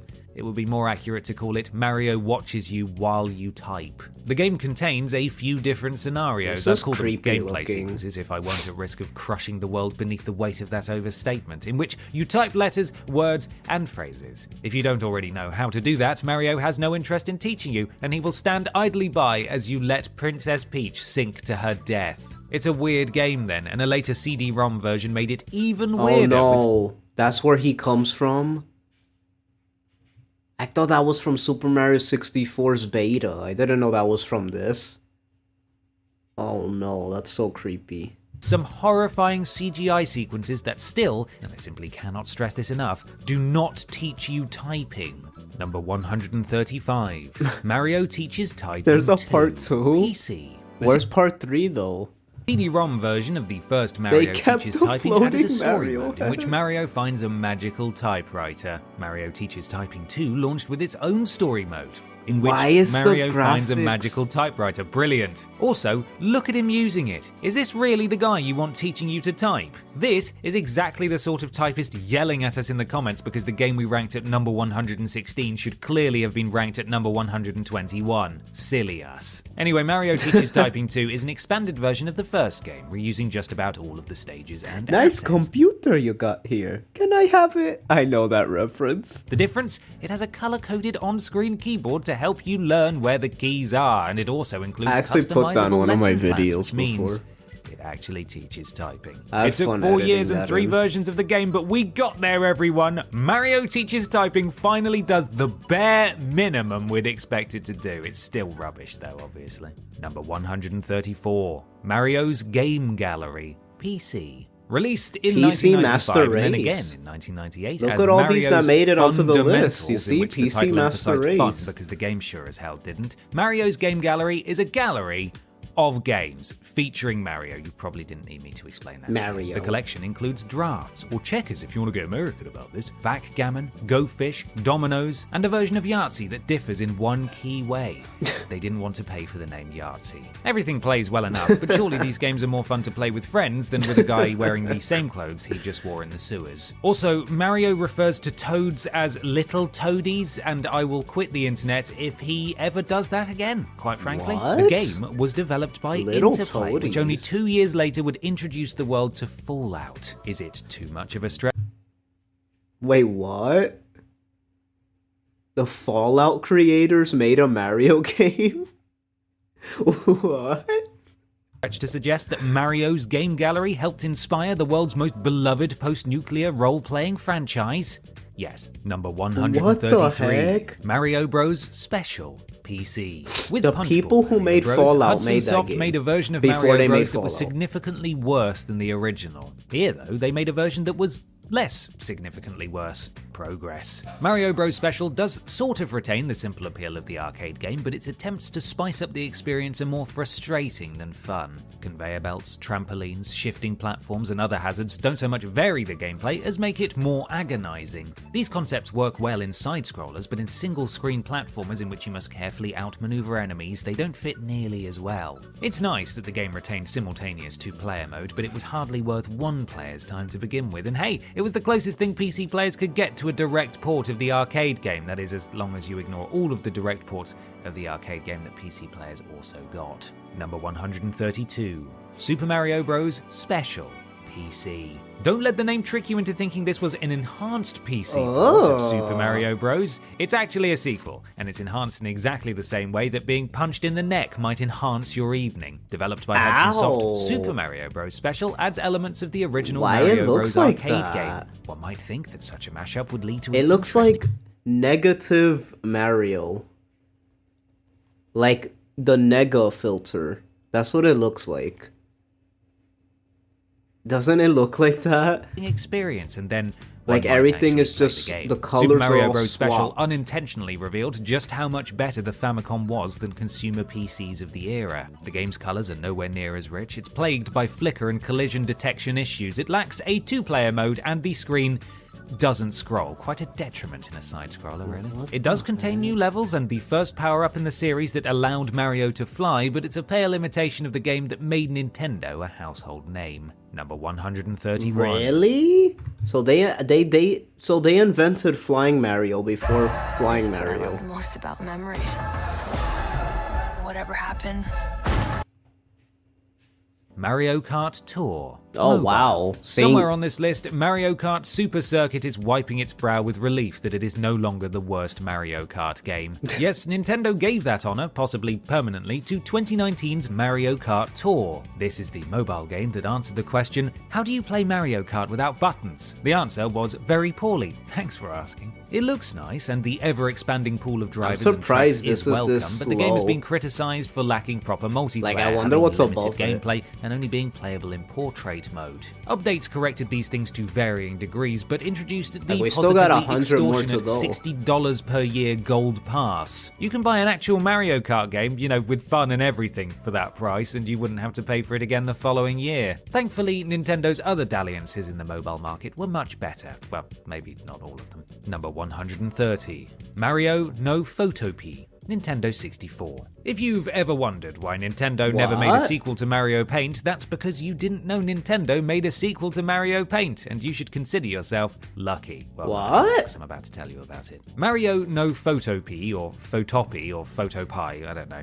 was released only in Japan, and my goodness, those poor people. Mario No Photopea Those was poor overcomplicated and confusing. Also, whereas Mario Paint let you draw with a mouse, Mario No Photopea used the Nintendo 64 controller. Drawing with that thing was slightly more difficult than trying to sign your name with a 12-foot-long pencil attached to your eyebrow. The main draw of Mario No Photopea was the ability to import photographs from memory cards, which could be plugged right into the cartridge. You could then manipulate and print those images at dedicated photo booths, just to make the process as cumbersome as possible. Also, Mario No Photopea had a tile puzzle. Mario Paint had Gnat Attack.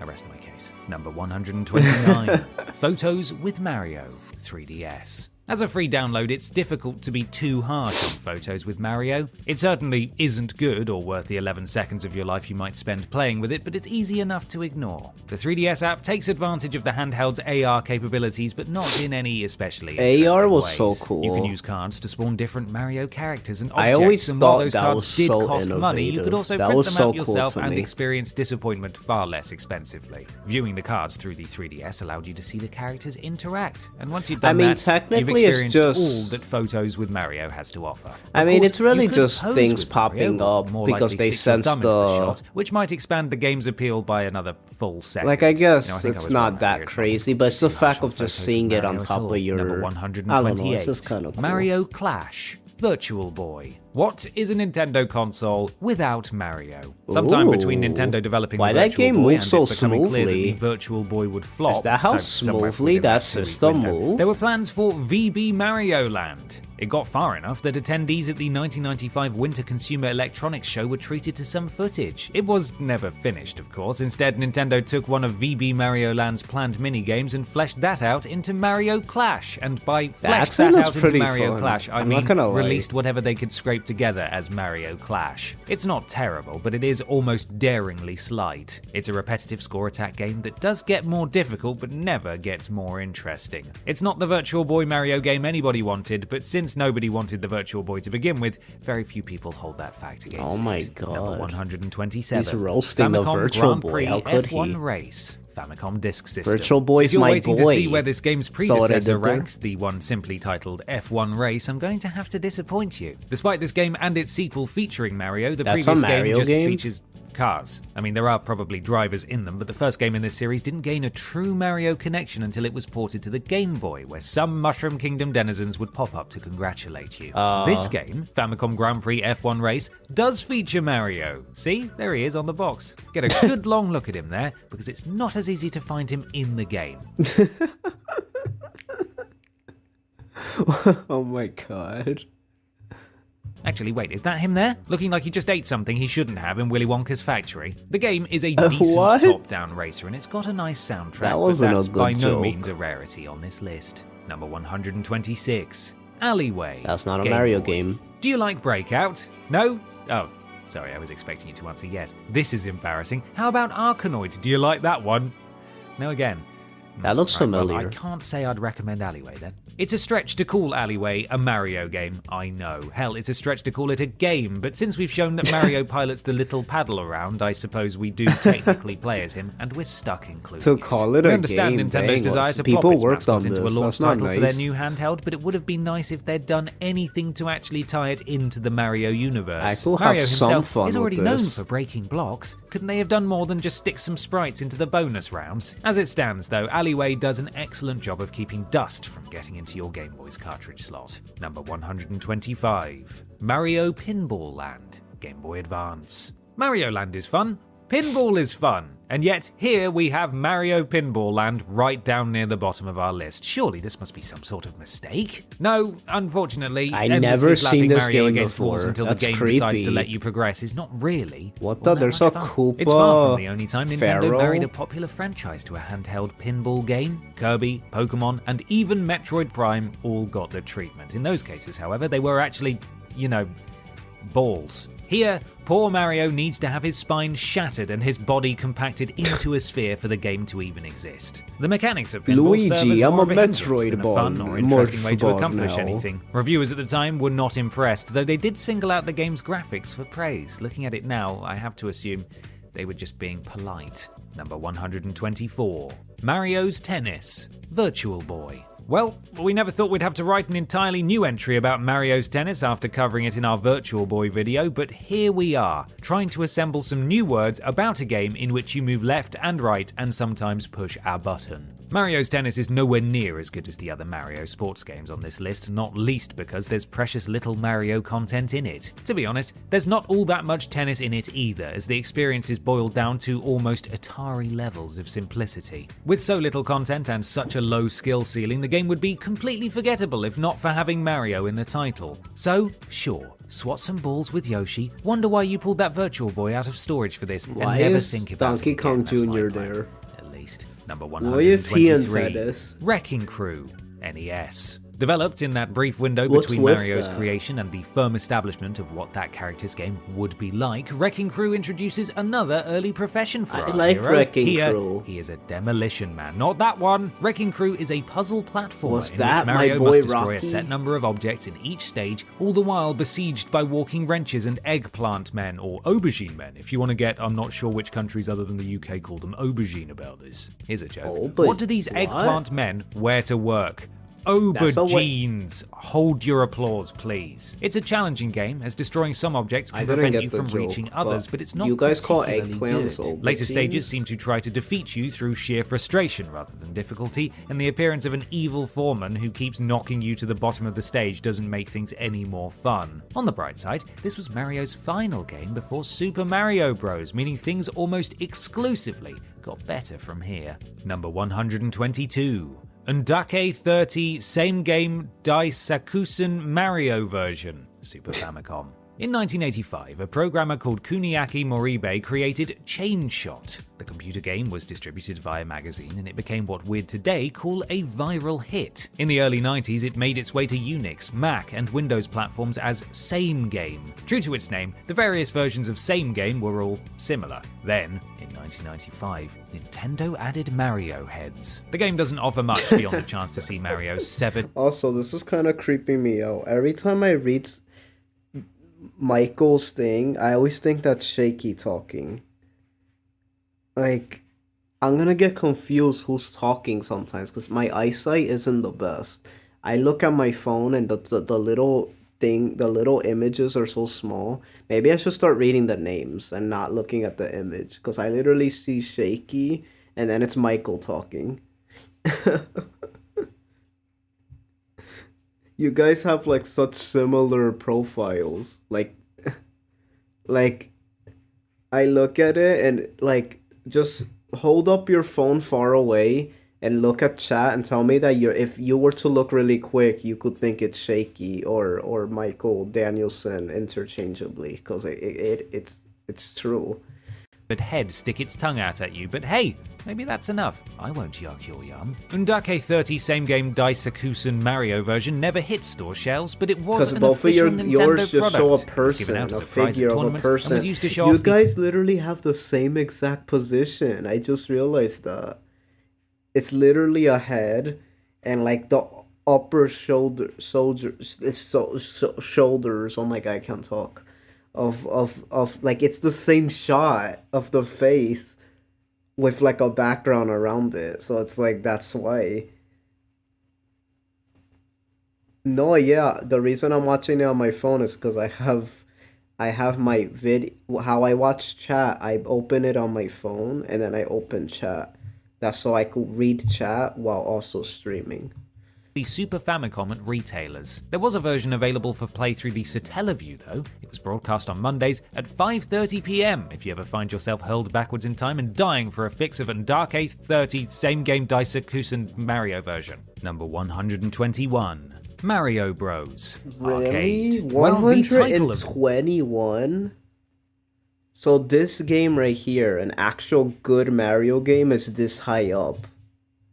Well, then again, every Mario Party game, every Mario Kart game, every Mario game, This game is accurate because Mario Bros. Sure isn't super. Its legacy is important though. It's it established not super. Mario's name. It established that the brothers live in New York and work as plumbers. And He introduced changed his Luigi. profile. Kind of. He was created for this game, but he ended up You debuting didn't a few have months to do earlier in a that. Game & Watch title called Let's see what it is. Mario Bros, which isn't the same game, and let's just move on, Is that shall we? Link? Mario Bros involves bopping enemies Is from that below to Link? the great confusion of modern gamers I who like died the because new they one. tried to stomp a turtle. There is fun to be had here, but that fun can be measured in Like the minutes rather character. than hours. Nintendo seemed to realize this, as it's frequently been included as a minigame in other titles as opposed to a standalone release. You can play versions of it in Super Mario Bros. 3, Mario and Luigi Superstar Saga, Super Mario Advance, and Super Mario 3D World, and then you too can learn that it's Superstar Saga. Number 120. It's the same character, but a Kaita different Mario picture? Bros. Really? Famicom Disk System. It looks so Mario different. Bros. Have returned. Oh yeah, I could kind at of see least it. Who according is to the that? title. I'm Who told is that that's how it character? translates into English. Kaita By the Kita way. Mario Bros. Is an enhanced semi-sequel sponsored by Japanese food company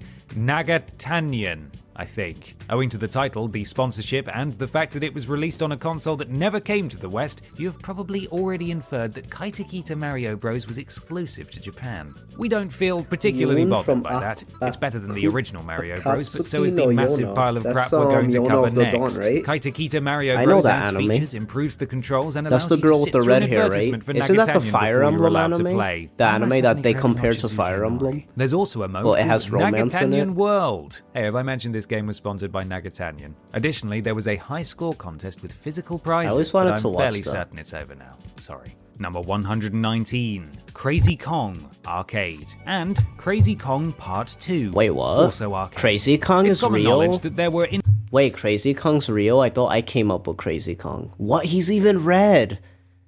What the heck? They stole my idea. When I used to play Super Smash Bros. Melee, I used to have this funny thing I used to do with my bro when playing. I used to turn to the red color of Donkey Kong and then call him Crazy Kong. And I used to get crazy. That's the story.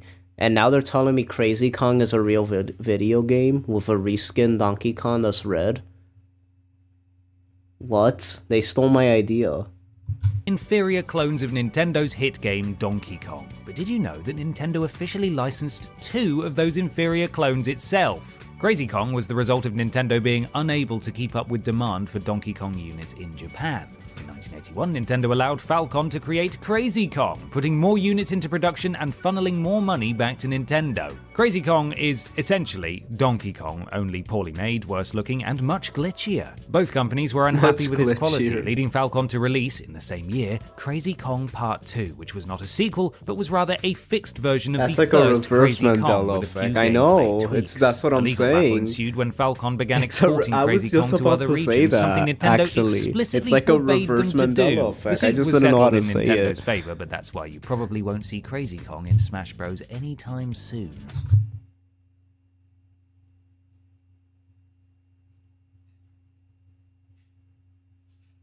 He didn't. What?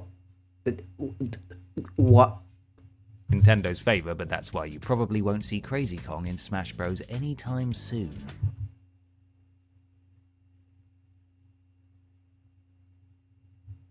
Are they watching me? Who is this guy? Triple jump? Are they watching me? What's going on? He is in Smash. I made him. The red colors the red colors based on Crazy Kong, who I created first. But then maybe it could have been inspired by this.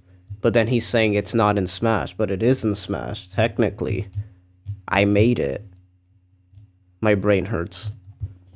Number 118, Hotel Mario, CDI. Yes, that's right. As much as Nintendo would like the world to forget the existence of Hotel Mario, Philip's bizarre door-slamming simulator is better than a fair few games Nintendo made themselves. Does that mean it's time to reconsider Hotel Mario? Is it actually a hidden gem? Was it simply ahead of its time? For those of you playing along at home, the answers are no, no, and good God, no. It can provide several minutes worth of amusement though, so that's something. Critics who reviewed it upon release in 1994 actually tended to enjoy it. Scores hovered around the 70% mark, with reviewers praising its addictiveness, soundtrack, and creativity. It's only later that Hotel Mario's reputation soured and it became marginally less loved than COVID-19. It's by no means a good game, but it's so far from random. bottom-rung material. Why did he have to Doesn't even compare rank it to amongst that? the worst three That wasn't Nintendo entries funny. on the Like, CDI. It's just what does kind that of even mean? dull, really. And if it weren't for the awful cutscenes, it wouldn't even be worth talking about today.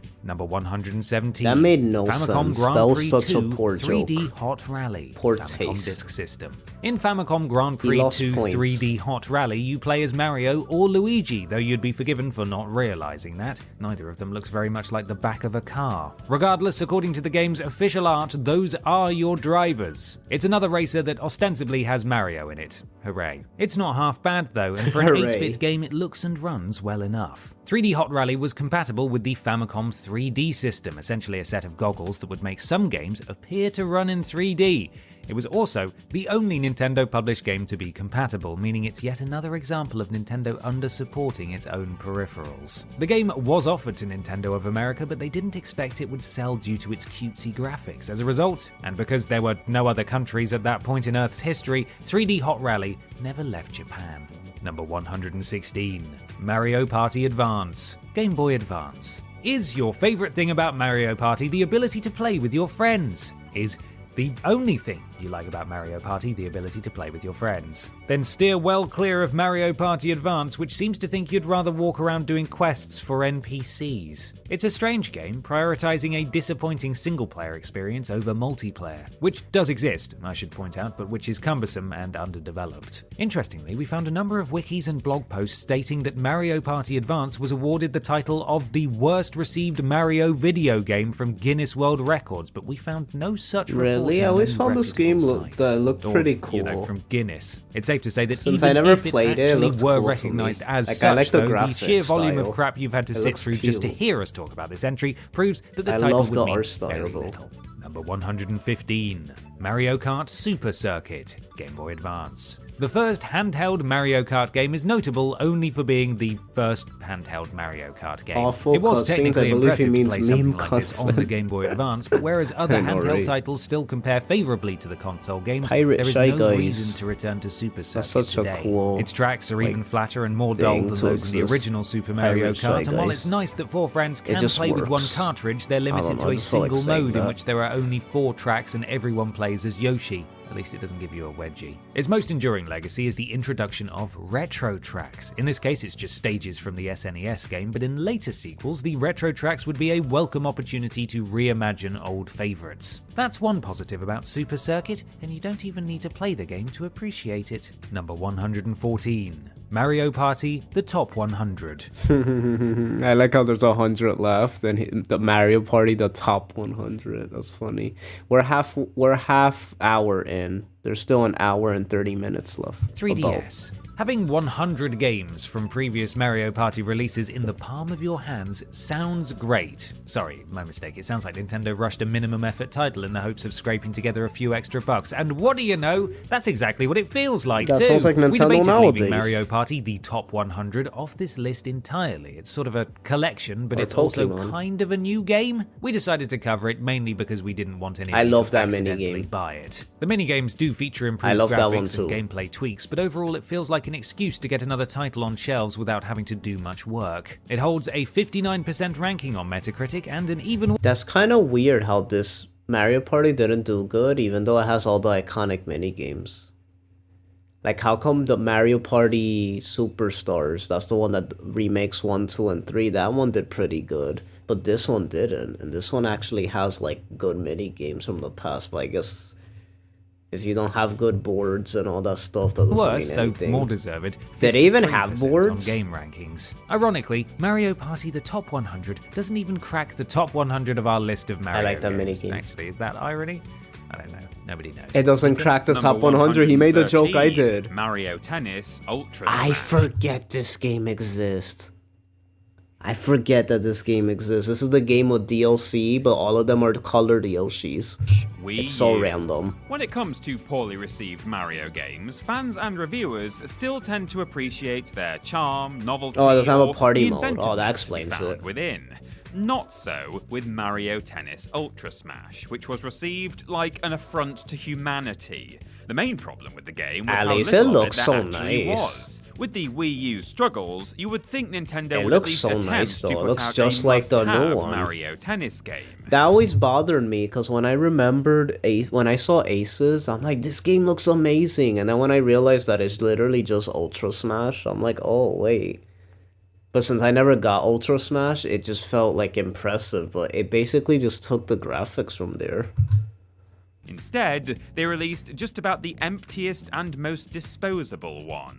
This was even more galling when you realised that the Wii port of Mario Power Tennis was available through the Wii U's Virtual Console for a fraction of the cost. What little, and it was very obnoxiously little, that Ultra Smash introduced to the series was easily counteracted by the sheer wealth of modes and content that it removed. It looks like it moves less Number smoothly, though. 112, Paper Mario Sticker Star 3DS. Oh, they're counting Paper Say the Mario word too? Sticker Star to a Nintendo fan, and they will react as though you poked them in the eye. Seriously, I've tried both of these things many times, and the reactions are actually very similar. While Super Paper Mario was a bit controversial among fans, Sticker Star was the irrefutable evidence that Nintendo never wanted anybody to be happy ever again. Its puzzles require trial and error, key items are consumable and must be collected all over again before Funny, you I can never move played on. this game, so it looks Everything you kinda do cool. in battle is dictated by limited resources.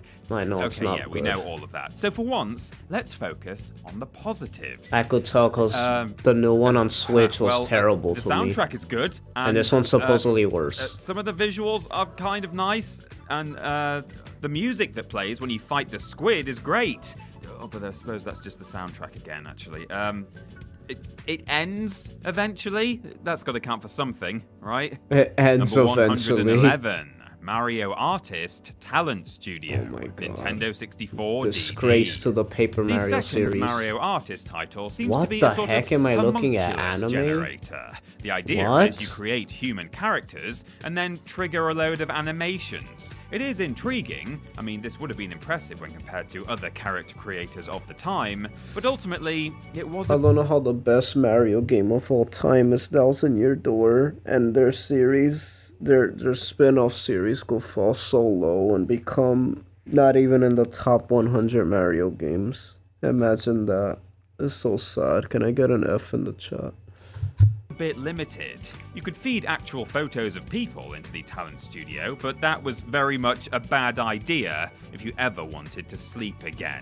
Moisturize me. With RandNetDD, you What could in the upload your world was abominations that? to the rest of the world. Well, to the rest of Japan. Well, to the rest of Japan that had RandNetDD subscriptions. This game is and were above browsing the Sticker Star. talent Let that studio sink in. creations of complete strangers. Also, you better be quick about uploading those masterpieces, because RandNetDD was operational for a grand total of around 14 months. Pity the kids who had this and didn't Was wait that for a- YouTube to come along. Wait, how is this a After Mario all, that's game? a much sturdier platform. How for is this a uploading Mario game? horrifying nonsense. Number 110, Mario Party Island Tour, 3DS. The handheld versions of Mario Party will never compare to their console versions. It's simply a fact that gathering friends around a television for Mario Mayhem will always be more fun than playing it alone or focusing So on was your own Color time Splash screen. better or Origami Having King? said that, I thought Mario Party Origami Island King was Tour considered the does take best one advantage out of the the new ones. 3DS's download But I know play Color Splash was capabilities, also pretty meaning 4 enjoyable. people can join in a fully But fledged just they still multiplayer haven't, like- experience with only one copy of the game. I know You still that need 4 3DS Origami King has one of the saddest scenes in all of Paper Mario. I remember watching a VTuber react to a certain scene from Origami King, and I was actually shocked how they managed to still keep like the emotional impact from the older games. So I guess they're not completely trash, but it's just like I wish that was the whole game, you know? It's really just the gameplay, because I feel like the story's probably not even that bad. It's just... of course, but I you was know, always it's a more of a nice Mario idea. and Luigi guy. Less nice is the selection of That games, makes sense. which I range love from Mario and Luigi gimmick-heavy too. to dull, Mario and with Luigi, my problem with Mario and Luigi, well, I love the gameplay of Mario and Luigi. Like, it's so satisfying. My problem with Mario and Luigi, the humor got a little too much sometimes. Like, in the first 3 games, it was great. And then, like, after that, it's like, it became a little too much. And then even the first 3 games, they had their moments where they would just, like, the humor is a little more, I guess, it could get annoying sometimes. It's hit or miss. Like in the first game, there was some moments I didn't like. 2 was fine. Bowser's Inside Story was fine. There was just a lot of talking in Bowser's Inside Story. Like in the beginning, they talk a lot. few standouts. There's also the fact that Paper if you do Mario have 3 just of your had- friends was together more in the same place, it's probably just worth my type of popping charming, a proper I Mario guess. Party game into your console than faffing That's my about only with an complaints about underwhelming Mario and one. Luigi. It is, Overall, I however, love the a series as must-play well. if you've ever wanted Toad to impugn your manhood. Oh. Number 109 versus Super Mario Bros. Arcade. Nintendo's 1984 Versus system allowed the company to get versions of its console games into arcades. It's unlikely Nintendo saw arcades as a major revenue source at this point. More likely these served as demo units that would inspire players to buy a console and some games of their own. Super Mario Bros. Made sense as a port to the Versus system, but that doesn't mean it worked well as an arcade game. Actually, let me be clearer, Super Mario Bros. Does not work well as an arcade game. Super Mario Bros. Is not an easy game in the first place, but the Versus version was even more difficult. Enemies were replaced with trickier variants, new levels were shuffled into the old ones to increase the challenge, and many one-ups were removed. What's more, arcade owners could There's adjust an the arcade settings to make version the of timer run Super more Mario quickly Brothers? and give the player fewer lives. These represented only a few additional layers of punishment that make the game significantly. Oh my god, you're saying all these Mario Party games, all the ones on the portable, I completely forgot about. So there's Island Tour, Star Rush, and Top 100. Forget That's about fun. those. Number 108. Oh, there we go. Mario Party Star Rush. There it is. 3DS. We were just talking about it. What the heck? Mario Party That's for the crazy. 3DS? No. But here we are. Star Rush is at least a little bit interesting, with a unique main mode called Toad Scramble, which sounds disgusting, but I didn't name it. Here, all the characters move at the same time, giving players That sounds fewer familiar. opportunities to take That's a what bathroom ruined the Mario Party. The main problem is that outcomes rely even more on luck than they already did in the previous entries, with the player who moves the farthest at the outset having a clear advantage. Other modes, ranging from racing games to puzzle games, are a bit better, so it's unfortunate that there's so little strategy involved in the star attraction. So he's just putting Also, it ahead I know you because are it's more waiting with barely interesting, but it's contained probably not as excitement to see where popular. we rank this game's free companion app, Mario Party Star Rush Party Guest. But we're just going to mention it briefly, because in this list we will spend more time talking about Mario Party than we spent with our loved ones all last year. Number 107, Oh my God. Wrecking Crew 98 Super Famicom. Wrecking Crew 98 is neither an updated version of the Oh original shoot, I never Wrecking seen Crew, this. nor a That looks so sequel. cool. It's now a match 3 puzzle game, I like the more art similar style. to Panel Upon than Wrecking Crew.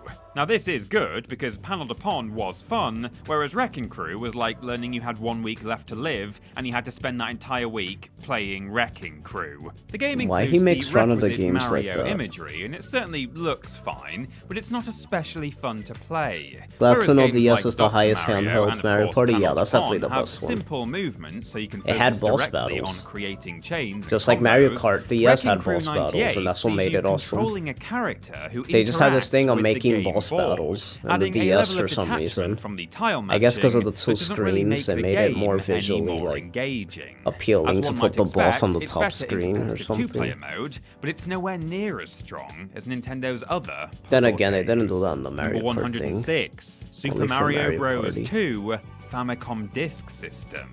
The original version of Super Mario Bros. 2 was replaced in the West by another game, which we won't see on this list for quite some time. The common explanation Dang, is that really? Western players needed Is easier that good? games. Now this is true if you ignore the fact that most games that came westward did just fine regardless of their looks so difficulty, fun right now. I and wanna the play fact that. that other games were actually made more difficult for their Western release. No, the likelier reason this didn't come westward is that it's not particularly good. As Nintendo was conquering the North Same. American The game ambassador market, system Mario was so established cool. himself as the company's I love strongest that. ambassador. An Like, can we incremental just sequel talk about that Nintendo? Like, what happened to that Nintendo? Like, can you believe that's the same Nintendo that gives us Nintendo Switch Online, Ruben? Like, remember when we were rewarded for getting the 3DS early since it was so expensive, and then there was like the price drop, everybody got upset, and then they rewarded us by giving the people who got it early all these special ambassador games, and we're like the only ones who had them for like such a long time. That was so cool. That was one of the best decisions, business decisions they ever made. Honestly, from the effects of the like video that was pretty nice Nintendo of them to needed do. more than a harder version of the previous game to convince consumers that the NES You was get worth even a little sticking with. certificate thing in As the such, everyone outside of Japan got on a your different, system, which is superior pretty game cool too. called Super Mario Bros. 2, which has entirely overwritten this one in the cultural memory. And thank God for that. Number 105, Paper Mario Color Splash. Stuff like that's why Wii Nintendo U. Online hurts so After much. Sticker Yeah, Star, exactly. It's Nintendo like, had two options. They could either have listened to the fans who were craving a return to the series' roots, or they could have released Color Splash. No points for guessing which one they decided to do. Just about everything that fans disliked about the previous game was still present. The lack of RPG mechanics, the gimmicky combat, the absence of memorable characters. Color Splash was the firm declaration that the series had no intention of returning to the formula of the first two games. Overall, though, this one did review better than so Sticker much. Star. Critics were grateful for the paint mechanic, which was superior Just to the give previous us game's partners sticker mechanic, and because make- it actually did something. make the battle writing was also system seen as just an how it improvement, used as to, were with the like visuals, slightly more though that tweaks. was probably a given. Few people And stop liked making Color all the Splash. characters toads and Shy Guys. Like, please give the toads different looks, give the Goombas different looks, give everybody like no, there's like no personality anymore. Now it's everything's just, the whole point of Paper Mario was that it just happened to have a paper aesthetic. Now it's like, haha, look, paper aesthetic, haha, get it? We're made out of paper, haha. Look, paper joke, haha, scissors, paper, haha, we're made out of paper, haha. It's like so stupid. But at least fewer people hated it. Like, at this point he's in the too series, paper that now. qualified Too as much progress. paper. It was Number never about that. 104. There's a freaking pencil case you fight as a boss. You fight a pencil case. You fight colored pencils as a boss. In the latest Paper Mario. It's Yoshi's so dumb. Cookie, NES. That's equivalent We're to sure Vanilla, Nintendo was like a tempted to call Pokemon this made out of game ice cream. Mario's Cookie. What with it being a game about Mario matching cookies and all. But it was released as Yoshi's Cookie instead. It was ported to No, the yeah, Game I like Boy Super and the Paper SNES, Mario. with Japan getting It makes a Super deluxe Paper version Mario called look like the best Yoshi game no ever. Cookie That's how, Kurupon like, Oven de Cookie. it's the Forgive me worst if of I the accidentally three, but pronounced it's that as definitely some still sort of one of the, profanity. like, the Yoshi's greats Cookie of Paper involves Mario. shifting rows and columns of cookies I argue it in has order like to the best match and story, eliminate them, which possibly. I'm sure Mario is doing I prefer for a Thousand very Year good Door reason or story, something. but I could see why The game someone will was say the originally story's released in better. arcades It's a as bit more Hermetica. complex. This version was alchemy themed and was met with a less than stellar reception. Bulletproof Software scooped it up from the original developer, worked with Nintendo to cram some recognizable characters in there, and history was made. No, I'm only joking. Nobody cares about Yoshi's Cookie. Number 103. No one cares about Yoshi's Cookie. My mom used to play it as a kid, and she doesn't even play video games. Not as a kid, but as a... I don't even know why I said as a kid, but she used to play it. Family Computer Golf Japan course, Famicom Disk System, and Family Computer Golf US course, Famicom Disk System. Family Computer Golf Japan course and Family Computer Golf US course both released exclusively in Japan in 1987. The titles imply that they are the same game with different courses, but each game actually plays differently. The titles also imply that the courses are based on those found in Japan or the United States, but all of the courses in both games are invented. Each game was compatible with Disk Fax kiosks, which allowed players to upload their scores. Disk Fax kiosks is also a tongue twister, as I've now learned. It's very difficult not to say the word dick at the start. Nintendo sent prizes to the best players, including harder official versions of these games that were never released at retail. In fact, only music. 100 copies of the Family Computer Golf It's Japan 1 o'clock. Course We're Champions pushing through. Course game were printed. I'm getting a little making it one of tired, but Nintendo's we're pushing rarest through. releases. The Family Computer Golf games are mainly notable as historical oddities. Are they fun, though? Well, I suppose they I'll be are right a back. fair I'll leave it way playing. to spend some time. Number 102, Mario Sports Superstars 3DS. Mario Sports Superstars gives players the chance to take a bunch of Mario sports games on the go in one convenient package. The problem is that fitting them into this package seems to require the removal of all the fun. The sports include football, baseball, tennis, and golf, all of which were already available as better Mario sports titles, as you'll see. The one unique sport, horse racing, actually fares the best, if only because we have no proper version to which we can compare it. Whereas the other sports are played more straight and simply than Mario sports games usually are, horse racing feels unique and allows for some customization. That's not enough to save the package, of course. The biggest problem is the fact that a game centered on multiplayer experiences doesn't offer any form of download play. Typically, Nintendo is more generous than that. Number 101, Mario Tennis Open 3DS. While Mario's golf games tend to get better with each release, his tennis games haven't maintained the same upwards trajectory. Mario Tennis Open, whose title describes the exact type of window this game should be thrown out of, represents a big step backwards for this series in terms of the quantity and quality of content on offer. Gone are the RPG and story elements, resulting in a stripped down entry that doesn't so much feel simple as it does hollow. The game's big feature, the chance shot, occurs at random and only requires the player to tap the colour of the prompt that appears on the screen. It's exactly as challenging as this other handheld game you can probably pick up much more cheaply. Critics and fans were both left underwhelmed, and they complained about it endlessly. In fact, you could say they made a real racket. Even I want to groan after that one. Number 100, Mario & Luigi Paper Jam 3DS. The crossover that isn't really a crossover, Mario & Luigi Paper Jam does indeed borrow elements from Paper Mario, but is without question a Mario & Luigi game through and through. It's also not a great one, and it was the last new Mario & Luigi game that developer Alpha Dream released before the company folded. No pun intended.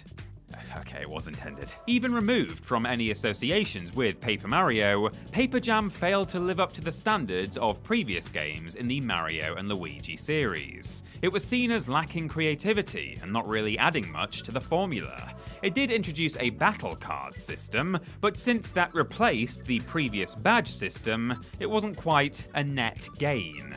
Critics took issue with its poor pacing, dull gameplay, and inability to live up to its own potential. It may be worth picking up for fans of the series, but newcomers will want to start elsewhere. Number 99, Mario Artist Polygon Studio, Nintendo 64 DD. Polygon Studio was an application with which gamers could build their own creations out of polygons, essentially giving them the opportunity to learn a bit of 3D modeling.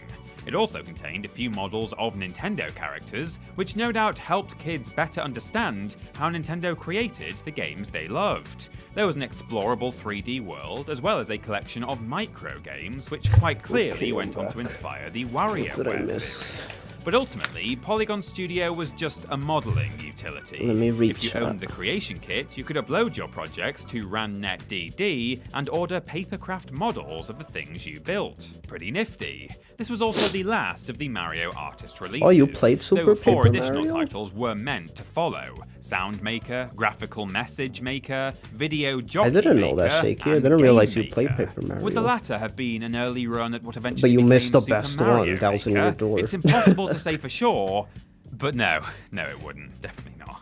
Number 98, games. Mario Sports Mix, Can't think of Wii. Do you know what the Wii needed? A collection of sports games for casual players. Other than that one, and that one, and oh god, other than that one, definitely. Enter Mario Sports Mix, a game that nobody was asking for and even fewer people enjoyed. The game contains Mario-themed spins on basketball, Paper Jam I never volleyball, played dodgeball, either. and hockey. There is also a fifth game, Sports Mix, which sees you playing basketball, volleyball, dodgeball, and hockey. It was a rare opportunity to see Mario and Final Fantasy characters getting along, but it felt underwhelming at release and hasn't disproven that feeling anytime since. Critics saw it as an undercooked way to squeeze just a little more money out of Wii owners who weren't buying Metroid Prime 3. And you know what? We hope that strategy worked. It would mean that Mario Sports Mix was good for something, after all. Number 97, Yoshi NES.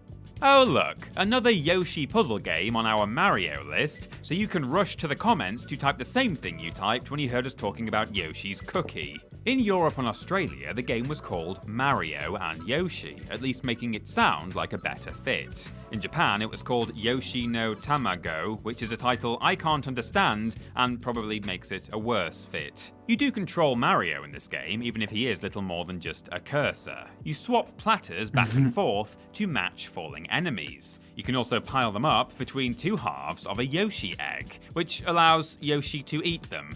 Don't ask, because you will not like any answer I could possibly give you. The more you eat, the thicker Yoshi gets, and the higher your Okay, score. so those were the games. It's nowhere So near as interesting as Dr. Paper Mario, Jam was shown. but it is That's fun, what you and guys the are music talking is about. great. We just wish there were a bit more to it, that's all. Number 96, Mario Party E e-reader. Mario Party E is essentially a pack of cards and a game mat, and most of the gameplay takes place in reality. What you the know, heck? where you are now, What's this? even if you wish you weren't. You collect superstar items and then play a superstar card to win. It sounds easy, but being Mario Party, You have played the Millennium Door? The 1,000-year... The Millennium Door, that's a good one.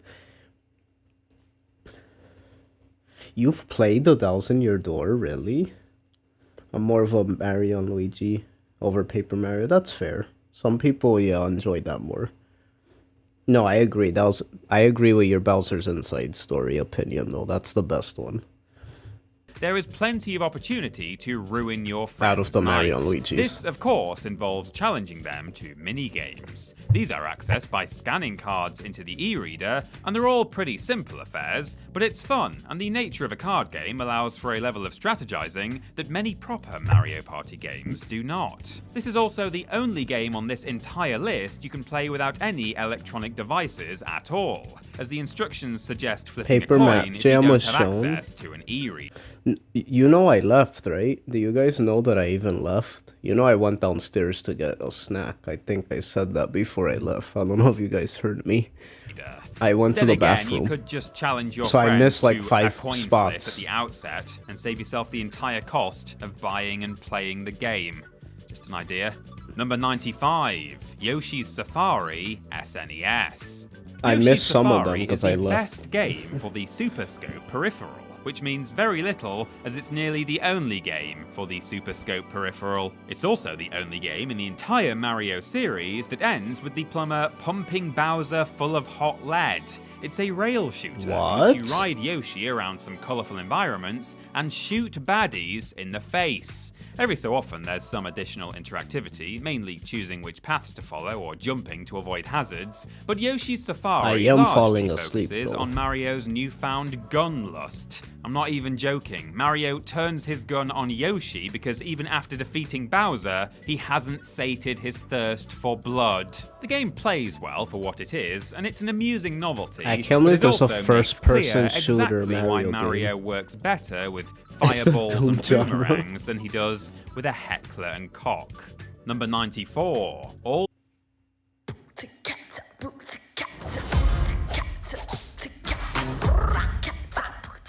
Please don't make me All cringe. Night Nippon Super Mario Bros. Famicom I Disk played the System. original, I don't remember if I It may beat it, look but I like did the play a good fan chunk hack of it. to predate all fan hacks, but All Night Nippon Super Yeah, for Mario me, it Bros. was was 1,000-Year an official Door, release developed by Super Nintendo. Paper Mario. As the title implies, Then I it's played the based fir- on no, Super it was Mario Bros. 1,000-Year Though it Door. includes some elements of the Japanese version Yeah, of Super Paper Mario, Bros. too, then the and a few original other Paper tweaks. Mario, Its selling point and is then that it that's it. stars a number I of never touched any personalities of the from the other ones. Japanese radio program All Night Nippon. My If brother you ever played felt the that rest, Super Mario and he said Bros. they would were have been all bad. improved by appearances from Takaki Ishibashi, Hideyuki Nakayama, Miyuki Nakajima, and Sunplaza Nakano-kun, this is the game for you. And yes, I admit I only attempted to pronounce those names in order to irritate you. It's an interesting curio from a time during which Nintendo needed to hitch itself into the popularity of other franchises rather than the other way around. Stick with the main games though, they look a lot less creepy. Number What the 93, Super Paper Mario.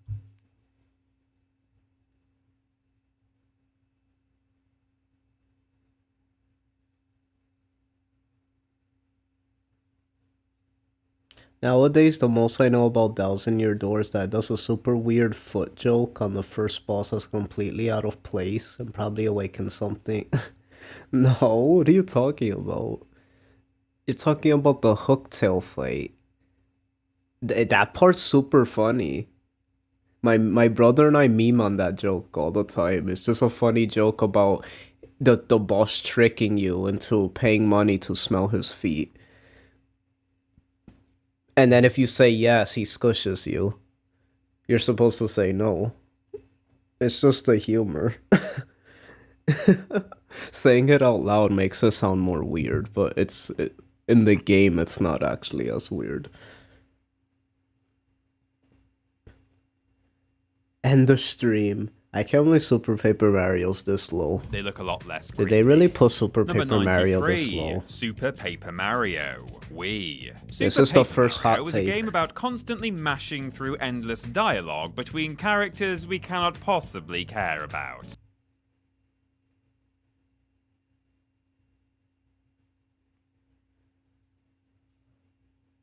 He did not just say that. He didn't say that. Super Paper Mario. Wii. Wait. Please tell me he put the other Paper Marios. Wait. We saw Sticker Star. We saw Color Splash. We didn't see Origami King. This guy actually thinks Origami King is better than Super Paper Mario? Get out of here. There's no way. He's gonna tell me Origami King had better characters than Count Black, Tippy. Really? You're kidding me, right?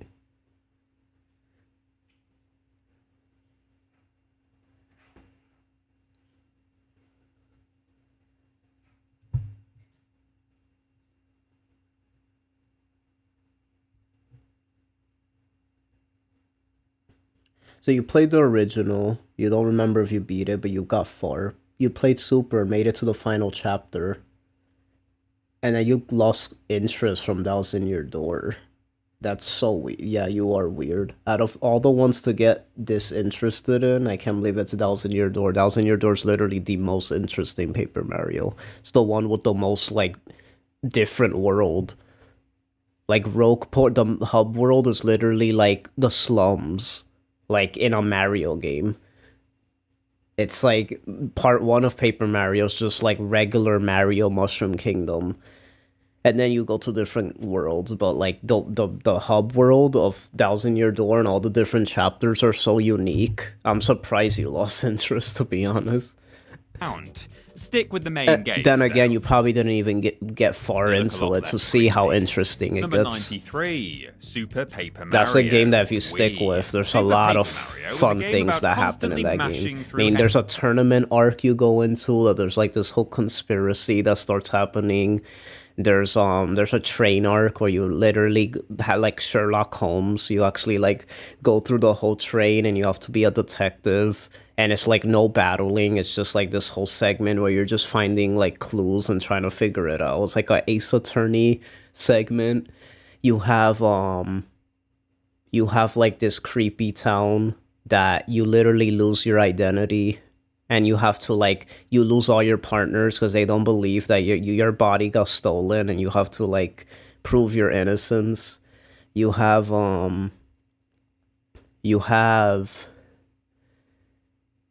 what's another one?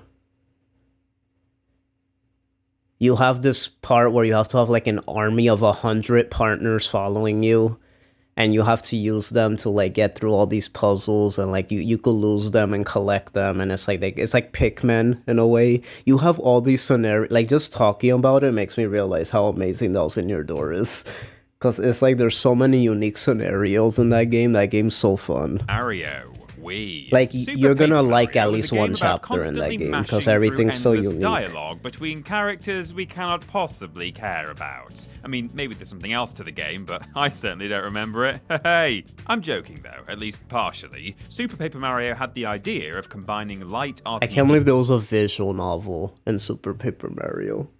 As a kid, I never understood this part, but I bet this part will be so much funnier to me now that I'm older and watch anime. Mechanics with a simple platformer. It's not a perfect fit, but it's an interesting one. Unfortunately, it also tried to combine a complicated, far-reaching RPG story with a simple platformer, and that doesn't work at all. Even a fairly unique dimension-shifting mechanic gets lost behind the narrative. If you ever wondered why nearly all core Mario games boil down to save Peach from Bowser, this is your answer. The one time Nintendo attempted to weave a complex Mario story resulted in a game that never shuts up. Let's be thankful for what we've got, shall we? Number 92, Mario Party DS. Mario Party DS. It's above Super Paper Mario. DS. The final Mario Party game to be developed by That's Soft, interesting. for many, the final Mario Party game worth playing, Mario Party DS earns the backhanded compliment of being the best game in the series designed for a dedicated handheld. It would be a bit much to say Hudson went out with a bang, but they certainly gave fans reason to miss them. Mario Party DS had creative boards, enjoyable minigames, and even touchscreen implementation that people didn't hate. What's more, the multiplayer experience was robust for a handheld offering, with a welcome balance of luck and strategy. It also looked pretty great, again, for a handheld. The critical response essentially boiled down to advising fans of Mario Party to buy it, and advising those who did not enjoy Mario Party to buy something else, which we probably could have figured out on our own. Thanks. Number 91, Mini Mario and Friends, Amiibo Challenge, 3DS and Wii U. We intended. This is above Super Paper Mario. Now, I love Mario and Luigi, March of the Minis. I like Minis March Again and Mini Land Mayhem. Everything after that, though, is like to evaluate these games only on their original platforms. That's because, taking into account all ports, which could be much better or much worse than the originals, would only make them more difficult to rank. And also, these games were my childhood. childhood. Long enough as it is. You will be 3 years older by the These time you games, finish this is my watching it, favorite by the puzzle way. game, I Mini think, of all Mario time. and Friends Not Amiibo this one, though. Challenge, though, was released the same day in all territories on both the 3DS And and Wii U, and therefore there isn't a clear main version. Making ranking even more difficult is the fact that it's free. I played which is this like good, once. but requires amiibos to play, which is less good. If you already have an amiibo or two, though, you basically get a I feel like free no one game knows that you can about spend this hours version fooling of around the with. game. It's inoffensive and a fine bonus. Fortunately, this was the only game Nintendo ever required amiibos for. Oh no, I forgot about that one. Oh, get out of my eyes! Number 90, Mario Tennis Amiibo Nintendo Festival. 64. Most Mario What? Why is it this low?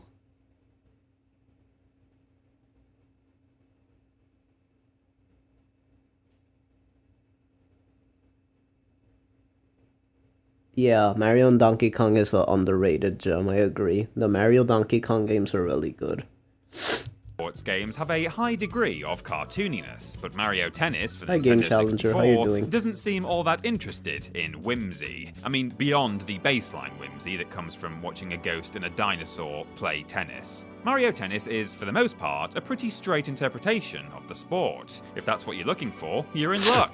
But if you're picking up Mario Tennis for the expected silliness, you'll be stuck with a small handful of side modes. It's neither a bad game nor an especially good one, and it's mainly notable for introducing the world to Waluigi. And we're so grateful for it. Interestingly, an evil version of Peach called Waru Peachy was meant to be included, but thankfully, What? cooler heads Really? prevailed. At least we think that's what happened. The citation for that fact led us here, Also, so we'll have to take the kind Mario of a Wiki's spoiler. word on this one. Number 89, NES Open Tournament Golf. Your fault for not playing the Apologies game. to the die-hard fans of 1984's Golf, but we won't be counting that game here. Yes, the golfer in that game has been referred to as Mario, and that certainly looks like him on the cover of the Game Boy version. However, the Wii game Captain Rainbow definitively established the golfer as a completely different mustachioed man named Osan.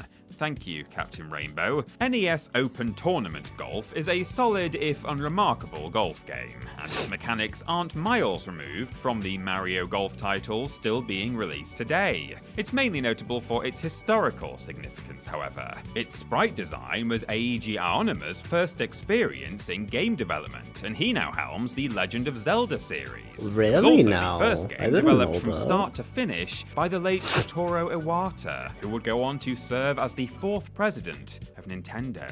A real star-studded game, this one. Number 88, Wow, Super that's Mario cool. Land Game Boy. Containing only 12 levels, This is being better than tragically Super easy Paper and looking Mario. like I drew it on an Let that sink in. Etch-a-Sketch, Super Mario Land is pretty underwhelming to revisit today. The soundtrack is nice, and I'll always have a soft spot in my heart for explosive turtles, but the game ends long before it actually starts getting good. This does make sense. The Game Boy was new hardware, and Nintendo was still trying to get a sense of what it could do. It wouldn't be until the game's sequel until Mario really felt at home on the handheld, but it's interesting to watch Nintendo experiment with ideas. Nearly all of them were dropped These because Mario they were rubbish, games but were hey, so they tried weird. at least. Weirdly, But so cool. Nintendo's eShop page for the Virtual Console release states that the game contains giant crabs. There are no crabs in Super Mario Land, giant or otherwise, so please join me in my class action lawsuit. Number 87, Mario Tennis Game Boy Color. The Game Boy Color version of Mario Tennis, which could have easily been a low-effort port, actually ended up being a better experience overall. While the visuals can't compare to the Nintendo 64 version, this game demonstrates more creativity and is much more satisfying to master.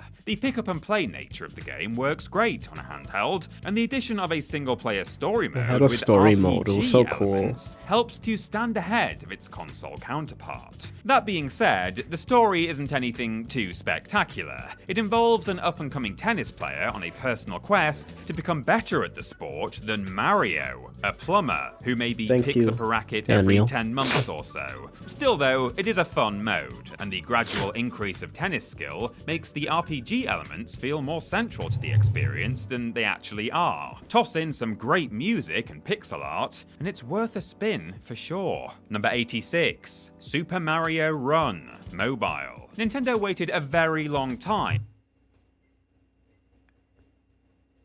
A mobile game is better than Super Paper Mario. Let that sink in. to get into the mobile game, and that was likely for the best, honestly. Do you remember early mobile games? There was Snake, and then there was everything else tied for worst game ever made. By the time Nintendo embraced the platform, the technology was available for them to do something special. Instead, though, they made Miitomo, which was moderately less welcome than if Nintendo simply went door to door punching people's dogs. Super Mario. Oh my god. This is the craziest thing. Miitomo, wasn't that like their first app they ever made? And then it just like got cancelled for whatever reason.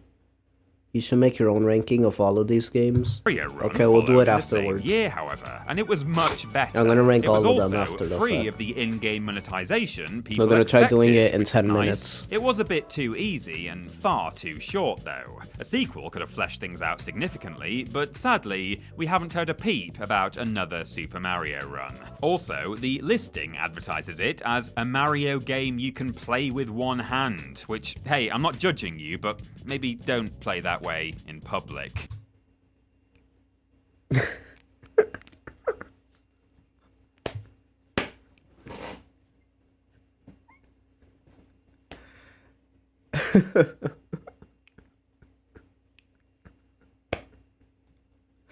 There's no way.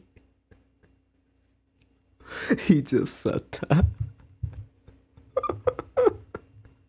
Also, the listing advertises it as a Mario game you can play with one hand, which, hey, I'm not judging you, but maybe don't play that way in public. Number 85. The fact an advertisement plays right here. How do they know to put an ad here? They know people needed a break after that.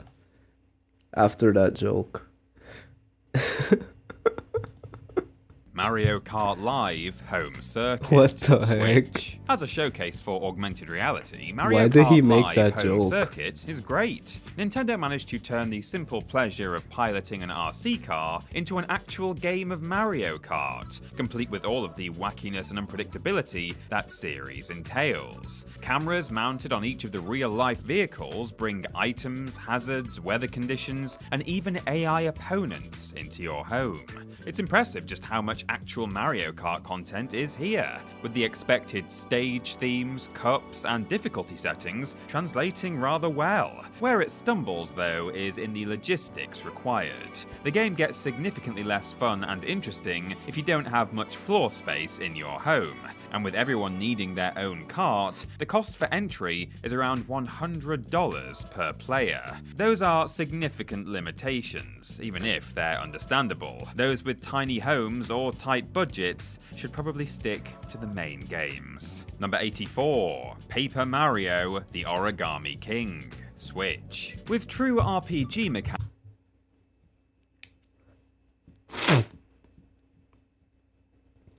Origami King is better than Super Paper Mario. Let me guess. Oh, it's actually an RPG and it's the best of the three, so it's better than Super Paper Mario. No, wrong. Mechanics and combat a thing of the past for Paper Mario, all fans can really hope for is that whatever gimmick Nintendo cooks up next will be entertaining enough to justify a spin. And that's what we get here. It's not the sequel anyone was asking for, but if this is Nintendo's new direction for the series, it at least provides some fun along the way. It's larger and more involved than the previous two games, which makes it feel like a much more substantial experience. The folding theme is also better than the sticking and colouring themes of the previous two games, but we do worry that Nintendo is running out of things one can do with a sheet of paper. The combat, as is to be expected nowadays, was singled out for criticism as tedious and overcomplicated. If this is what Nintendo is doing with the series now, though, at least they're doing it a little bit better. Number 83, I mean, it matches the Mario and Donkey Kong minis on. It matches the aesthetic of like intelligent systems, with the battle system being all crazy, but so is this gonna go on the entire time? We need to let go of Super Paper Mario. No, I needed to acknowledge it for that one.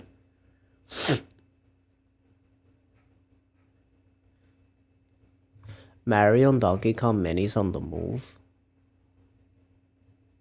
That's the first one. I played Minis March Again, which was DSiWare, and then Mini Land Mayhem was... Wait, this is 3DS. What's this one? On the Move, 3DS. Instead of Mario Oh, versus this Donkey one. Kong, Minis on the Move This one's is so under the weird. slightly different Mario and Donkey This Kong one's so banner, weird. which you'd think might imply some sort of cooperation between the two. And it does, though the only real change is that the Lemmings-inspired gameplay of the series is replaced here by something more akin to Pipe Mania. The object of the game is still to guide Minis to the goal, but now you do it by placing and shifting tiles on the 3DS touchscreen. It's a simple premise that does manage to become more difficult and interesting as the game progresses, but neither fans nor critics were entirely convinced that this was a step forward for the series. There are several modes and some optional objectives for those seeking extra challenge, but it doesn't measure up to the earlier good, games, Ruben. and this variation Get on the gameplay did not catch on for future installments. Number 82, Mario Tennis Aces. Oh my god. Make it stop. It's making me realize how many games I'm gonna realize are higher than Super Paper Mario. Mario Tennis Aces. Switch. Critics and fans were The only quick to game I praise lost in Mario my Tennis life. Aces Let for that the sheer sink in. fact that it was not I Mario lost a Tennis cartridge Ultra for this Smash. game. I The never box lost could a have been cartridge empty, and it for a still would have game. received higher scores for that alone. That But Mario does sink Tennis in. Aces really does feel like a step in the right direction. It For does, one, but not good the enough. game has content. Really, that is a selling point at this stage. It also has a charmingly wackadoo story, a bunch of fun new shot types, new characters, new courts, and much better online offerings. Nintendo Life's review summed it up thus: where Ultra Smash's extras were a pure Monkey Island's worth of living without that particular piece of junk, Aces stuffs its kit bag with activities until the zips positively pinging off across the locker room like a smartly volleyed can of energy drink.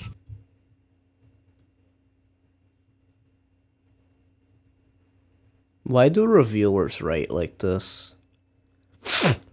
This reminds me of a time where Yeah, have you guys ever heard of Tales of Berseria?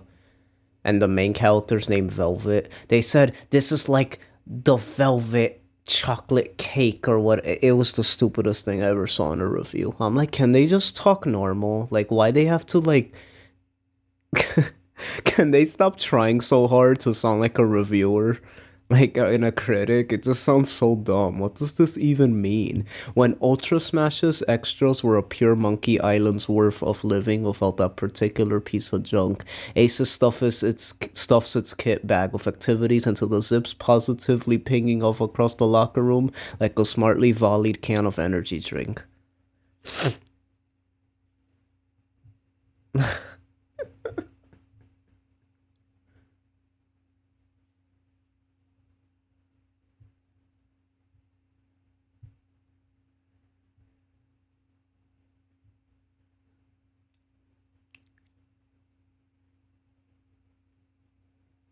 I lost Dragon Quest 9. If those were my odds, 70%, I'll definitely get a hit. Shaky, are you actually getting tired of me pausing it for Super Paper Mario? Good, because now I'm gonna pause it more now that I know that. I don't think I could have said it any better myself, Nintendo. Now you complain, now we're gonna make it even more What apparent. that actually means. Number 81, Mario Party 10.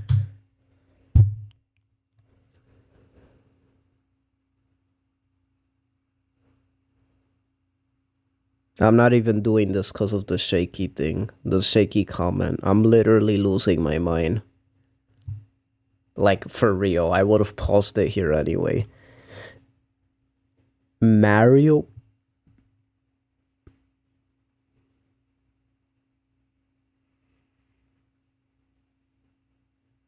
Oh my god. I'm gonna lose it. They put Mario Party 10, the worst Mario Party game ever. Like console Mario Party. They put Mario Party 10 above Super Paper Mario. Are you freaking kidding me right now?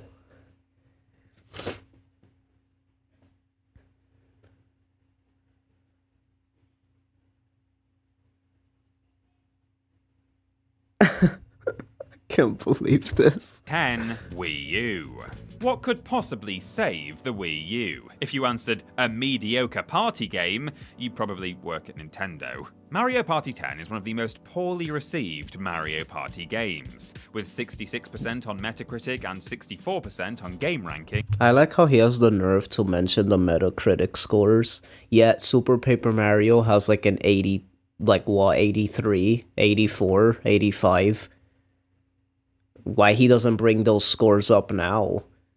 Super Paper Mario has like 85, 81 to 85, somewhere around there.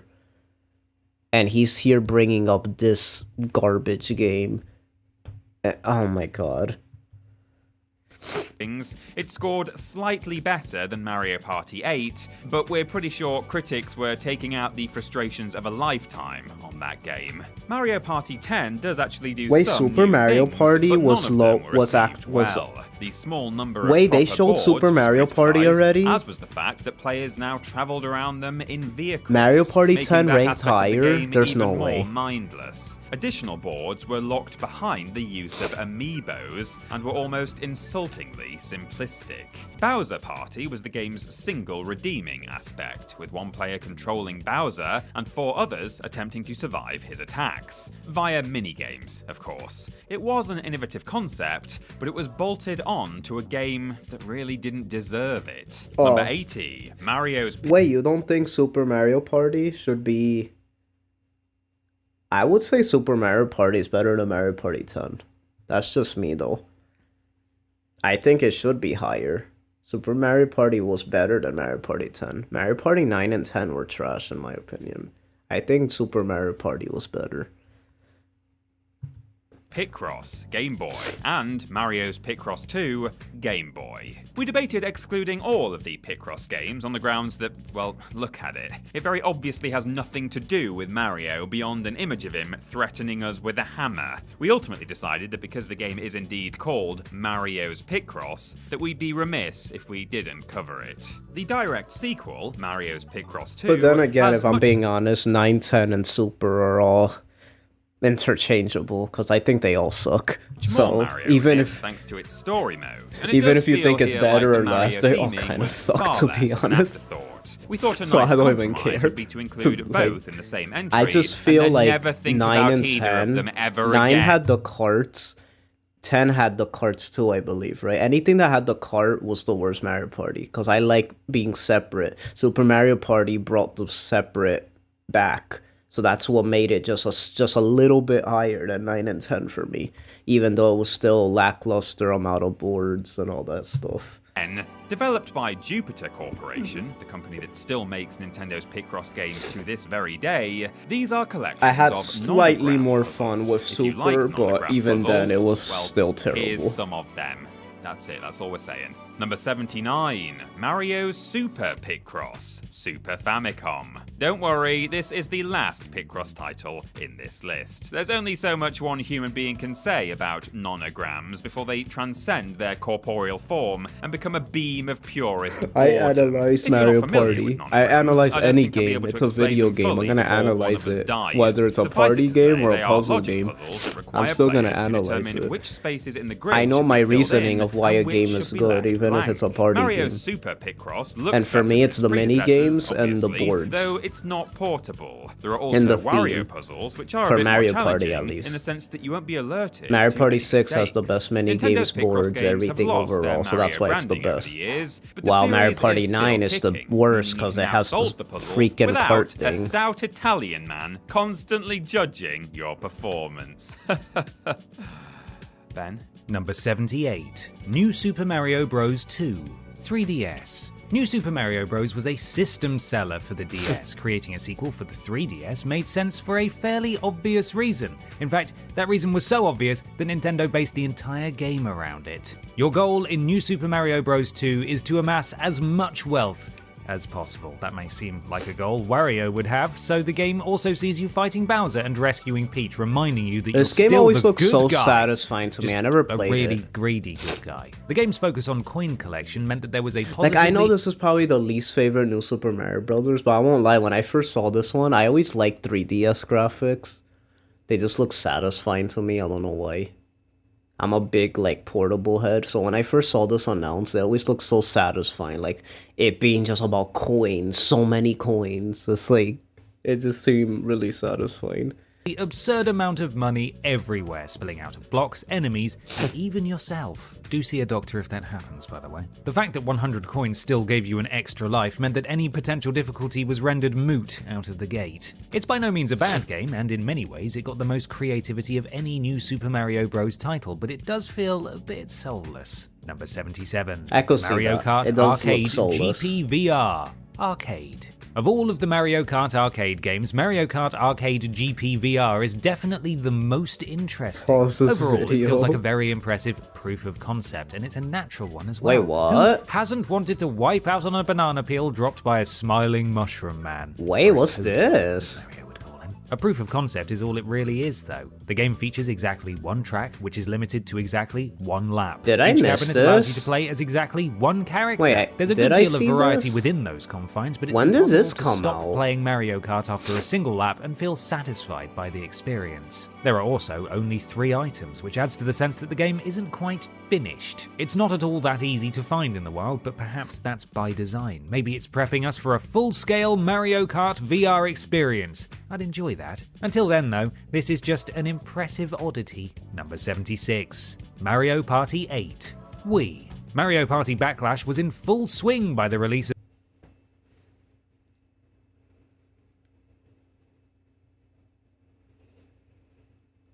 No, Mario Party 8 is only better because 9, 10, and Super are that much worse. But this was the worst Mario Party game for a long time. How is this better than Super Paper Mario? How? of Mario Party 8, with critics hammering Me and my bro literally got this right after the other. He got Super Paper Mario, and then he got Mario Party 8 right after. So I remember how I felt after playing the games. Super Paper Mario left a way bigger impact than Mario Party 8. I will tell you that. for flaws that have been present in the series all along. Don't get me wrong, by the time of the 8th numbered game, it's reasonable to expect the series to evolve, but by no means is it a bad game. It holds 62% on Metacritic, with the low scores feeling more like a punishment for the series than anything specific to Mario Party 8. Yes, it's a minigame collection on the Wii, which means you will be shaking your controller in ways you would regret if anyone walked in on you, but it looks nice, the minigames are fun, and you can use your Mii in dedicated Why areas. is he making all Also, these the game wrong contains the jokes? Koopa's Tycoon Town board, which mixes the gameplay of Mario Party with some basic ideas lifted from Monopoly. The result combines chaos with strategy to an extent not often seen in the series. Number 75. Mario Hoops 3-on-3 DS. I'd assume a large percentage of Mario fans didn't even know he had his own basketball game, but that's not surprising. I just Nintendo saw does not Ruben's seem meme. keen to remind It's this anyone. higher A Mario than game without Super any kind of Mario. sequel is a genuine rarity. Even the jumper knitting game got a sequel, That's remember? actually And it's not good. clear Oh my why God. Mario Hoops Oh, I love 3-on-3 how you guys languishes actually in make solitude. memes now. That's It's so not great, fun. but it certainly could have grown into something beyond I this love how all of touchscreen-centered you guys are throwaway title. memers. The Mushroom Kingdom sportsmen We don't even need or a memer. sportswomen You guys team are up all with some resident character memers. types from Final Fantasy, and yes, that's character types and not actual characters. Don't ask me why. Maybe Square Wait, Enix isn't this wasn't game thrilled with this beloved? one Why is this so Mario low Hoops on the 3-on-3 list? is definitely a fun and simple experience, well suited for a handheld, but People it also feels love slight this for game a Mario so game much. of that era. Number I'm 74. surprised. Mario Power Tennis. Hey, there we go. GameCube. Mario Power Tennis is a huge step up from its predecessor on the Nintendo 64, even if it's still not quite up to the level of its Game Boy Advance equivalent. Critics adored its sense of humor, its improvements to the mechanics, its court gimmicks, and its chaotic multiplayer matches. The game was re-released for the Wii as a new play control title, upsetting everyone by adding motion controls and automating much of the strategy that players used to enjoy. Made it to Old 2 move, o'clock. porting a game for the express purpose of making it less fun. Well done. Mario Party Tennis is not perfect, but it isn't the last we'll see of Mario on the tennis court. Really, how many tennis games does this guy need? 10 is the answer. 10 is. Listen, you try writing separate entries for 8 different tennis games and see how much better you do. Number 73. That was a bad joke. Mario Kart Oh my God, Double that was so Dash. GameCube. Yes, we know you don't agree with this placement. We know that because no matter where we put Mario Kart Double Dash, we're going to get yelled at. It's an Yeah. understandably polarizing game, with some believing it's the best in the series and others believing it's one of the worst. Yeah. We think it's neither of those things. It's a game with Same. excellent ideas, but which doesn't execute them all that Yeah, well. it's in the primary middle. gimmick of I Double would say Dash it's is like that there one are of the 2 better ones, exclamation but marks not in the best. title. The second gimmick is that each vehicle has 2 characters in it, allowing for cooperative play with one player driving and the other using items. This is a great concept, but neither driving nor tossing turtle shells is all that much fun on its own. Double Dash is a strange outlier in Mario Kart history, and it doesn't seem like one Nintendo is interested in returning This game to. looks That's fast. okay.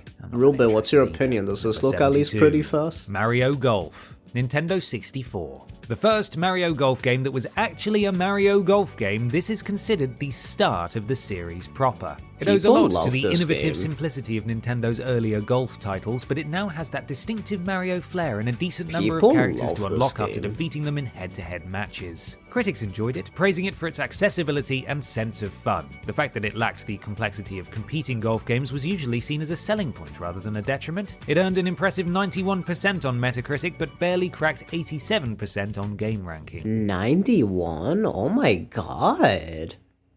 It is that It was an good? excellent start to a series that continues. Well, it was to the this day, start but of for the Mario life of me, Sports I can't games, so that's probably why it was such a big deal. But work out why dang, that's a Nintendo high didn't give us rating. Zelda golf games instead. I mean, the titles write themselves. Links to the past, links between worlds, the adventure of Links. That looks slow. I Dang, think and that looked like I that's like the so fastest much. Mario Number Kart. 71. As far as the way Mario it moves. Tennis Power Tour. Game Boy Advance. Dang, is IGN F-Zero called that Mario much Tennis faster? Power Tour the best tennis look, game in the it's entire on the same Game system, Boy Advance too. library. That's And crazy. Not saying much, to be Wow, honest, but that's we can all crazy. agree that the sentiment is nice. The game has a story mode, though it's a mite predictable. Who exactly are you training up to beat? I'll give you a hint. His name is in the title of the game, and also it's Mario. Where the game shines, though, is in its stripped-down portrayal of the sport, which is simple to understand but has an impressively high skill ceiling. It also still has the largest roster in any Mario Tennis game. Critics were disappointed that the matches themselves used pre-rendered models when the game already had lovely sprites at its disposal, but it's an easy game to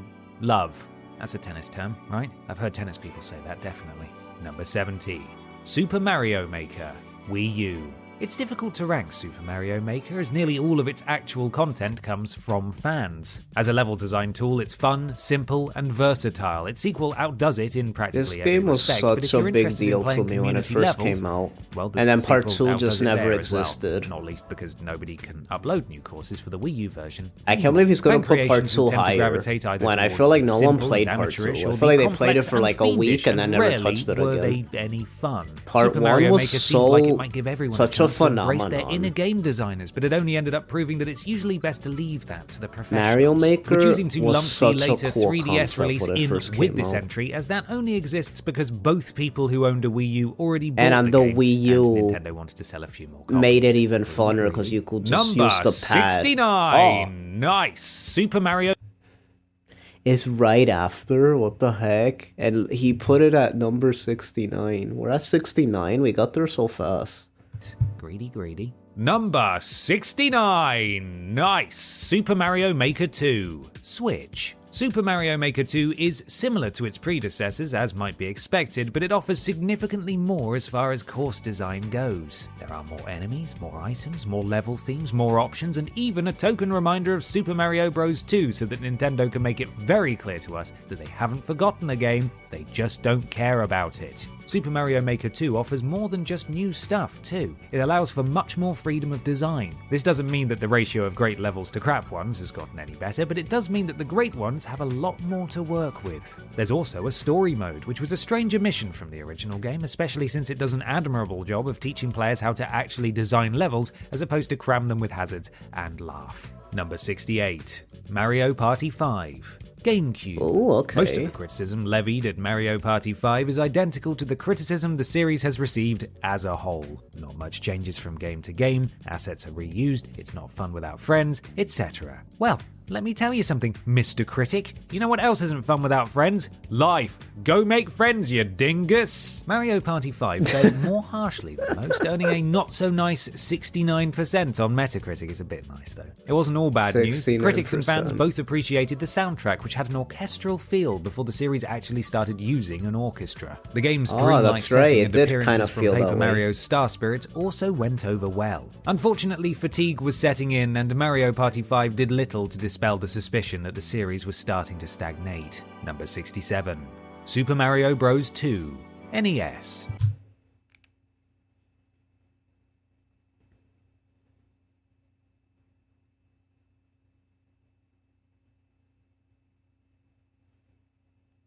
This game is better than Super Paper Mario.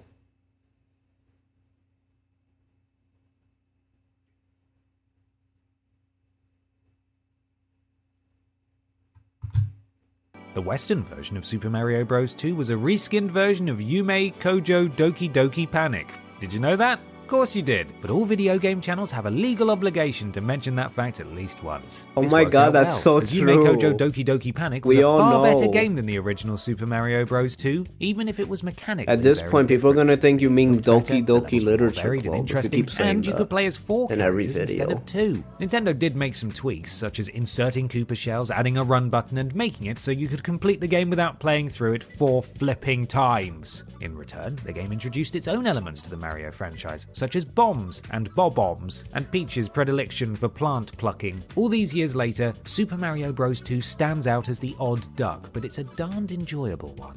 Number 66. Not as enjoyable as Mario Super Golf Paper Mario. and Mobile Golf. Game Boy Color. As with Mario Tennis, we're ranking the Game Boy Color version of Mario Golf higher than the Nintendo 64 version. The Nintendo 64 game obviously looks and sounds better, and we couldn't possibly fault So anyone this for is more preferring fun it, than but it's Super again Paper the Mario. RPG mode that elevates the handheld version. The depth of the mode came as a surprise to reviewers, most notably So IGN, you who would gave the play game this a over Super perfect Paper 10. Mario. Critics enjoyed the exploration and customization the mode allowed, and felt that it was an excellent addition to an already pretty sturdy experience. There was also a follow-up called Mobile Golf, which we can't quite justify giving a separate entry to, as there is so little information available about it. It did come with an adapter that allowed you to play online. They better but put considering the Paper state of Mario wireless in the connections top in 10, 2001, or I'm gonna we have be to so assume mad. the functionality left That's quite being a bit to be generous. It desired. should be in the top Kudos 3. for trying. Number 65. But if Mario... they put Thousand Year Door in the top, I'm gonna be so upset. If Super Paper Mario had a die for this list, then I hope Thousand Year Door gets like one of the highest placings on this, or I'm gonna be upset. Mario vs. Donkey Kong Minis March Again, my first Minis versus game. Donkey Kong Minis I March love this Again. game so much. DSi. The DSi had very few exclusives that could not be played This on the standard game, I DS. think I So few, 100%ed that this when we game. ranked every handheld from worst to It best, was we so didn't even give it satisfying. its own entry. It's so it did, cool. however, have downloadable DSiware. Most DSiware was... what's a polite word for dung? Doesn't matter. Point is, Mario vs. Donkey Kong Minis March Again was one of the few DSiware titles that was worth playing. Yup, Shantae Risky's Revenge and this were the only DSiware that were good. Probably like 3 other ones were good, but I never got them, but those were the 2 I got. The nature of that service meant that the game was fairly small, but it evolved Mario vs. Donkey Kong in a significant way. Wait, Mario and Sonic at the Olympics? I hope that doesn't Changed count. the direction of the minis. This No shifted way. the emphasis entirely to the There's no environment, way they're which that must high. be manipulated as the Those minis games were march, never that good. again, towards the exit. It's not quite a must-play, but it was inexpensive and served as a nice treat for fans of the series. F-Zero moves Number faster than 64, planes. Super Mario Strikers. Okay, GameCube. nice pick. Soccer? I hardly know her. I know even less what that joke means. In 2005, Nintendo tried to find a sport Mario This guy's hadn't funny. played yet. The only remaining 3 were It's the fact his jokes are so bad, but he's so good at delivering them that it makes it funny. Now that's a good jokester. I strive to be cheese like a rolling, and jokester soccer, like him. or football, if you want to actually be correct about this. Nintendo made the wrong choice introducing football to the Mushroom Kingdom, where unchecked hooliganism immediately wiped out half the population. Critics enjoyed the game, mainly singing its praises for multiplayer matches, and it holds a 76% average on Metacritic. Mario's first football game was also nearly the first game Nintendo advertised by evoking Mario's genitals, but unfortunately the ad was cancelled. And no, What? we did not make that up. I think they missed a trick though by not having the gang compete in the Super Mario World Cup. See? I know enough about football to end this entry on a bad pun, and that's all that really matters, isn't it? Number 63. What are they? Donkey What? Kong Arcade. Donkey Kong is Mario's very first adventure, and it's one that features him just as we know him today. Well, kinda. Donkey Kong was also, debatably, the first platformer. Space Panic debuted the previous year, but it lacked the ability to jump. If you feel that jumping is a key component of the genre, then it's Donkey Kong that will be your platforming patient zero. One of the most successful, famous, and influential games in history, Donkey Kong was actually birthed from a mistake. In 1980, Nintendo had shipped 3,000 Don't say radar that. scope cabinets to America, where only a third of them actually sold. The game flopped, and Nintendo tasked a young Shigeru Miyamoto to develop a better game. that the Shigeru? cabinets could That's be not how you converted say to his name. play It's instead, Shigeru. alongside another video My game, Legend goodness. and Pay- He can't even say Shigeru. It's like, really? Shigeru. Shortly, Shigeru. That's how Miyamoto you say created it. Donkey Kong, which gave video games their most recognizable hero and gave Nintendo 2 bankable mascots for decades to come. Number 62. Mario Party 7.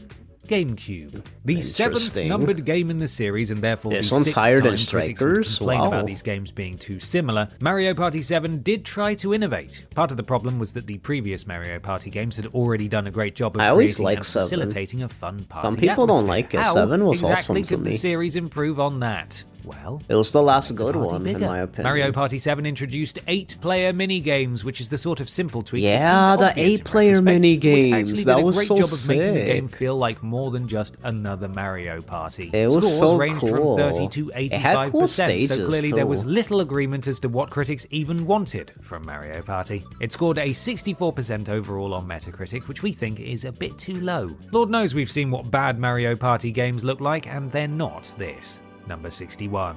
Mario Party 9.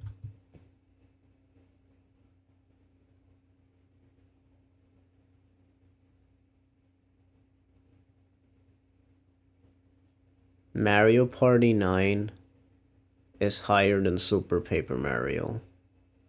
And Mario Party 7. And Mario Party 5. And Strikers. Strikers. Strikers. Strikers. Double Dash. The worst Mario Party game ever made is worse than all. Is better. Is considered better than all of those.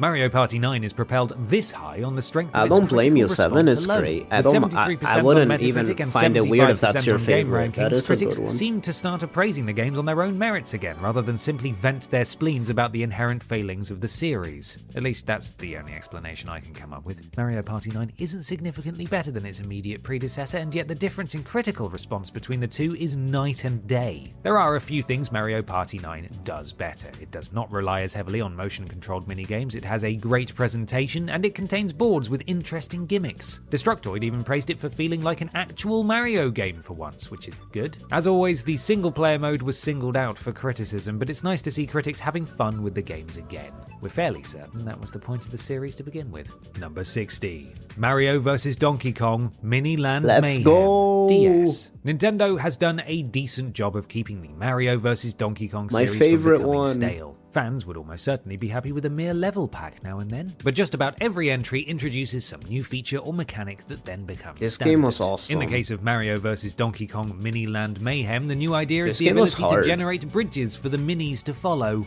It's a small addition, but it opens a lot of possibilities for both the level designers at Nintendo and for those fiddling around with the game's construction zone. Speaking of which, Nintendo, the Switch has a touchscreen and this series would be an excellent fit for it, just putting that out there. Miniland Mayhem received positive reviews and sits at 79% on Metacritic, with reviewers being surprised by just how fresh the series still See, felt this Pauline. far This into is its where history. Pauline was the whole time. No one Achievement on knew. its own. Who never Number played 59. Super Mario Land 2, 6 golden coins. Game Boy. As often as Mario games are derided for their standard rescue the princess plots, there are a number of notable exceptions. For instance, Super Mario Bros. 2, Super Mario 3D World, and Super Mario Land 2, 6 golden coins all feature Mario curb-stomping a villain for entirely different Sounds reasons. like an Ali-specific Here, it's number. because Wario Well, stole all of them were Mario's vastly castle while the latter different. was away on Like, one of his much more the newer traditional ones are so adventures. trash in How a plumber comparison can to the afford a GameCube castle and ones. why the government has yet to investigate his finances is something I cannot answer.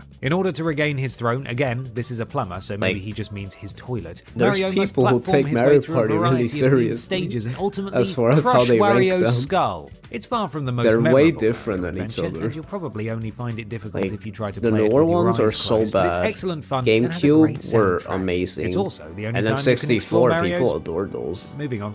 Number 58. I personally Mario think Golf 64 is Toadstool overrated, Tour. but that's because I didn't grow GameCube. up with them. If you don't count Mario Kart as a sport And they're so game, outdated Mario now, Golf so is the I most don't really consistent see. sports That's one of series those games that Nintendo. you had to be there because they get really outdated by the newer ones. The only ones that aged the best were the GameCube for the sole fact that it's not too old, but also it didn't get too new where they started messing things up like they did with the newer ones. No has, and yet, on the whole, it's a simple one, meaning we run the risk of underselling it simply because there isn't all that much to Back say when about each PD used to entry. be a Early in character, the NES era, I loved Nintendo GameCube nailed because the PD basic Piranha mechanics was and a controls character. of a He was my rewarding boy. golf game. They haven't deviated from that basic formula since. That was which is my boy probably right wise. There's little room for improvement, and overcomplicating things only adds its own problems. And so each Mario Golf All game 'cause of tends to refine sunshine. what came before. Toadstool Tour on the GameCube adds more varied courses, new characters, and some additional ball spin Isn't this the options, best but one? Why overall, is it's just Super a Rush better, more above polished this one? version of the games that preceded it. And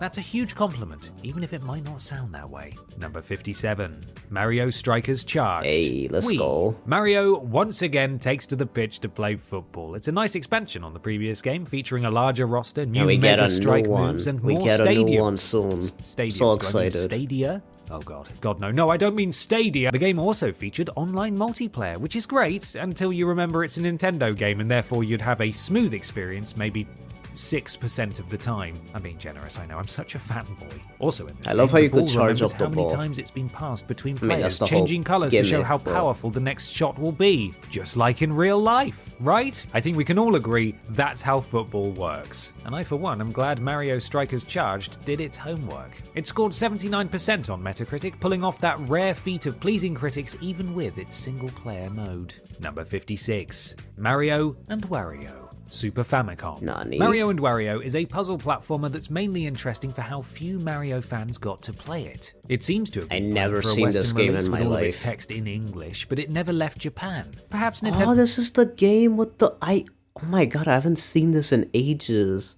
I believe in Super Smash Bros. Melee, there's a trophy of Mario with the bucket at his head. And I always used to know about this game through that one trophy. But I never seen this game or even seen it talked about. I haven't heard it since that trophy. It's the only time I've ever heard about Nintendo this forgot game. they released the SNES mouse in other markets as it's required to play the game. Or perhaps they thought it wasn't up to snuff, but that's even less likely as it's not half bad. Mario and friends are trying to locate Luigi, but that dastardly Wario has put a bucket on Mario's Luigi. head. Rather Luigi, than, I'm getting take possessed it by off, Wario. Mario decides to walk blindly and constantly forwards whilst hoping for the best. You control one. Oh, really? You a played this, sentient Ruben? cursor, Wow. and manipulate objects to Interesting. keep Mario safe. Between levels, you can play a mini-game in which you try to cause Wario to die in a horrific plane crash. It's fun for the So whole this game came to family. America, Number 55. but some people just Dr. didn't Mario. get it. NES. Isn't it insulting that people still refer to Mario as a plumber a full 3 decades after he'd earned his license to practice medicine? Well, I don't refer to Shaky as a doctor, even though he is one, so... he has earned his license. Right? The Game Boy version of Dr. Mario might be slightly better known, but we're spotlighting the NES version because A, it released slightly earlier than the Game Boy version in North America, B, Australia never got That the was Game Boy much version closer at all, to the and real C, Mario, your looking at NES impressions footage doesn't make me improving. want It's funny, because I won't lie, as I finished doing it, I'm like, I think I did it a little better. I actually thought that to myself. So the fact that we both caught that is kind of funny. I wonder if I've gone colorblind. Dr. Mario is a puzzle game and it's a genuinely great one. The simple color matching gameplay is elevated by an excellent soundtrack and an instinctively went almost to close the perfect ad and difficulty pause the curve. stream. It's even better. with I know two that ad players in keeps which you try popping to up. ruin each other's work rather than defeat the viruses That's together. You know, funny. just like real medical research. Boot it up for a few minutes and you're almost guaranteed to realize that you've been playing all night. If he does have his license, Dr. Mario should probably lose it for peddling such addictive substances. Number 54. Mario Party. Nintendo 64. Mario Party not only launched... Also known as the Mario Party, that was composed by the same composer as Chrono Trigger, which is so funny to me. launched another major series Mario for Nintendo, Party but it led composed to a by such a multitude of imitators, very few of them good successful. composer. Nintendo's virtual board game had exactly enough creativity and imagination to make it universally appealing and yet was simple enough for literally anybody to play. It reviewed well, earning 79% on Metacritic, with the main complaint being something that is obvious in retrospect. As GameSpot put it, it is nowhere near as good in single-player mode, which, and I say this with all due respect, I mean, yes, obvious. Are you stupid? The original isn't the best game, but it Are you is the stupid? bloodiest. A bit over a year after release, Nintendo set aside $80 million to provide players with gloves as a result of, according to the settlements, blistering, burns, lacerations, punctures, and cuts. Really though, what kind of party would it be without those? Number 53, Mario vs. Donkey Kong, Game Boy Advance. Initially developed as a direct follow-up to the Game Boy version of Donkey Kong, Mario vs. Donkey Kong spawned a series of its own. This game's so good. Here, Mario must navigate a series of puzzle-like levels without being humorously disemboweled by Donkey Kong's traps. They do have fun, those two, don't they? In that sense, it's like the Game Boy game, but it also introduces the Minis, who would go on to define the series moving forward. This leaves Mario vs. Donkey Kong feeling like an outlier. It's not quite as good or creative as the Game Boy game, and its gameplay is far removed from the games that focused on the Minis. It also looks rough and muddy, and that's especially I always liked the disappointing graphics. considering how easily the Game Boy I don't know. Advance brought other Mario games It just to looked life. interesting Plus, to it's me. full of obnoxious voice samples that will keep you from ever forming an opinion on the soundtrack. Come back here, you big monkey! It's a good time. Why was that so funny? Why does that sound so memeable? An opinion on the soundtrack. Come back here, you big monkey! It's a good time. The way he said that.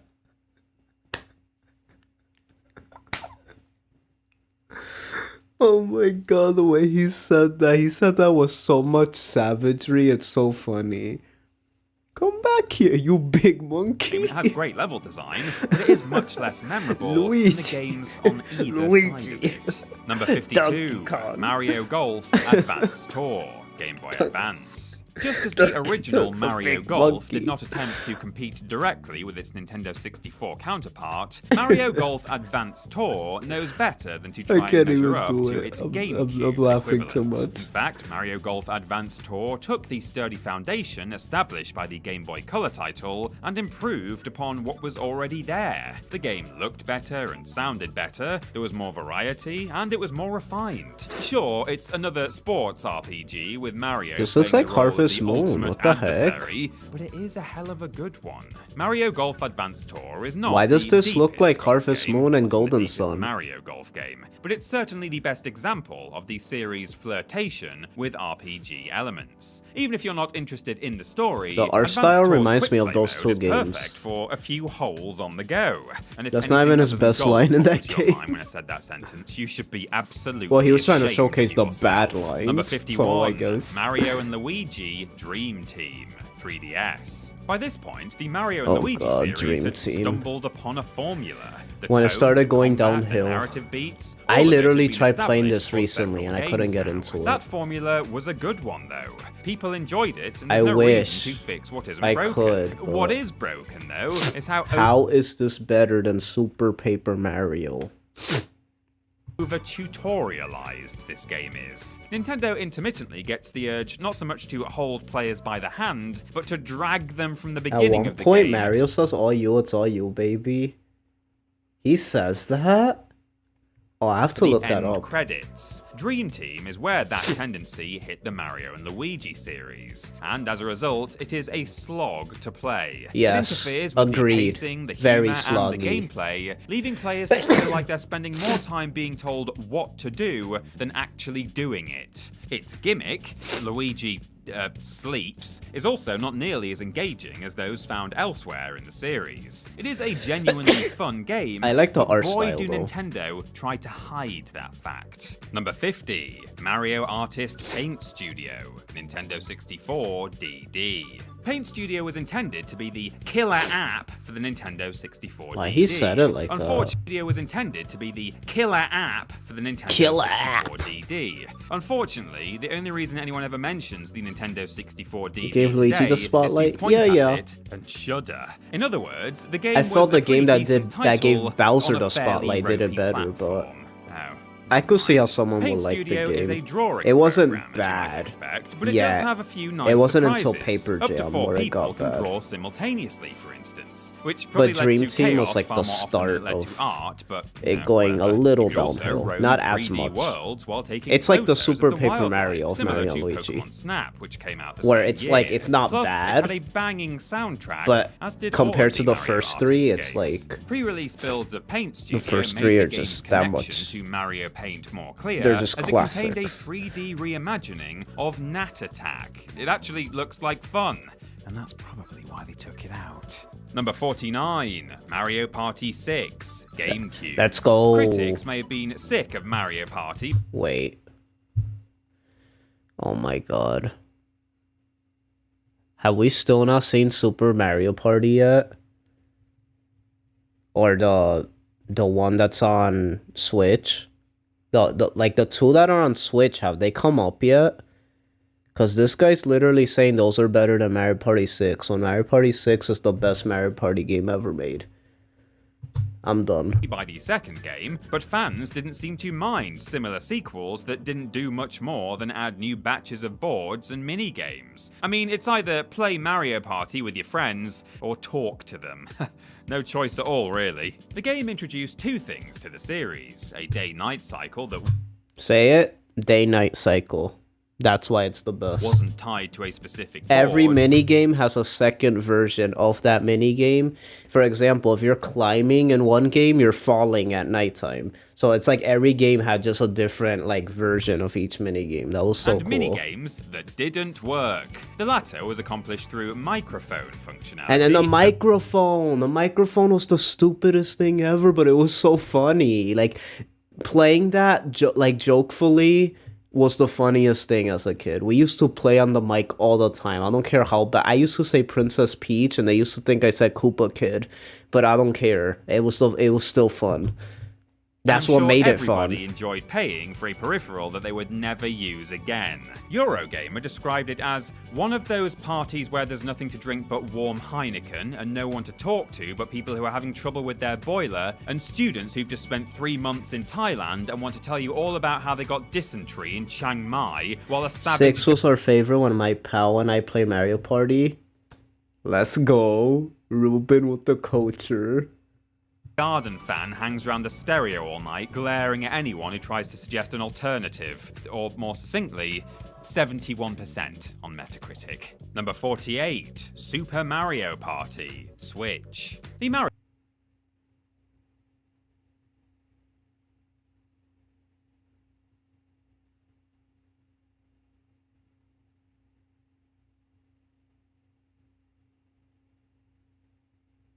They have the nerve to put it one space higher than Mario Party 6. So tell me, guys, Super Mario Party, for those who have played it, after a week or so, did you ever go back to it? I know I didn't. Mario Party 6, I used to play for years. Let that sink in. Mario Party series has had some serious highs and lows in terms of its critical reception, but Super Mario Party is an oddity. Typically, reviewers tend to judge the games harshly while fans continue to enjoy them. Here though, the fan response was lukewarm, while the critics rated it higher than almost any other game in the series. That's still only 76% on Metacritic, but you know, the point still stands. But that's still only 76% on Metacritic. This guy's obsessed with Metacritic scores. Like, is he going by Metacritic or his opinion? Like, what's going on here? He keeps swapping.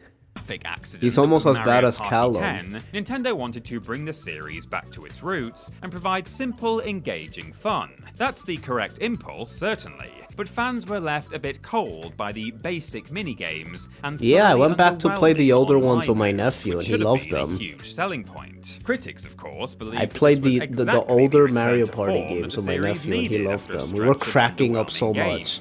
You compare that to when we played the newer ones, and it was not even comparable. Facts, you silly goose. And he's from the newer generation, Mario and we loved Donkey it. Kong, Tipping Stars, the older ones. 3DS and Wii U. Another mini Mario So game how's that was for being simultaneously biased? on the 3DS and the Wii U, Mario He didn't grow vs. up Donkey with those Kong games, and he Tipping loved them Stars more is than a much the more newer traditional ones. affair than Mini Mario and Friends Amiibo Challenge. Here you get precisely the sort of game you'd expect, a series of increasingly complex levels that require you to guide tiny tin men to the exit. Tipping Stars had a substantial single-player mode, but its main focus was on creating, uploading, and sharing levels. As the title suggests, suggests, you'd tip other players with stars when you enjoyed their creations. Miiverse shut down only 2 years after this game's release, however, meaning that entire aspect of the game is gone for good. Sorry. As it released on 2 systems, Nintendo allowed players a rare cross-buy. This is Purchasing higher? one version netted you a download code for the other. And I really hope you enjoyed it, because Nintendo will never, ever, ever do that again. He will never, ever, ever. Number 46. Puzzle and Dragons Super Mario Never, Bros. ever, Edition, ever. 3DS. Released as a sole title in Japan, Puzzle and Dragons Super Mario Bros. Edition Why came those bundled with Goombas Puzzle are and so Dragons stretched Z, out? or Z, I suppose, in the West. I forgot This about led this game. reviewers Oh to my consider god, one so of the many games to be 3DS little games. more than a free Bringing me bonus back. when buying the other. Which game was considered the lesser one? Well, there was no real agreement on that. Many reviewers praised Super Mario Bros. Edition for breathing life into an otherwise stuffy, colour-matching RPG, while others felt that Puzzle and Dragons Z or Z was the only game that had any real thought behind it. Super Mario Bros. Edition indeed feels like a familiar coat of paint applied to a completely different Remember, series, this is better than but it Super works well Paper enough Mario. for what it is. It was Apparently. received positively with a rating of 73% on Metacritic. We think Oh, that's but it about has a right. 73% on Fans of puzzle games Metacritic, and Super don't Mario forget Bros. that. Should absolutely pick it That's up. important. If your tolerance for either of those things is a bit low, however, well, you have better options. Number 45, Super Mario Bros. 35, Switch. Released at the end of 2020 and then wiped from existence in early 2021, Super Mario Bros. 35 Forgot was the about cause of this. understandable frustration for many Mario fans. It was a free download, but with a limited amount of time to play it, what was the point? If you enjoyed the game, you'd have it taken away in the twinkling of an eye, and if you didn't enjoy it, well, that's not all that much better, is it? It was a strange decision on Nintendo's part. Releasing it was a way for the company to celebrate the 35th anniversary of Super Mario Bros., but deleting it felt more like Nintendo giving Mario 35 birthday punches. It was fun while it lasted. It is an with a 85 battle on royale Metacritic. inspired That's twist on the crazy, and they original gave game it so being a much great way to lower make than an all old these experience feel 70s. new again, but you can't play it anymore, so who I can't believe cares Mario how Party good it 9 was higher It than earned Super Paper Mario. 75% That's on crazy to Metacritic. me. Not that it matters. Number 44, Mario Party Superstars Switch. After a few Oh my god. It's literally just Mario Party 1, 2, and 3. Why is this high? Like, it's higher than Mario Party 1. Like, let Mario Party 1, 2, and 3 be higher. And 4 and 6, at least. Oh my god, I can't believe this. few underwhelming Mario Party games in a row, Nintendo deigned to whelm us again. It would probably be too much to describe Mario Party Superstars as overwhelming, so yeah, let's just go with whelming. They aimed to return to the things that fans enjoyed about the earliest games by, well, giving us the earliest games Look at again. Donkey I mean, you Kong. can't fault them on their logic. Mario Party Superstars includes boards from the first 3 Mario Party games, and oh, sorry, that sentence just ends there. I was assuming it would keep going. Still, that was a legitimate feature for fans who had been craving a return to form. It also includes a selection of minigames. That's the from game just I was about talking every about, that other at nighttime Mario you Party fall. game. That's That's the game I also was what Mario talking Party about. The Top 100 That's the exact did, one I but always this think of time, when I think human of that. beings Plus falling actually so much enjoyed funner it. than jumping. Its online functionality isn't too bad either, making this a perfectly reasonable way for In old that school minigame, at fans least. to revive their love of the series, possibly with their own kids. I never noticed if it was grandkids, slower because I never played the let's face it, original, those but that's games released interesting, a Michael. very I long didn't. time ago, Thanks for letting me Number know that. I didn't know 43, that. Mario vs. Donkey Kong 2 March I of never the played this Minis, one. DS. The second Mario vs. Donkey Kong game is the first in which the gameplay revolves entirely around the minis. Though these miniature, mindless, mechanical Marios were present in the previous game, this is where they became the main focus. Yeah. That makes sense. Mario himself already has a platforming series. This is so Or cute. 2, or like 6. Turning Mario vs. Donkey Kong over to the minis then gives What? it a clear They didn't have identity all these of its abilities own. in the other In this ones. game, the player has more direct Dang. control over the little guys than they would in future games. Oh. They can be stopped, started, or given commands via the stylus, which you also Oh, use that's to so manipulate the cool. No wonder it's the environment best around one. them and protect them from hazards. It's Lemmings inspired, to be sure, and future games make that even more clear, but the game has enough in the way of its own unique ideas that it never truly feels like a knockoff.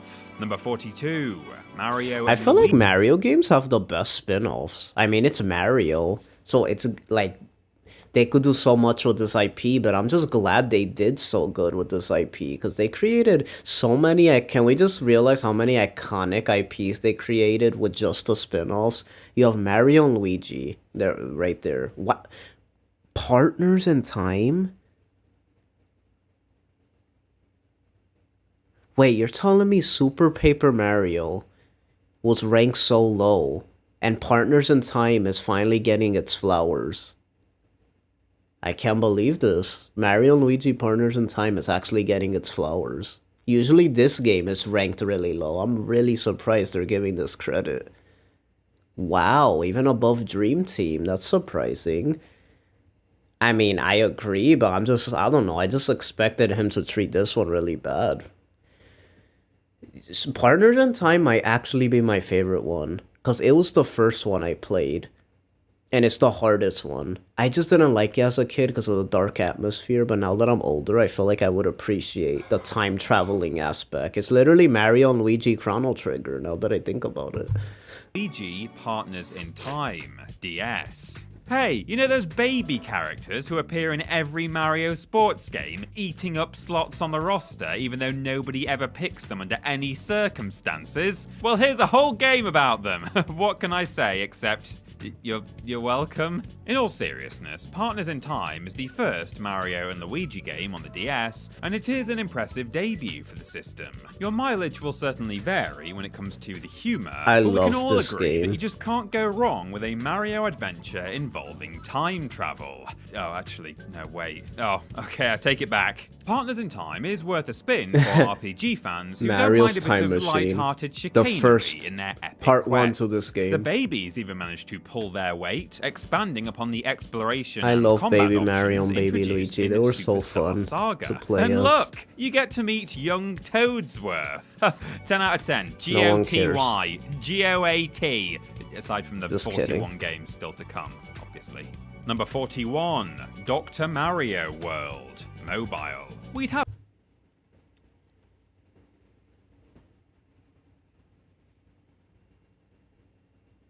I actually don't know too much about this one, but it's still a mobile game. So the mobile game's better than Dr. Mario. And it's better than Super Paper Mario.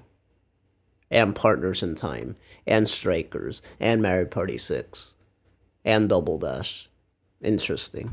happily cite this as another example of why we think Nintendo should stick to console games, but Dr. Mario World is actually pretty good. Yes, it's free to play, which means I can't praise it without half the internet raining blows upon me, but the game was fully playable and enjoyable without touching the microtransactions. Also, it was a nice reimagining of the formula. In most Dr. Mario games, the round ends when you've either cleared all of the viruses or stacked pills to the top of the screen. In Dr. Mario World, though, you're presented with a limited number of capsules on each stage and need to work out how to kill all of the viruses before you run out. It was a nice little time waster. Plus, it had a multiplayer versus mode. What more could you possibly want? The game to still exist, I suppose. You could want that. Oh well. Number 40, Mario Party 2, Nintendo 64. Mario Party 2 was a significant improvement on the first. It may not have evolved the core formula very much. Mario Party it certainly 2 had so spiced much it up. transformations. Introduction of collectible items, new types of my God, what happened with mini-games, my the ability to phone? practice games on their own, and most importantly, the fact that the characters were dressed like little cowboys or pirates, depending on the theme of the board. Which it was cool, adorable, but then they- especially Harry Potter over here. I'm a Wario. I'm gonna win. Critics enjoyed the game. Please with never the do notable that exception again. of Game Informer, who gave it an You're a unfavorable wizard, review. Wario. Probably not coincidentally, Game Informer had also been rather harsh on the first game. This shook Nintendo so much that they sent the world's most sarcastic certificate of appreciation to the magazine. We've been critical of your games as well, Nintendo. Where's our frameable tantrum? Number 39, Mario Party 3, Nintendo 64. Rounding out the Mario Party trilogy on the N64 and being the final Mario game released for the console, Mario Party 3 isn't a bad way to go out. Fans are split on whether or not it's superior to the previous game, but we're giving it a nod simply for the fact that it tried to address the lack of single-player content that critics have bemoaned since the series' inception.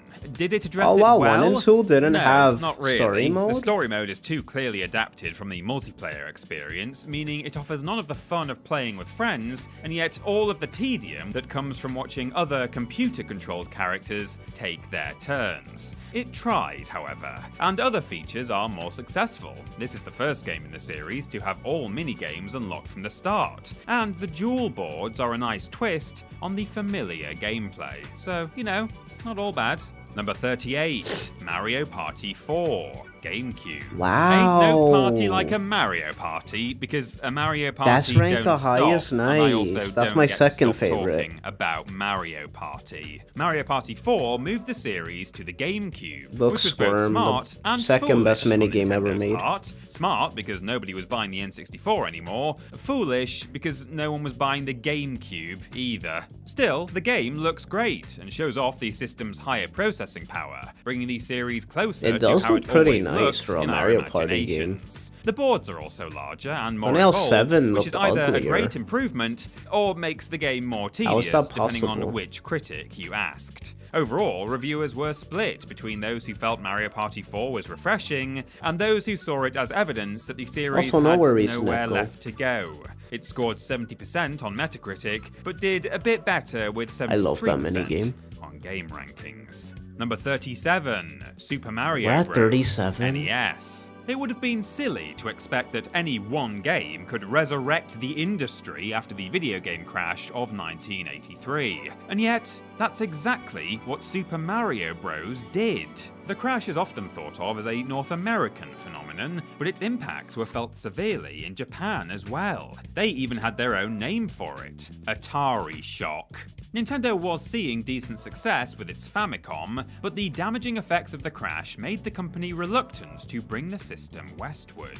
They eventually did so, but didn't see much success until they bundled the NES with Super Mario Bros. Probably a good move. I can't really imagine the system would have taken America by storm with Clu Clu Land. Miraculously, the story of a plumber who killed turtles in his spare time resonated worldwide, and the game raised Nintendo's profile significantly. To this day, Super Mario Bros. Is the 6th best-selling game in history, and it's also one of the most influential. Plus, it's basically the reason video games are around today for us to even complain about. So, thanks for that.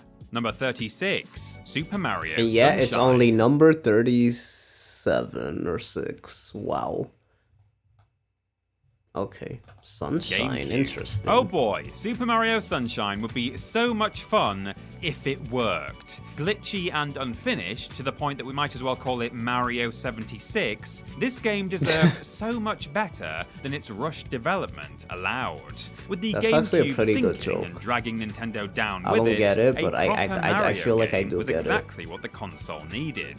Instead, That's we how got good the about joke is. 60% of a proper I don't even Mario have to get game it to and get it. 40% gaffer tape. With Nintendo games in general, and Mario games specifically, you can usually count on them having been refined and playtested to the point of near perfection. With Super Mario Sunshine, Ruben will we're hate fairly this sure game. they just made I just have a certain it wouldn't feeling. cause your GameCube to explode and give you shrapnel wounds. And yet, beyond the very rough edges, there is still a lot to enjoy. The island setting is unforgettable, the soundtrack is predictably great, and it still has some of the best looking water we've ever seen in a video game. It's a pity Okay, don't Super Mario exaggerate. Sunshine is held back by actually playing It's it. outdated but it is now. It's not gonna surprisingly look that good enjoyable now. for what it is. It Number looked good at the 35, time, but Super like, Mario Kart I mean, it still kind of does, SNES. but don't If you ever wondered exaggerate. who would win in a go-kart race between a gorilla and a princess, I mean, it's obviously Super meant at the Mario time. Kart let you find out. Water's so easy to firsthand. make It nowadays. turned out Every to be one game of has the defining beautiful water multiplayer now. experiences of the entire That's like 16-bit looks nice at era, least. launching one of Nintendo's most beloved and enduring franchises, as well as launching an entire genre that is less beloved. While nearly every game to follow improved upon Super Mario Kart's formula, it's impressive just how well formed the concept was from the outset. Steering an assortment of silly characters around creative maps and knocking the tar out of each other with absurd weapons turned out to be quite fun. Who'd have guessed? The original SNES release earned an incredible 93.6% average from game rankings, which is well deserved considering how much work Nintendo put into what could have just been a pretty disposable spin-off. Number 34, Dr. Mario 64, Dang. Nintendo 64. Forgot there's a 64 game Sequels of to this. puzzle games are difficult beasts. Even I've never Tetris seen arguably this. didn't get a worthwhile sequel until Tetris Effect in 2018. The difficulty comes from the fact that puzzle games are both simple and addictive. Mess with the simplicity too much, and the addictiveness suffers. Keep it too similar to the previous game though, and people will just lose interest, or even worse, decide to buy something else. Dr. Mario 64 does manage to improve upon the original, but it does so around the margins, keeping the main game largely intact and introducing some welcome features on the side. 4-player mode, for instance, is a no-brainer, and there's now a story mode, at last fleshing out that deep Dr. Mario lore. I never knew this, what the heck? And why is Wario in these games? It's making me think Wario's Woods was actually a prequel to Dr. Mario.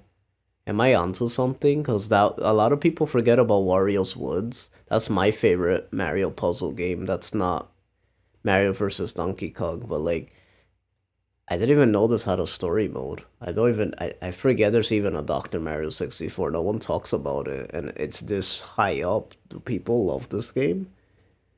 Like, I never knew that. I never hear anyone mention, oh, Dr. Mario 64. Like, I didn't even know there was, like, a Dr. Mario 64.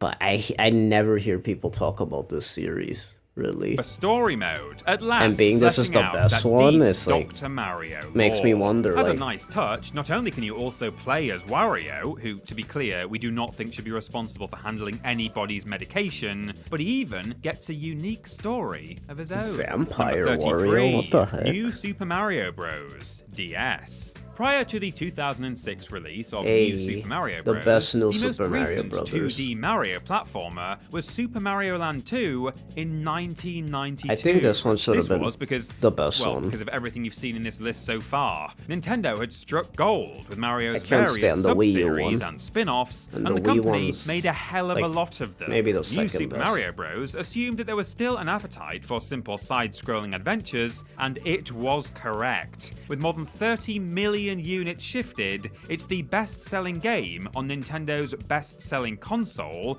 and it's the 17th best-selling game ever made. It was a critical what? success as well, scoring 89% at both Metacritic and... I'm confused.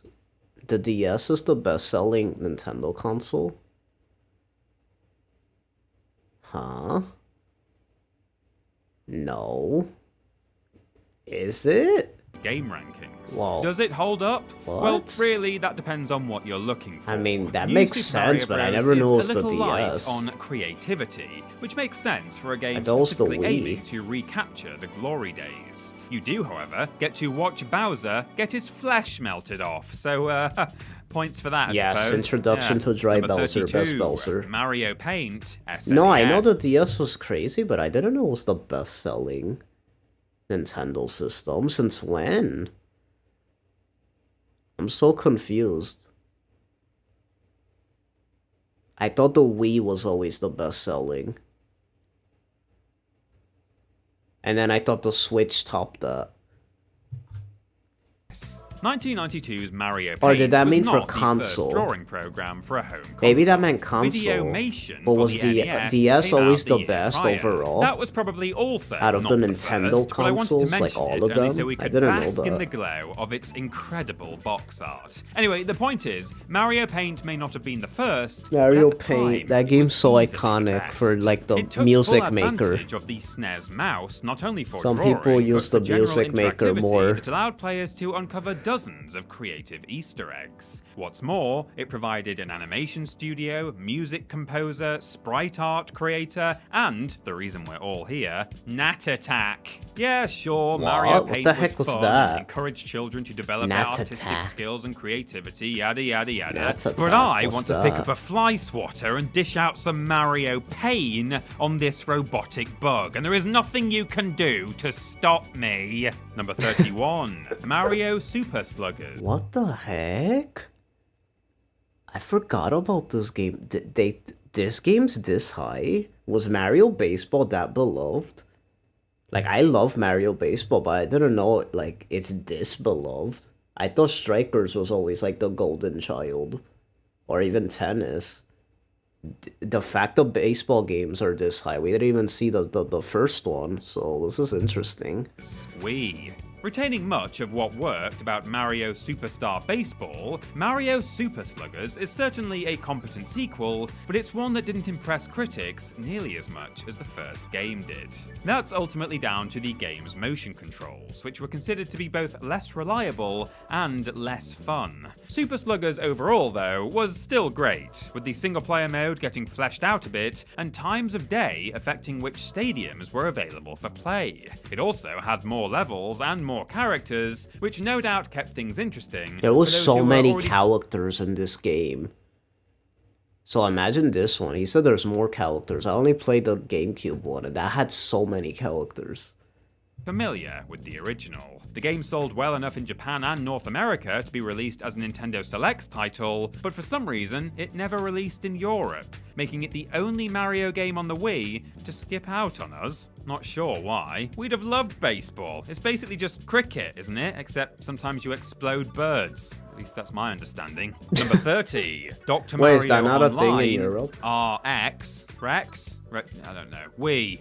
Dr. Mario Online Rooks is Mario's only WiiWare appearance, and it isn't a bad baseball one, not a or Europe wasn't, thing? I should say. Nintendo shut WiiWare down in 2019, and you can't buy it anymore. So, Like, do allow they just me to not tell play you it at why all? it was very good and make you I wish thought we you shared had it. all sports well, okay, eventually. It's Dr. Mario. Maybe I'm all Dr. Mario ignorant to games that, but are I just Dr. assume Mario. It's fun, we all but if you play the didn't same like one of sports them, eventually. You won't like the others. After what Dr. they Mario became Online popularized. RX adds, however, is online multiplayer, which certainly made the game more replayable than other versions. Oh, and there was an extra mode, but it was motion controlled, which means it was rubbish. The game was known as Dr. Mario and Germ Buster in Europe, and Dr. Mario and Saikin Bokumetsu in Japan. That Oh, translates PS2, as that Dr. I know Mario about. and No, yeah, Bacteria of all time, I know the Extermination, which PS2. incidentally is also The the name DS of my is the video game second, music though. cover band. I thought the Switch was Number 29. the highest selling.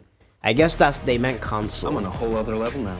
So it still has to surpass the DS, which I feel is possible. Switch is Mario selling Kart like crazy. Arcade GP Arcade. I It's could see difficult it to outselling judge the Mario DS. Kart arcade games. I wouldn't admit. want it to, Part though. of the fun DS of Mario deserves Kart that is more. how easy it is to lose yourself in the experience. Then again, for it's more difficult Iwata, to ignore I'll the passage of want it time if to- you need to keep pumping to, money into a machine. However, to surpass I will say it. that developer You know how Namco meaningful that will be? Iwata's first creation was the DS.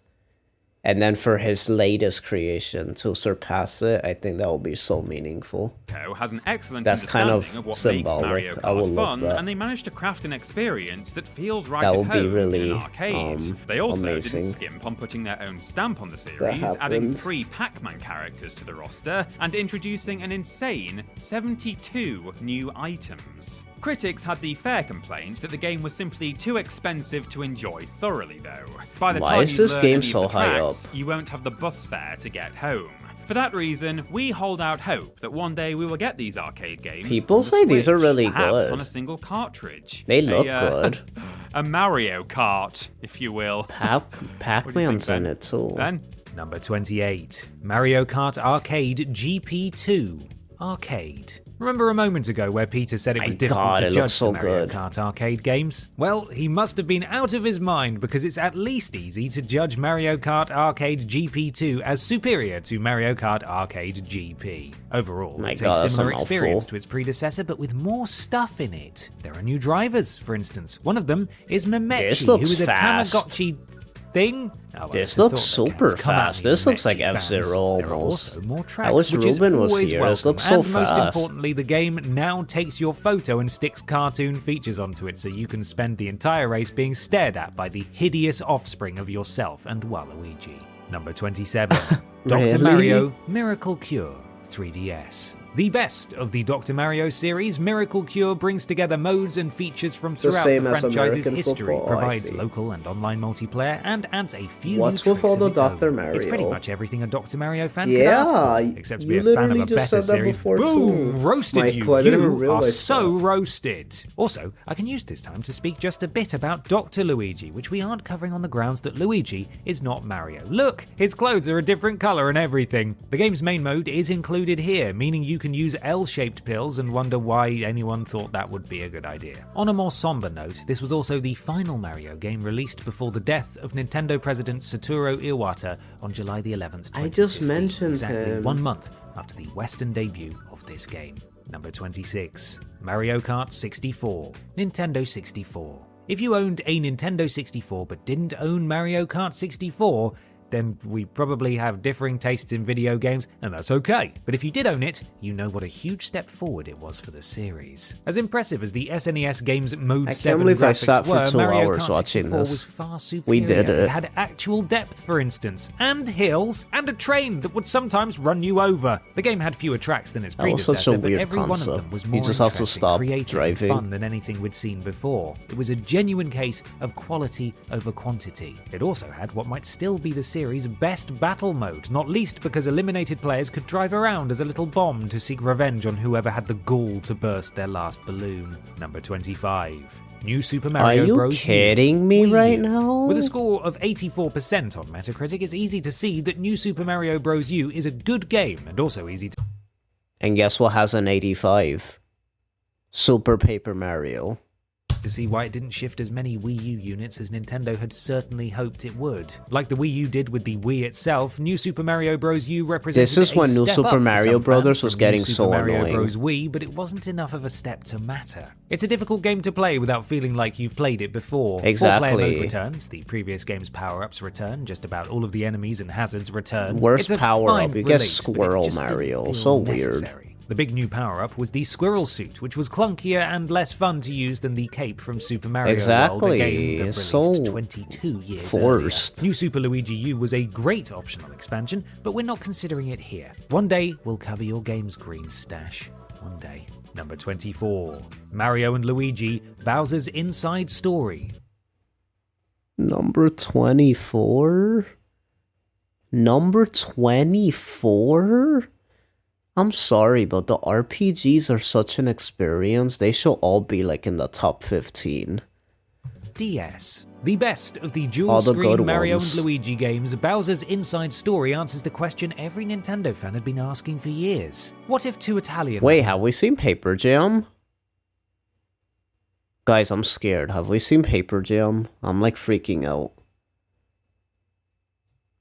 And were shrunk down and viciously abused a turtle's internal organs. The plot centers around blorbs, a disease that causes toads to inflate, meaning Bowser's Inside Story caters to more kinks than we ever thought was possible. Gameplay involves controlling Bowser as he moves through his own adventure, and controlling the brothers who fight their way through Bowser's lower intestine and try really hard not to think about their predicament. The game was remade for the 3DS, which is puzzling, as the original was playable on that system. It sold poorly, and developer Alpha Dream filed for bankruptcy and ceased operating as a result. Bowser's Inside Story is both therefore a high point for the series and the reason the series is dead forever.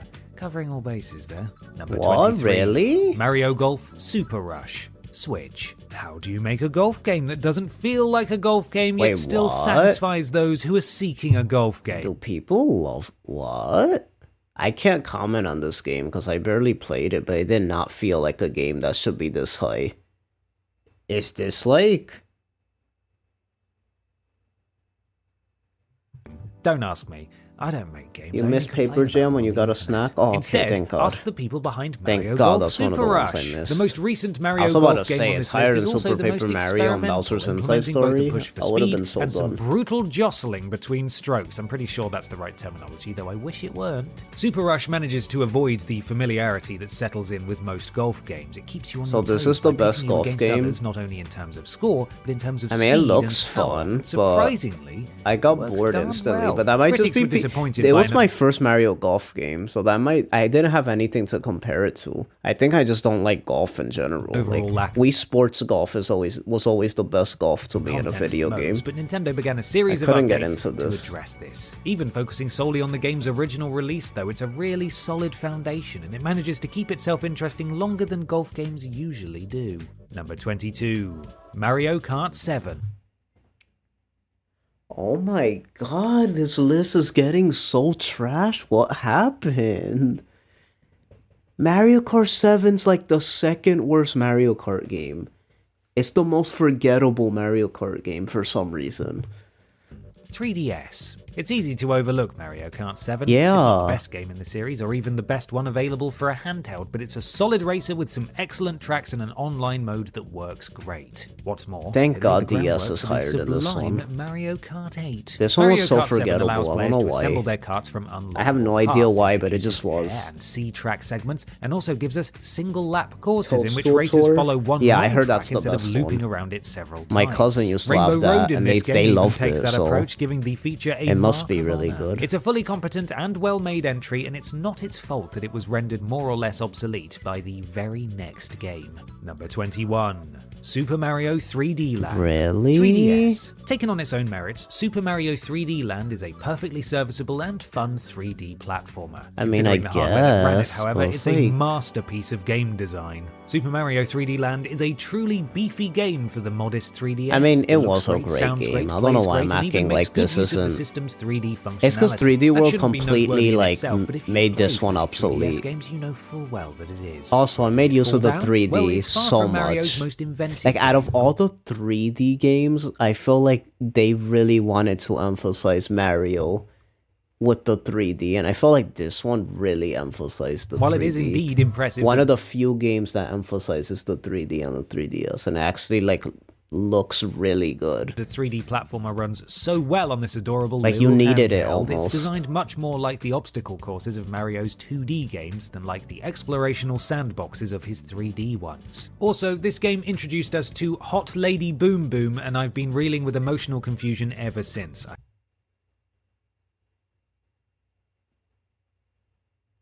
He did not just say that. Oh my god. No. No. He didn't say that. This guy's a furry. What the heck? He just openly admitted, like nothing, to being a scaly. Introduced us to Hot Lady Boom Boom, and I've been reeling with emotional confusion ever since. I can't forgive it for that. Number 20. What? Female Boom Boom? I forget her name, but like Pom Pom, that's her name. Don't ask me how I know that. What? I don't see it at all. That's so weird.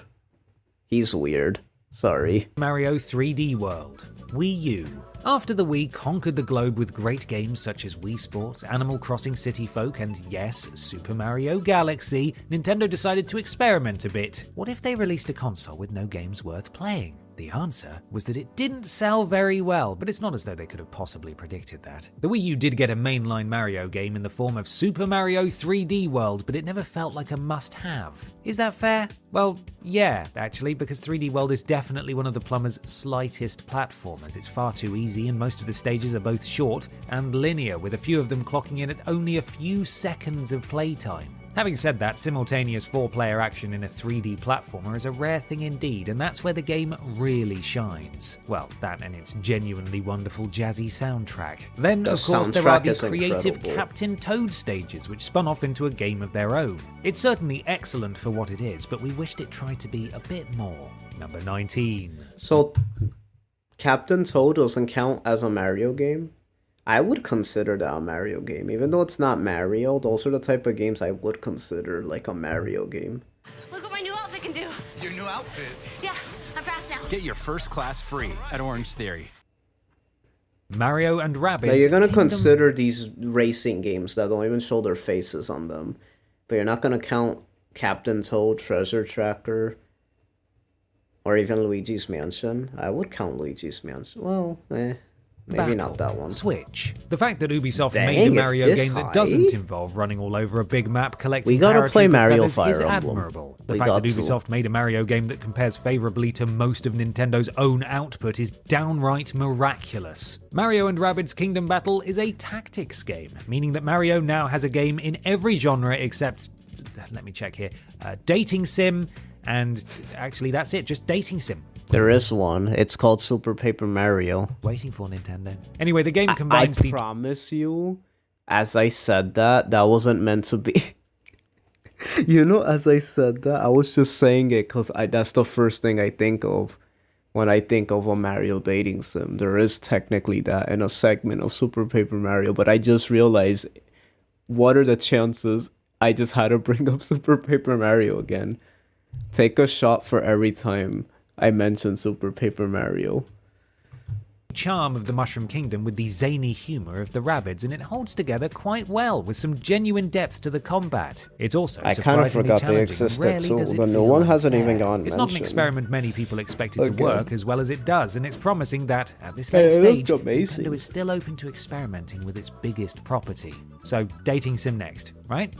Right. Number already 18. one. New Super Mario Bros. Oh my Wii. god. There's no way. New Super Mario This is Bros. this is high. the 17th best-selling game of all time, and number 18 is New Super Mario Bros. Wii. It's safe to say that people liked the series, at least for a while. New Super Mario Bros. Wii retains the giddy simplicity of its predecessor, but is much more fun. Penguin the design is Mario. better, the motion controls work well, and it Helicopter offers simultaneous Mario. multiplayer for up to 4 people. What's more, the game is great whether you're Ice playing with Mario. 3 friends or Okay, it had playing no alone, power-ups, wondering I if your will say phone that. will ever ring again. It feels neither empty in single player nor crowded in multiplayer. So this is the and that best is an one. impressive I kind of design agree. feat. New Super Mario Bros. Wii was lauded by critics, who rated it just slightly below the previous game, likely because of how similar it was visually and sonically. It was a must-have game for the console, however, and it's safe to say that if you or a friend owned a Wii, a copy was not far away. Number 17.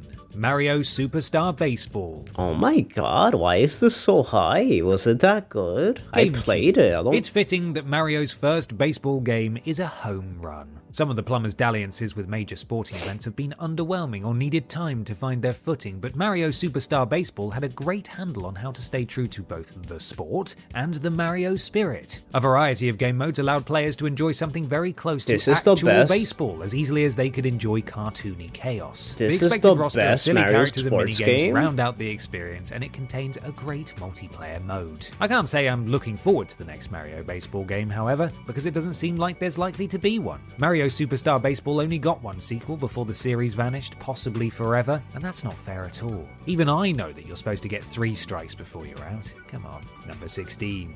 Mario Kart Arcade GP DX. There's another one? Mario Kart Arcade GP Oh my DX builds God. upon the 2 excellent games that came before it, introducing more complex tracks, better design, Why and don't we get absolutely this? gorgeous visuals. Of particular note is the co-op mode, which allows one player to drive a tank-like vehicle while the other bombards opponents with shells. Why we don't just get a Shells. remake Right, of I just this got that and pun. port The it? basic issues associated with modern arcade games are present and accounted for, though. They're expensive, they're difficult to find, and you don't really have the luxury of developing much skill unless you have very deep pockets. Look beyond that, though, and you have the one arcade game we feel is truly worthy of the Mario Kart name. Also, the cabinet software has been updated numerous times That since its looks 2013 questionable. release to add new characters, tracks, and features. So if you played it upon release, you'll have new things to experience today. Number 15.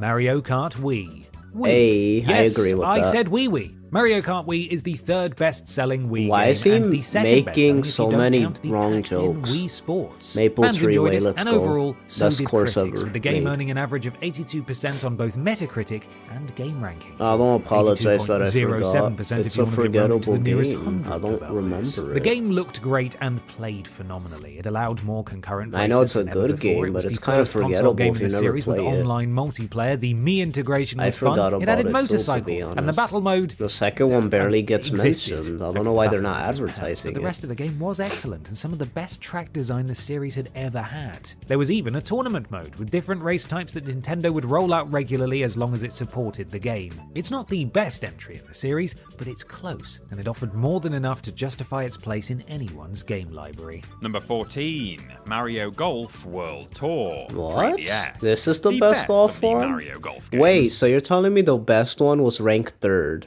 and then this one, there was two ones better. The two newest golf ones were the best. It seems like the golf ones probably progressed better than the other sports, which makes sense. It's just a simple sport. How do you mess it up? I'm shocked that these are the highest rated So ones. far, at least. And why they're Mario so Golf high World up. Tour was a hint, deliberately or otherwise. This is of the better next than step Super in Paper Nintendo's Mario. overall evolution. No, really, hear me out. Wait, so this is the best Mario sports game? I thought Mario Superstar Baseball was, but now this is... Currently, this is the best Mario sports game based on this list. Unless I'm forgetting one. Traditionally, There Mario might be Golf another games had golf very game. different iterations on But he said it's handhelds the and best consoles. one, so... The handheld games had an element of role-playing adventure, while the console games had deeper and more impressive mechanics. This played to the strengths of both types of systems. Then, during the Wii U era, there was no console version of Mario Golf at all. Instead, we only got World Tour on the 3DS, which combined a more complex approach to the sport with stripped-down RPG elements. I never In saw short, this before. It was the culmination of both This the actually looked handheld pretty and good. console Okay, there's design a lot of philosophies there was a lot. of the It's a series. 3DS game, so And I then trust it Nintendo more. gave us the I kind of Switch, believe them. which combined Does that look like a handhelds lot and of- consoles in a physical sense. Mario Golf World Tour was trying to tell us what was coming, and we just didn't listen. It's also extremely Well, he good. said it like that. Excellent course We design, didn't brilliant challenge listen. modes, and even online Perhaps he's an tournaments. It actual is, as they golfer. say in the world of golf, a slam dunk. Number 13, Paper Mario: The Thousand-Year Door. Game.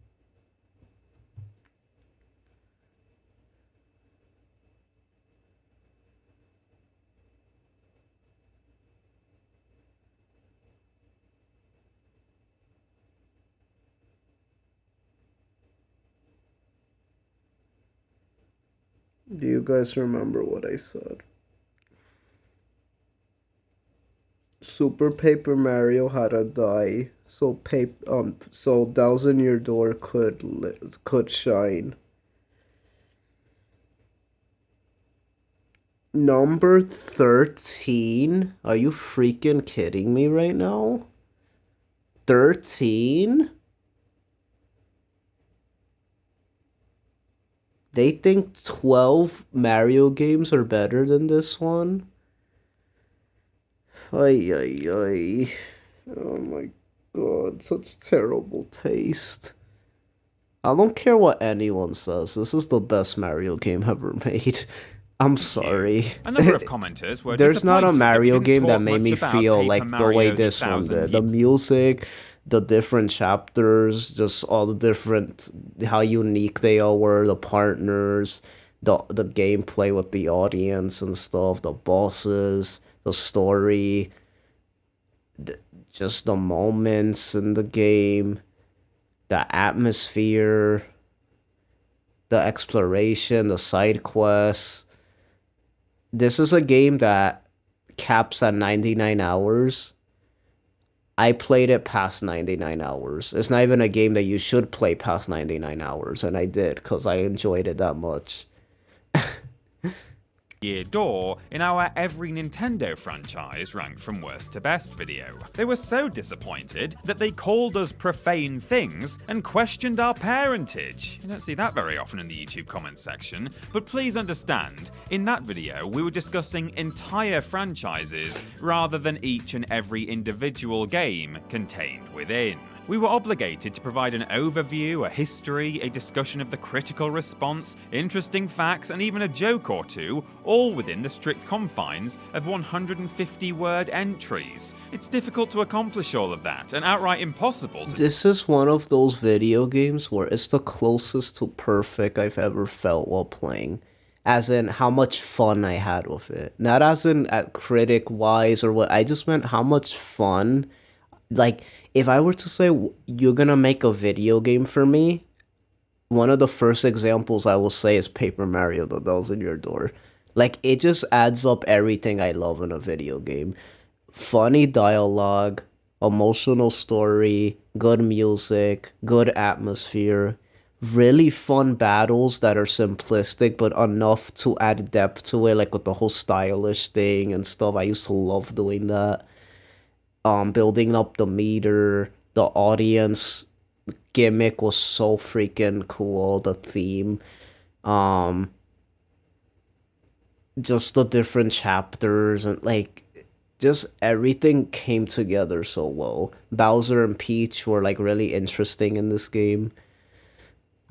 do so while also meeting every expectation that each member of the viewing audience is likely to bring with them. So please, accept my humble apology for not having discussed Paper Mario: The Thousand Year Door in that video. To make it up to you, I will discuss it now. Paper Mario: The Thousand Year Door is— oh no, we've run out of word count for this entry. What? Yeah, it's alright. That's it. Number 12.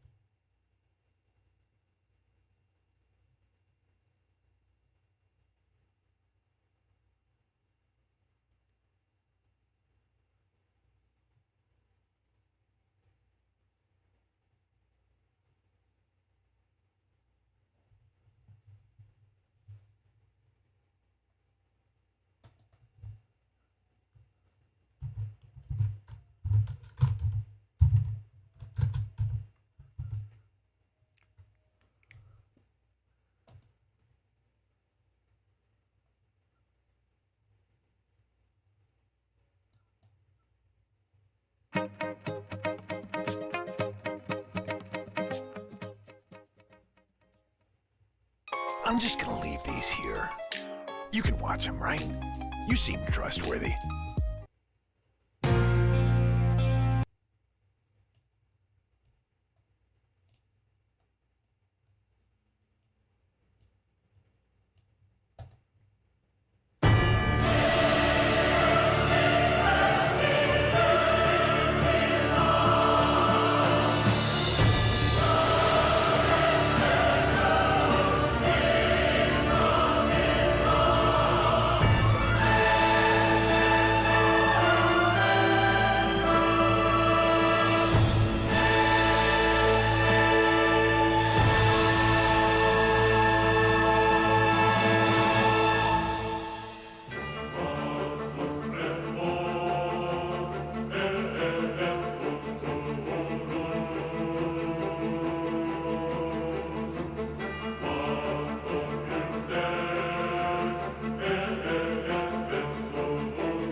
12. Mario Kart DS.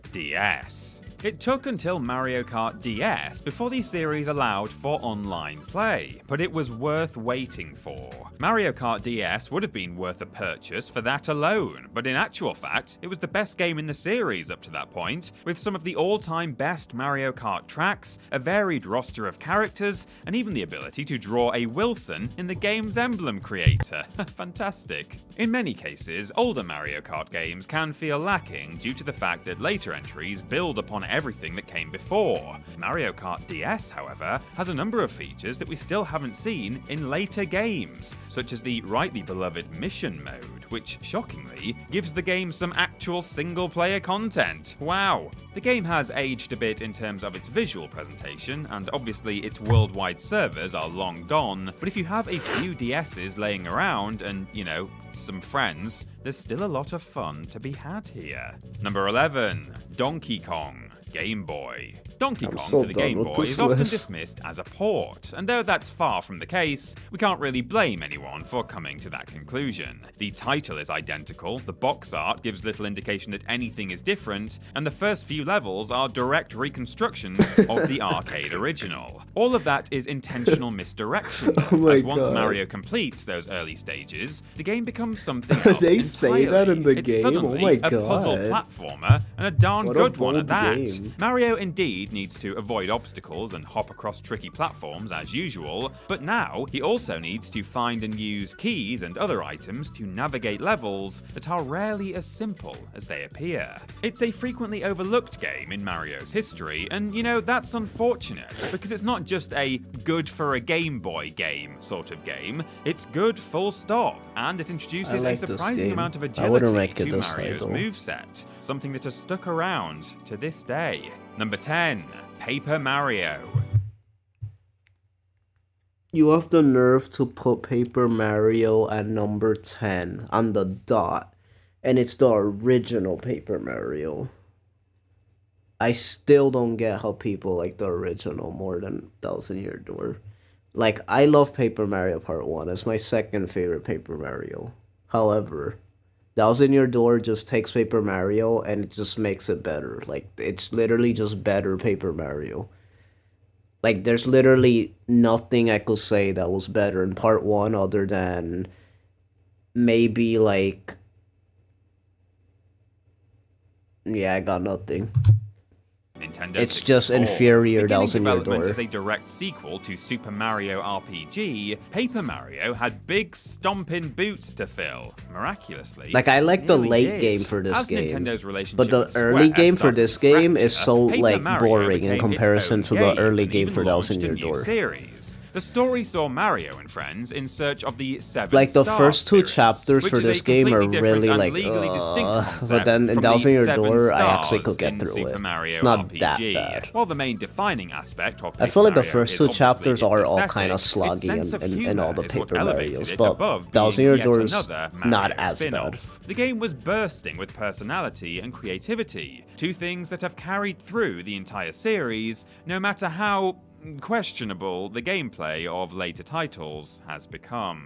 Paper Mario holds an impressive 93% average on Metacritic. I'm still happy Super Mario RPG that it got top isn't listed 10, there, but but- whichever game you prefer, I think we can all agree that both are great. Number 9. Mario and Luigi Superstar. What is happening? What the heck? They have the... Wait. Okay, wait. Oh my god. All of a sudden, all the RPGs are showing up. And they're being above Thousand Year Door. This is the first... I just want you guys to know, so you don't just think it's a me thing. This is the first list I see that has Superstar Saga and Paper Mario above Thousand Year Door. Like, I'm not kidding. Thousand Year Door is, like, one of the most beloved RPG Mario games of all time. I've never seen it ranked this low. Like under RPG, like other Mario RPGs. It's either the second, maybe third best. Saga, Game Boy Advance. It's already the first fourth game in the best. Mario and Luigi If I'm series forgetting is more or less one. uniformly regarded as the best. Personal opinions won't always align, of course, but it's difficult to argue that Superstar Saga does not deserve a lofty placement. As with Paper Mario, this game had a striking art style of its own, with vivid colors. Again, I thick respect this one outlines, and a too. I'm decidedly happy, but I'm just sad about cartoonish Those in Your Door. It perfectly matched the I'm humorous okay tone with these of the being game this and high. the I'm just surprised we're here saying, oh, because of RPGs, they're not. Maybe that's how they feel about it. But I like how no one realized that these didn't come up yet. We're here saying like, oh, maybe because he doesn't like RPGs, and yet there's still like so many left, and he put them above Those in Your Door, and I still can't believe it. Characters within. Then Superstar Saga was remade in 2017 exclusively to make it look worse. But I digress. It's a single-player game, as you might expect, but you control both brothers at once, leading to some interesting puzzles on the overworld. I did and the love option this to game attack too. simultaneously I think I in tell you combat. guys the story of me stakes playing are it with my low. The plot brother, essentially kicks off with Peach where we having made it a laryngitis, two-player game. But it's charming and That's still one genuinely of my funny. favorite It's worth video a game spin, even memories. if you don't normally Hybrid enjoy video game Mario memories. games. Maybe especially if you don't normally enjoy Playing this Mario two-player. games. Number 8, Super Mario 64. Yeah, of Nintendo course. 64. I get it. The game that showed the world how 3D platformers should be It done. shouldn't be You know, this high surely if the anymore. perfect 3D tried to convince the world that they shouldn't be done at all. Super Mario 64 is still a classic. Alright, yes, it's aged about as well as, well, me, but its influence can't be denied, and its charm remains infectious. Not literally, that would be Might as well hideous. make The this number adventure takes one. place in and around Peach's castle, Why not? with Mario hopping through At this paintings point, and other just do it. portals to distinct and memorable worlds. The variety Like, if you're is gonna put stellar, it this the low, soundtrack is phenomenal, put it and it's lower. still tons of fun simply to Because this move game is Mario not around. that good It's not anymore. perfect. Mario won't shut the hell up for 2 seconds, for instance. And he's not even voiced by Chris Pratt. Oh, he's so cool. Also, the camera is What? a nightmare, and a number of the What? worlds are disappointingly barren. What? But we are picking nits at this Oh my point. god, this Super guy Mario got 64 jokes. is the 3D platformer every other 3D platformer wanted to be, and very few of them ever got close. Number 7, Mario Kart 8. Oh my god. Oh, I thought Mario Kart DS got the crown. I forgot about this stupid freaking game. Oh, I hate Mario Kart 8. Wii U.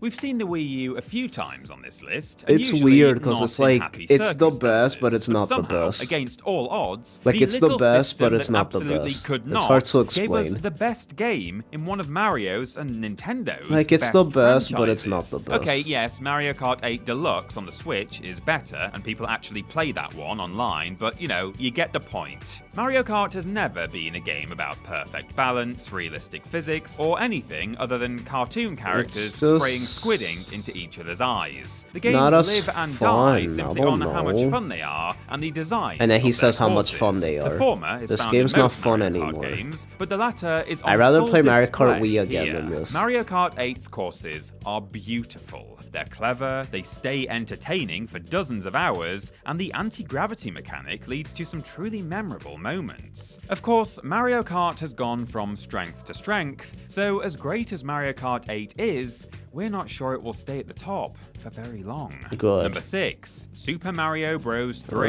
The most NES. overrated 2D Are there Mario better game. games on the NES than Super Mario Bros. 3? At least Super Perhaps. Mario Are there World many is of above them? it. Absolutely not. Super I Mario don't know how Bros. people 3 could say is this among is the better very than Super best Mario 8-bit World. games ever made, and with the exception of a slight bit of stiffness in the controls, it holds up extraordinarily well today. It discards just about everything that Super Mario Bros. 2, either version of Super Mario Bros. 2, brought to the series, focusing instead on refining the approach to bouncy, colourful platforming from the first game. Arguably, it's this game that defined what Mario games were, and later That is entries true. worked hard to recapture It's exactly the impact magic it made, that this but one brought I to the don't know, series. I'm not that Some big of on them, this as one. we'll see, even I never was. succeeded.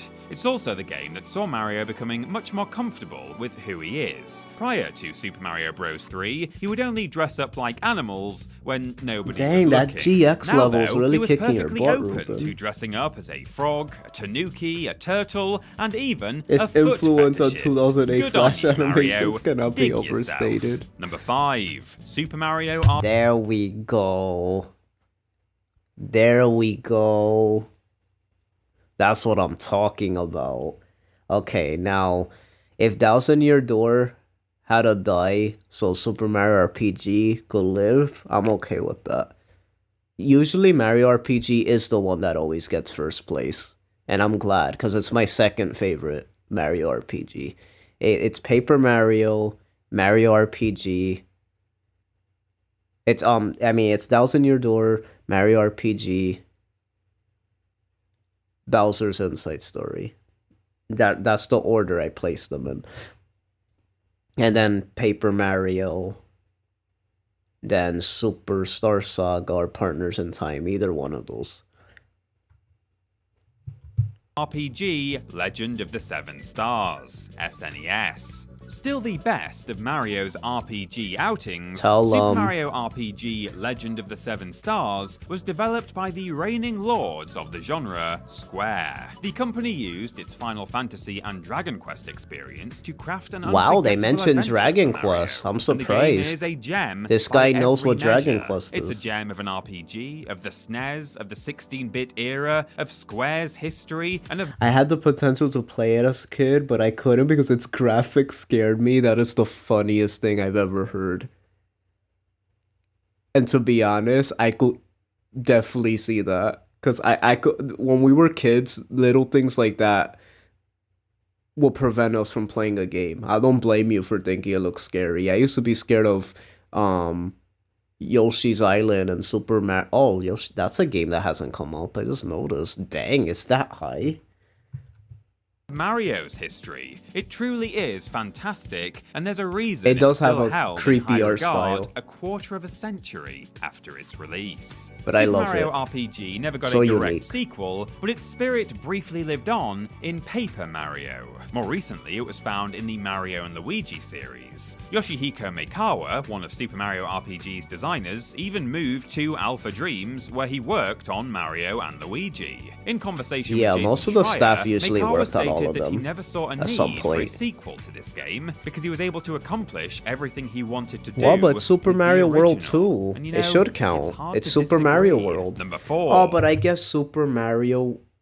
That doesn't make sense. It's literally Super Mario World 2. But then again, so is the Wario games. And I guess it's seeing in the same way how Mario Land became Wario Land. That is true. Mario World became Yoshi's Island. Because there's multiple Yoshi's Island games. I bet if there wasn't more Yoshi's Island games, they would have counted it. Because it is technically Super Mario World 2. Super And Mario is World. playable, technically. He's on top of Yoshi. And he's your partner. He doesn't really do much, but you do technically play as him too. SNES. Without question, a firm contender for the title of Best 2D Platformer Ever, Super Mario World is an almost impossibly fun game, and just about everything it did in 1990 holds up very well today. Its graphics and sound helped define what we now remember as the 16-bit era, and it refined the Super Mario formula that had already served Nintendo so well. Returning foes and allies all look great, the controls are fantastic, the level design is among the best the series has ever had, and a wealth of secret exits and hidden levels gives it a surprising amount of depth. It's particularly noteworthy just how much fun it is to simply control Mario in this game. That's often said about the 3D games, and it's valid there, but it's even more impressive that the movement in a 2D game can be so fluid and exciting. Spin jumping, flying with a cape, sacrificing a friendly dinosaur's life so you can jump just a little bit higher. Why did It's he do damn that though? close He didn't need to perfect, do that. and also slightly tragic. Number 3, Super Mario. Just when you thought everything from here on out was gonna be like, okay, they just had to give one more annoyance. I knew it was coming.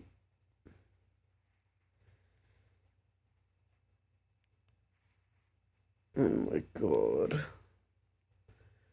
No. Odyssey No. Switch. The Wii U's failure can be attributed to, well, almost anything. I mean, actually, I but hate the on lack of Odyssey compelling too Zelda much. and It Mario was games amazing. Certainly didn't help. Then I the did Switch enjoy it. launch was It's one just of the best lasting Zelda games of appeal. all It didn't have that time, lasting and that was followed appeal. quickly Like by after one of I the beat best it, I never Mario wanted to come games back of to all it again. time. The subsequent success of Then again, Nintendo's that's every newest Mario console game. So is maybe I'm just no weird. coincidence. I don't Super know. I Mario have a bias Odyssey with is new stuff. I everything don't like Mario new fans stuff have as been much as waiting old for stuff. since, well, ever, actually. They don't give now me I the think same about it. feeling Its sense anymore. of movement is unrivaled, its environments are gorgeous and expansive, and there are secrets and hidden items to be found just about everywhere. Much of the game lacks challenge, but that was by design. Super Mario Odyssey is meant to appeal to both younger players and those who followed Mario's evolution from the very beginning. It currently sits at That an makes no incredible sense. but much deserved 97% That reasoning made no average on sense. Metacritic. How is It's it for easily us the if it's too greatest 3D easy? platformers ever made. He said it was made It's for gaming both. That doesn't make history in the sense. making, It's and only a made for them testament to then. Mario's success that this is only his third best game. Number 2.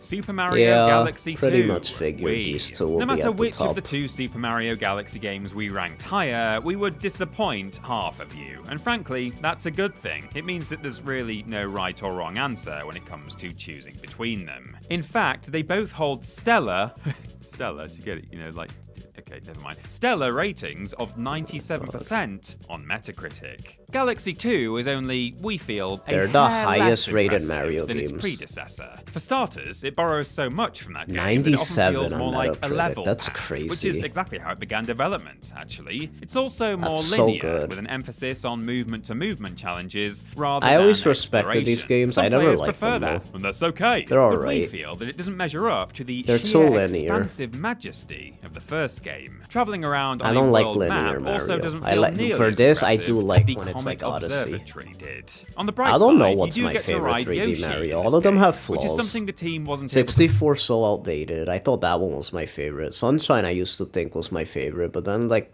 it gets to the end so quick and then it's kind of just like meh. Like it feels unfinished at times. And it's so glitchy and frustrating. Galaxy, I never liked the Galaxy games. They're too linear. Then there's like 3D World where it's like half of a mainline series, but since it's not, it doesn't have that extra, I guess, epicness that the main games have, so it's like, eh. And then there's Odyssey.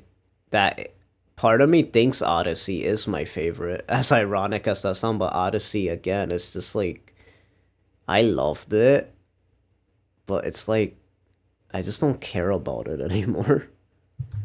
pull off in the first Super Mario Galaxy. But speaking of which, How do you guys feel about Super Galaxy? Mario Just Galaxy. just curious. Wii. The apogee of Mario's career, Super Mario Galaxy was and remains a revelation. And while many games do often show their age over the years, the recent port included in Super Mario 3D All-Stars revealed that Super Mario Galaxy has aged like fine wine. the controls are perfect, the levels inventive, and the entire experience is absolutely beautiful. Every moment of Super Mario Galaxy is awash in charm and creativity, and it introduced Rosalina, one of the few Mario characters who is actually a character with desires and goals and feelings and fears, you know? Ooh, I never felt so good at pointing out the fattest objection in my life. I never felt so good. Oh my god.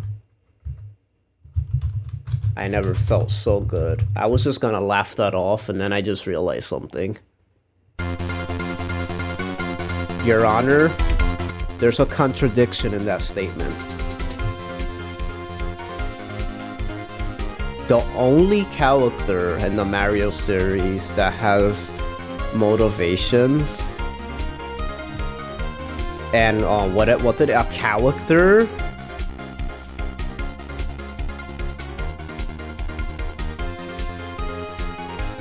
Paper Mario.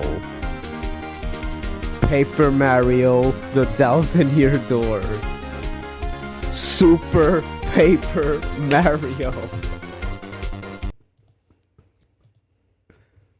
That's the last time I'm What's saying most it. impressive is just how well the game works, considering It all how comes heavily it back leans to on the Super brand new Paper gravity Mario. mechanic, which never feels anything short of natural and perfectly intuitive. It was exciting to control Mario as he zipped around different planetoids, and it always felt right, like the next logical step for him. Nintendo took its most audacious idea for a Mario game yet and gave us something that still felt comforting, rewarding, and familiar. The soundtrack is also among the best in the medium, with a full orchestra giving every song a sense of life and wonder that could not possibly be more fitting.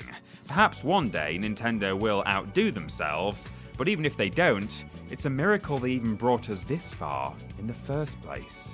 God bless you, Mario. God bless you too, Simon Cowell. Well, we just watched 2.5 hours of that, and I feel unfulfilled.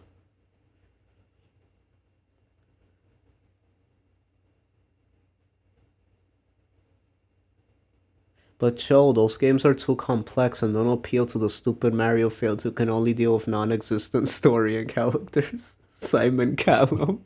That was Simon Callum. Oh my god, that's perfect. I can't believe he literally said the only game that had a character that was an actual character. Did he really just say that to my face? Did he really just say that to my face?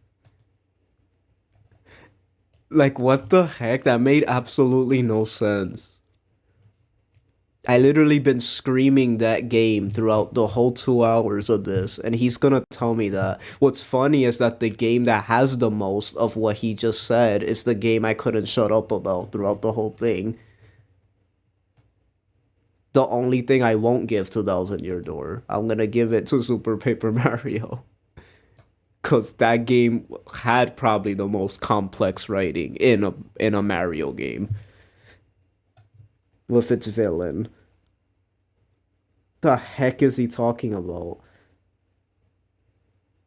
You know what makes me laugh so much? Is that Callum said that Ocarina of Time was known for its deep character development. Which he's completely wrong.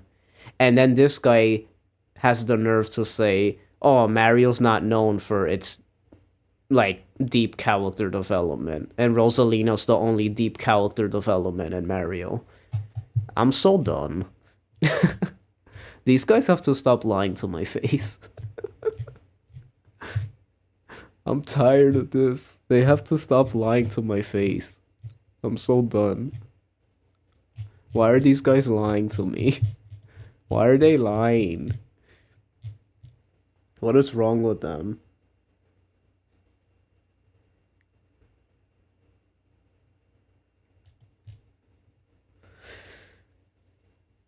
Well, we stayed up till 3:30.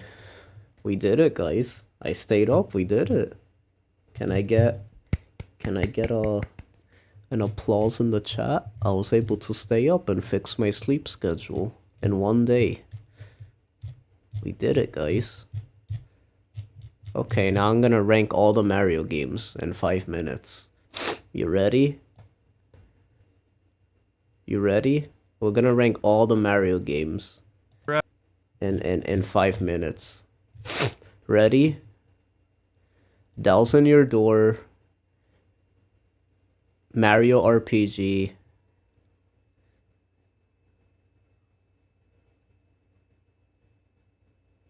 Bowser's Inside Story, Paper Mario, everything else. Okay, there you go. That's my list.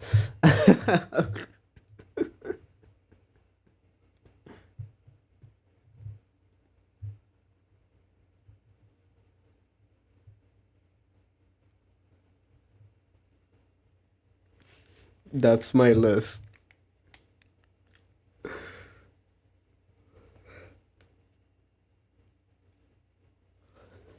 Thousand Year Door at the bottom. You just want me to get my weapon.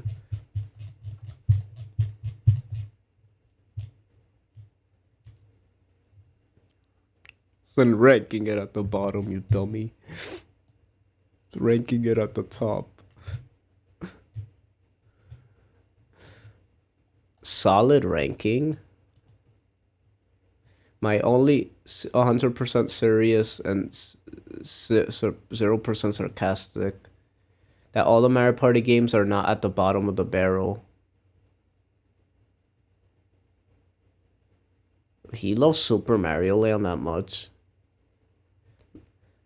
I will say I like how some of them got the love they deserved. Like Partners in Time. I did not expect that.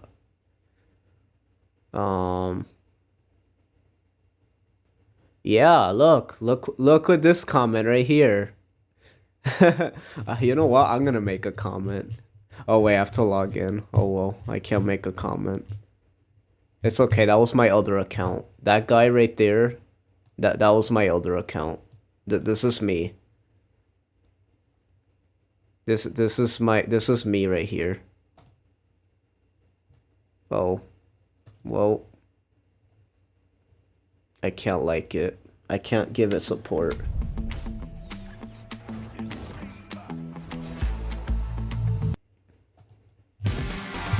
We gotta read more comments.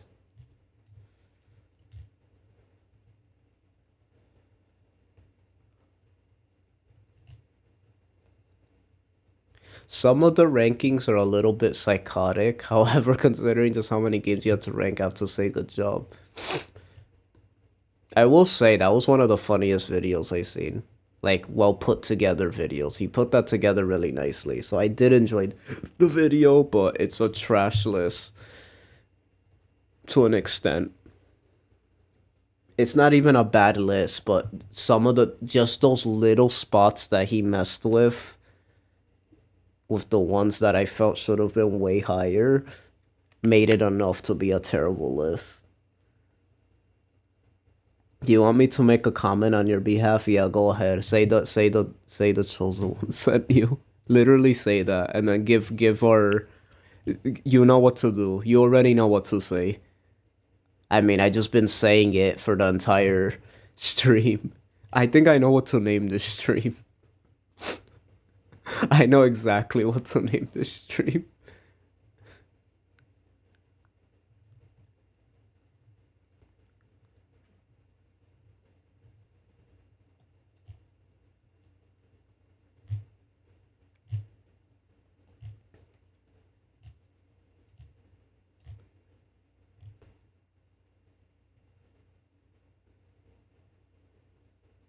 What game? 6. Puzzle and Dragons. Puzzle and Dragons.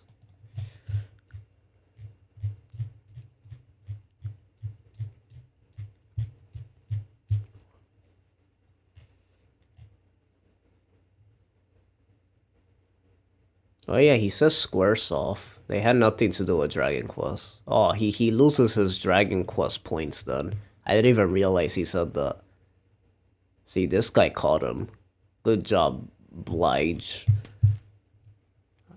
Why did he say Dragon Quest? That's Enix, that's not Square.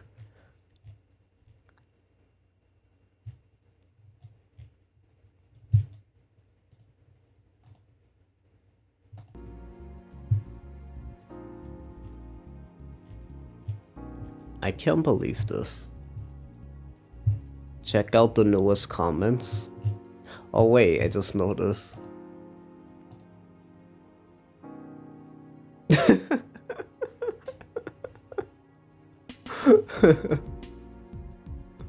Oh, that's so good. I love it.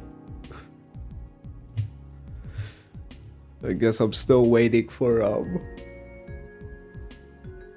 Michael Daniels' comment.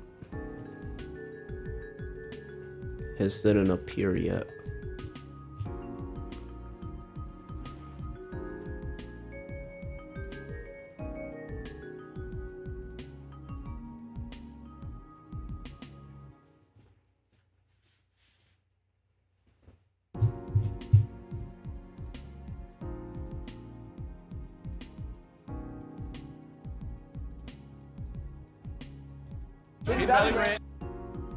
And pizza. Why? What do you got to lose? That's fire.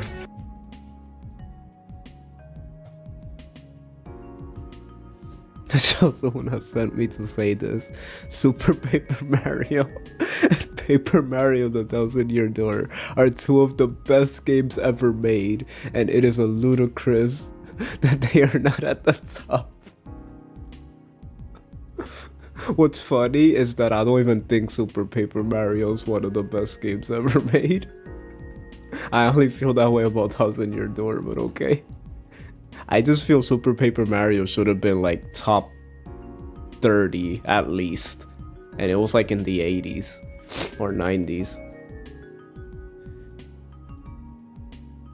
I just think it's one of the better Mario games out there, but I don't think it's one of the best games ever made. Nah, it has enough flaws for it to be like mid-high tier.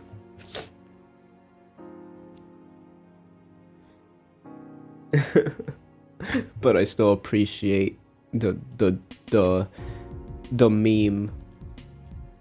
I feel like this meme is gonna live on forever now. So Shaky, how did it feel hearing me say Super Paper Mario for 2.5 hours? You thought you weren't gonna make it, and here we are, we did it. Or we got through it together. Somehow it went quickly. Oh my goodness.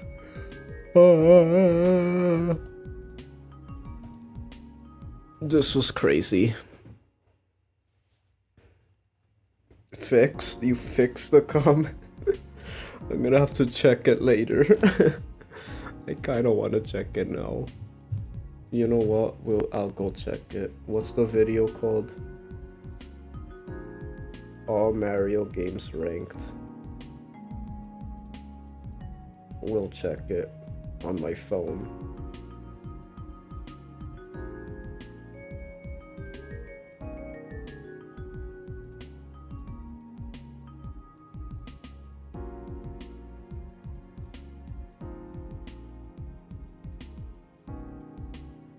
It's ludicrous that Super Paper Mario's not within the top 30 and Thousand Year Door is not within the top 5. That's so specific.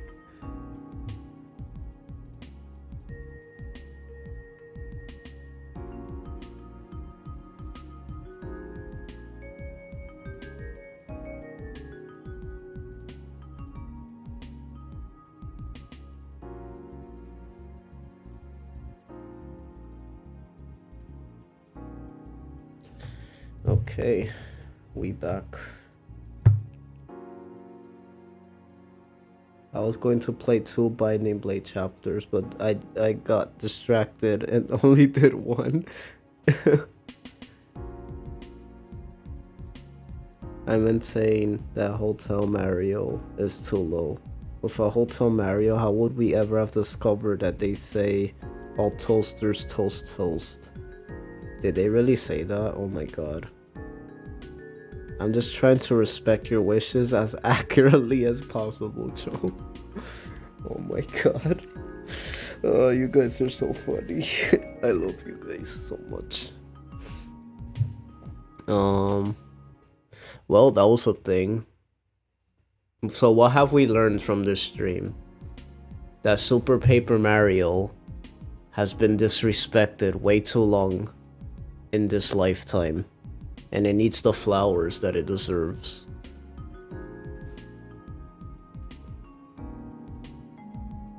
Yeah, at one point Mario just goes, you know what, they say all toasters toast toast. What the heck? To this day I still don't get what the joke was. I know, I don't get... What? I don't get it either. We learned nothing. We learned that Simon Calum has the worst taste in Mario games ever. Ever. I almost missed the opportunity to say that. Ever.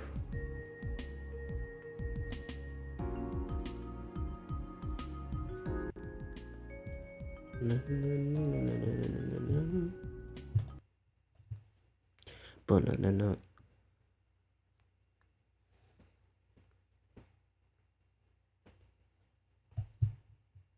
The king is everywhere.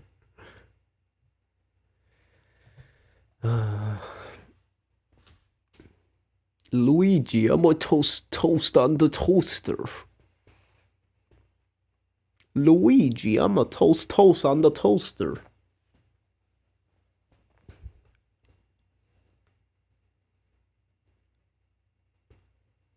Cause you know what they say.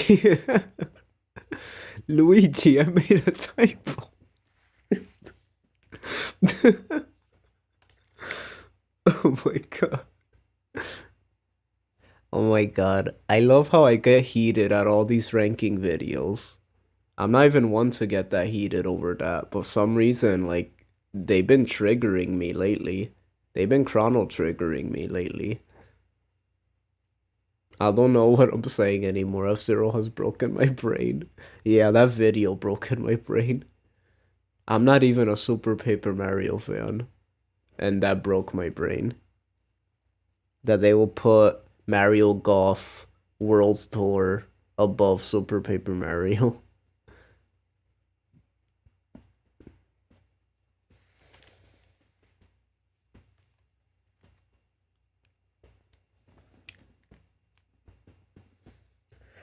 I am so tired. Thank you guys for entertaining me and keeping me up so I could fix my sleep schedule.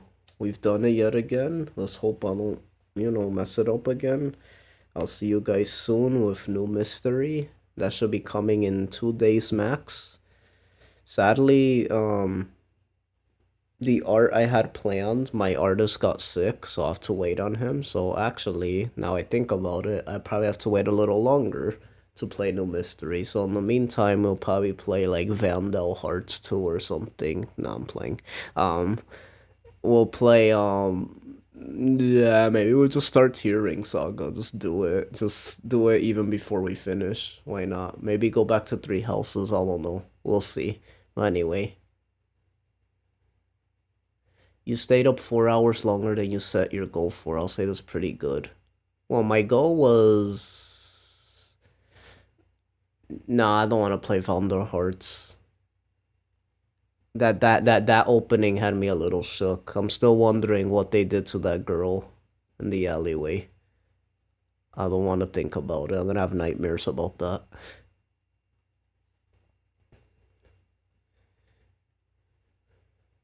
Good, gives me even longer time to finish FE12 before show. I will burn down all 3 of the houses and then there won't be any houses left. Yeah, but you know what there'll be left? 3 hopes. Got 'em.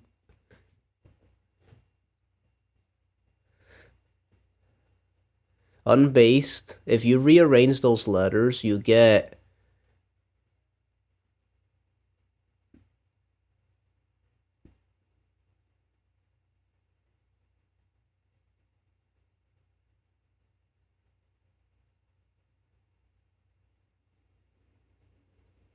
based on...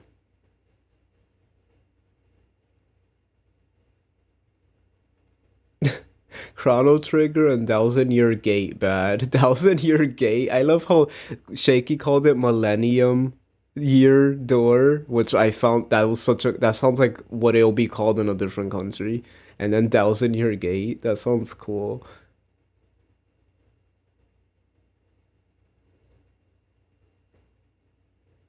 He's letting a little scene shake me. What the heck? You were just warning me how scary it was, and then now you're making fun of me?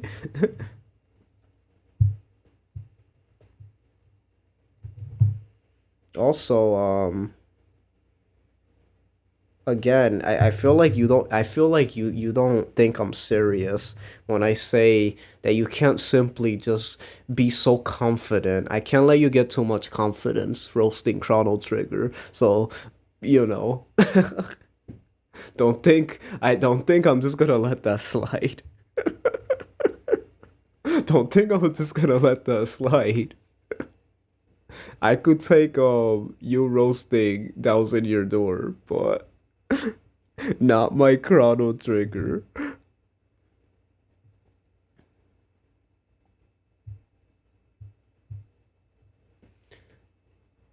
Joe out there letting a little he's not a he's sort of shaky. Hey, no cursing in my chat.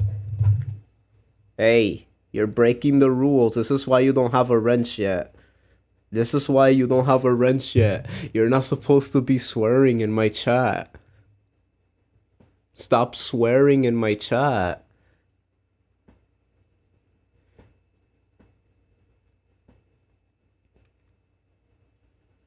Now, the reason you got timed out on your second account is because you actually broke the rules.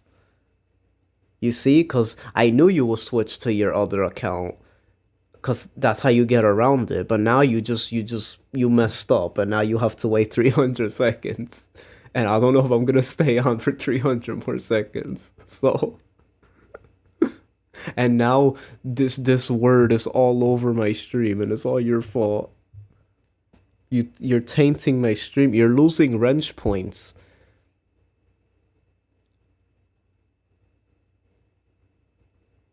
It's almost sad seeing him actually get this chrono triggered every time. And now Ruben's also triggered. You two are quite the silly children. What?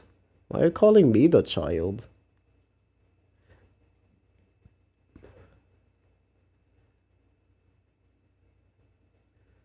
I literally just put him on timeout. I wasn't even screaming at him. He's the one cursing me out.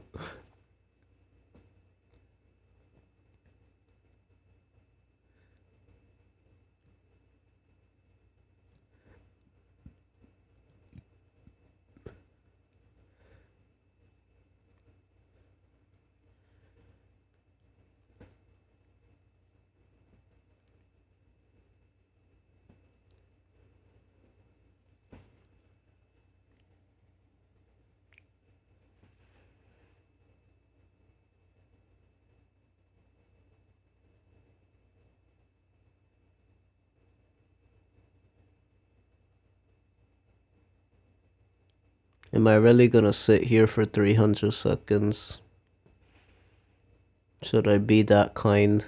Or should I just leave? Should I just leave?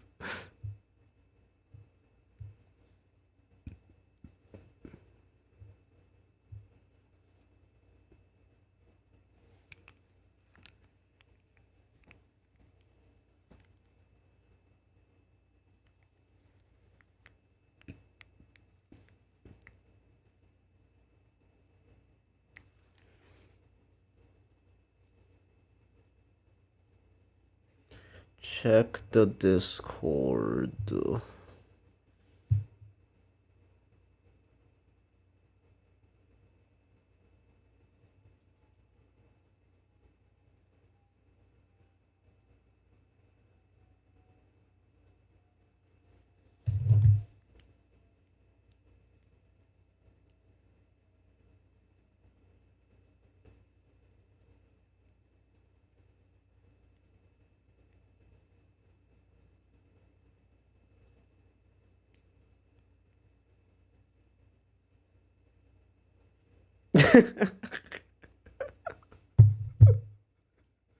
I like how Ruben's trying to challenge me, and then as soon as I take his challenge, he's like, nah, I'm not gonna do it. Yeah, that's what I thought.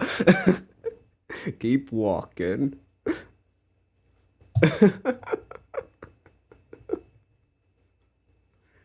We know my hit rate is more reliable. my luck and hit rate is more reliable. You don't challenge my hit rate. All jokes aside, that was a fun stream. I loved it. I'm glad I was able to stay up. And Ruben's back. Like this video if you enjoyed it. Subscribe to see more of myself. And I've been the Chosen. I'll see you. God bless. Love you.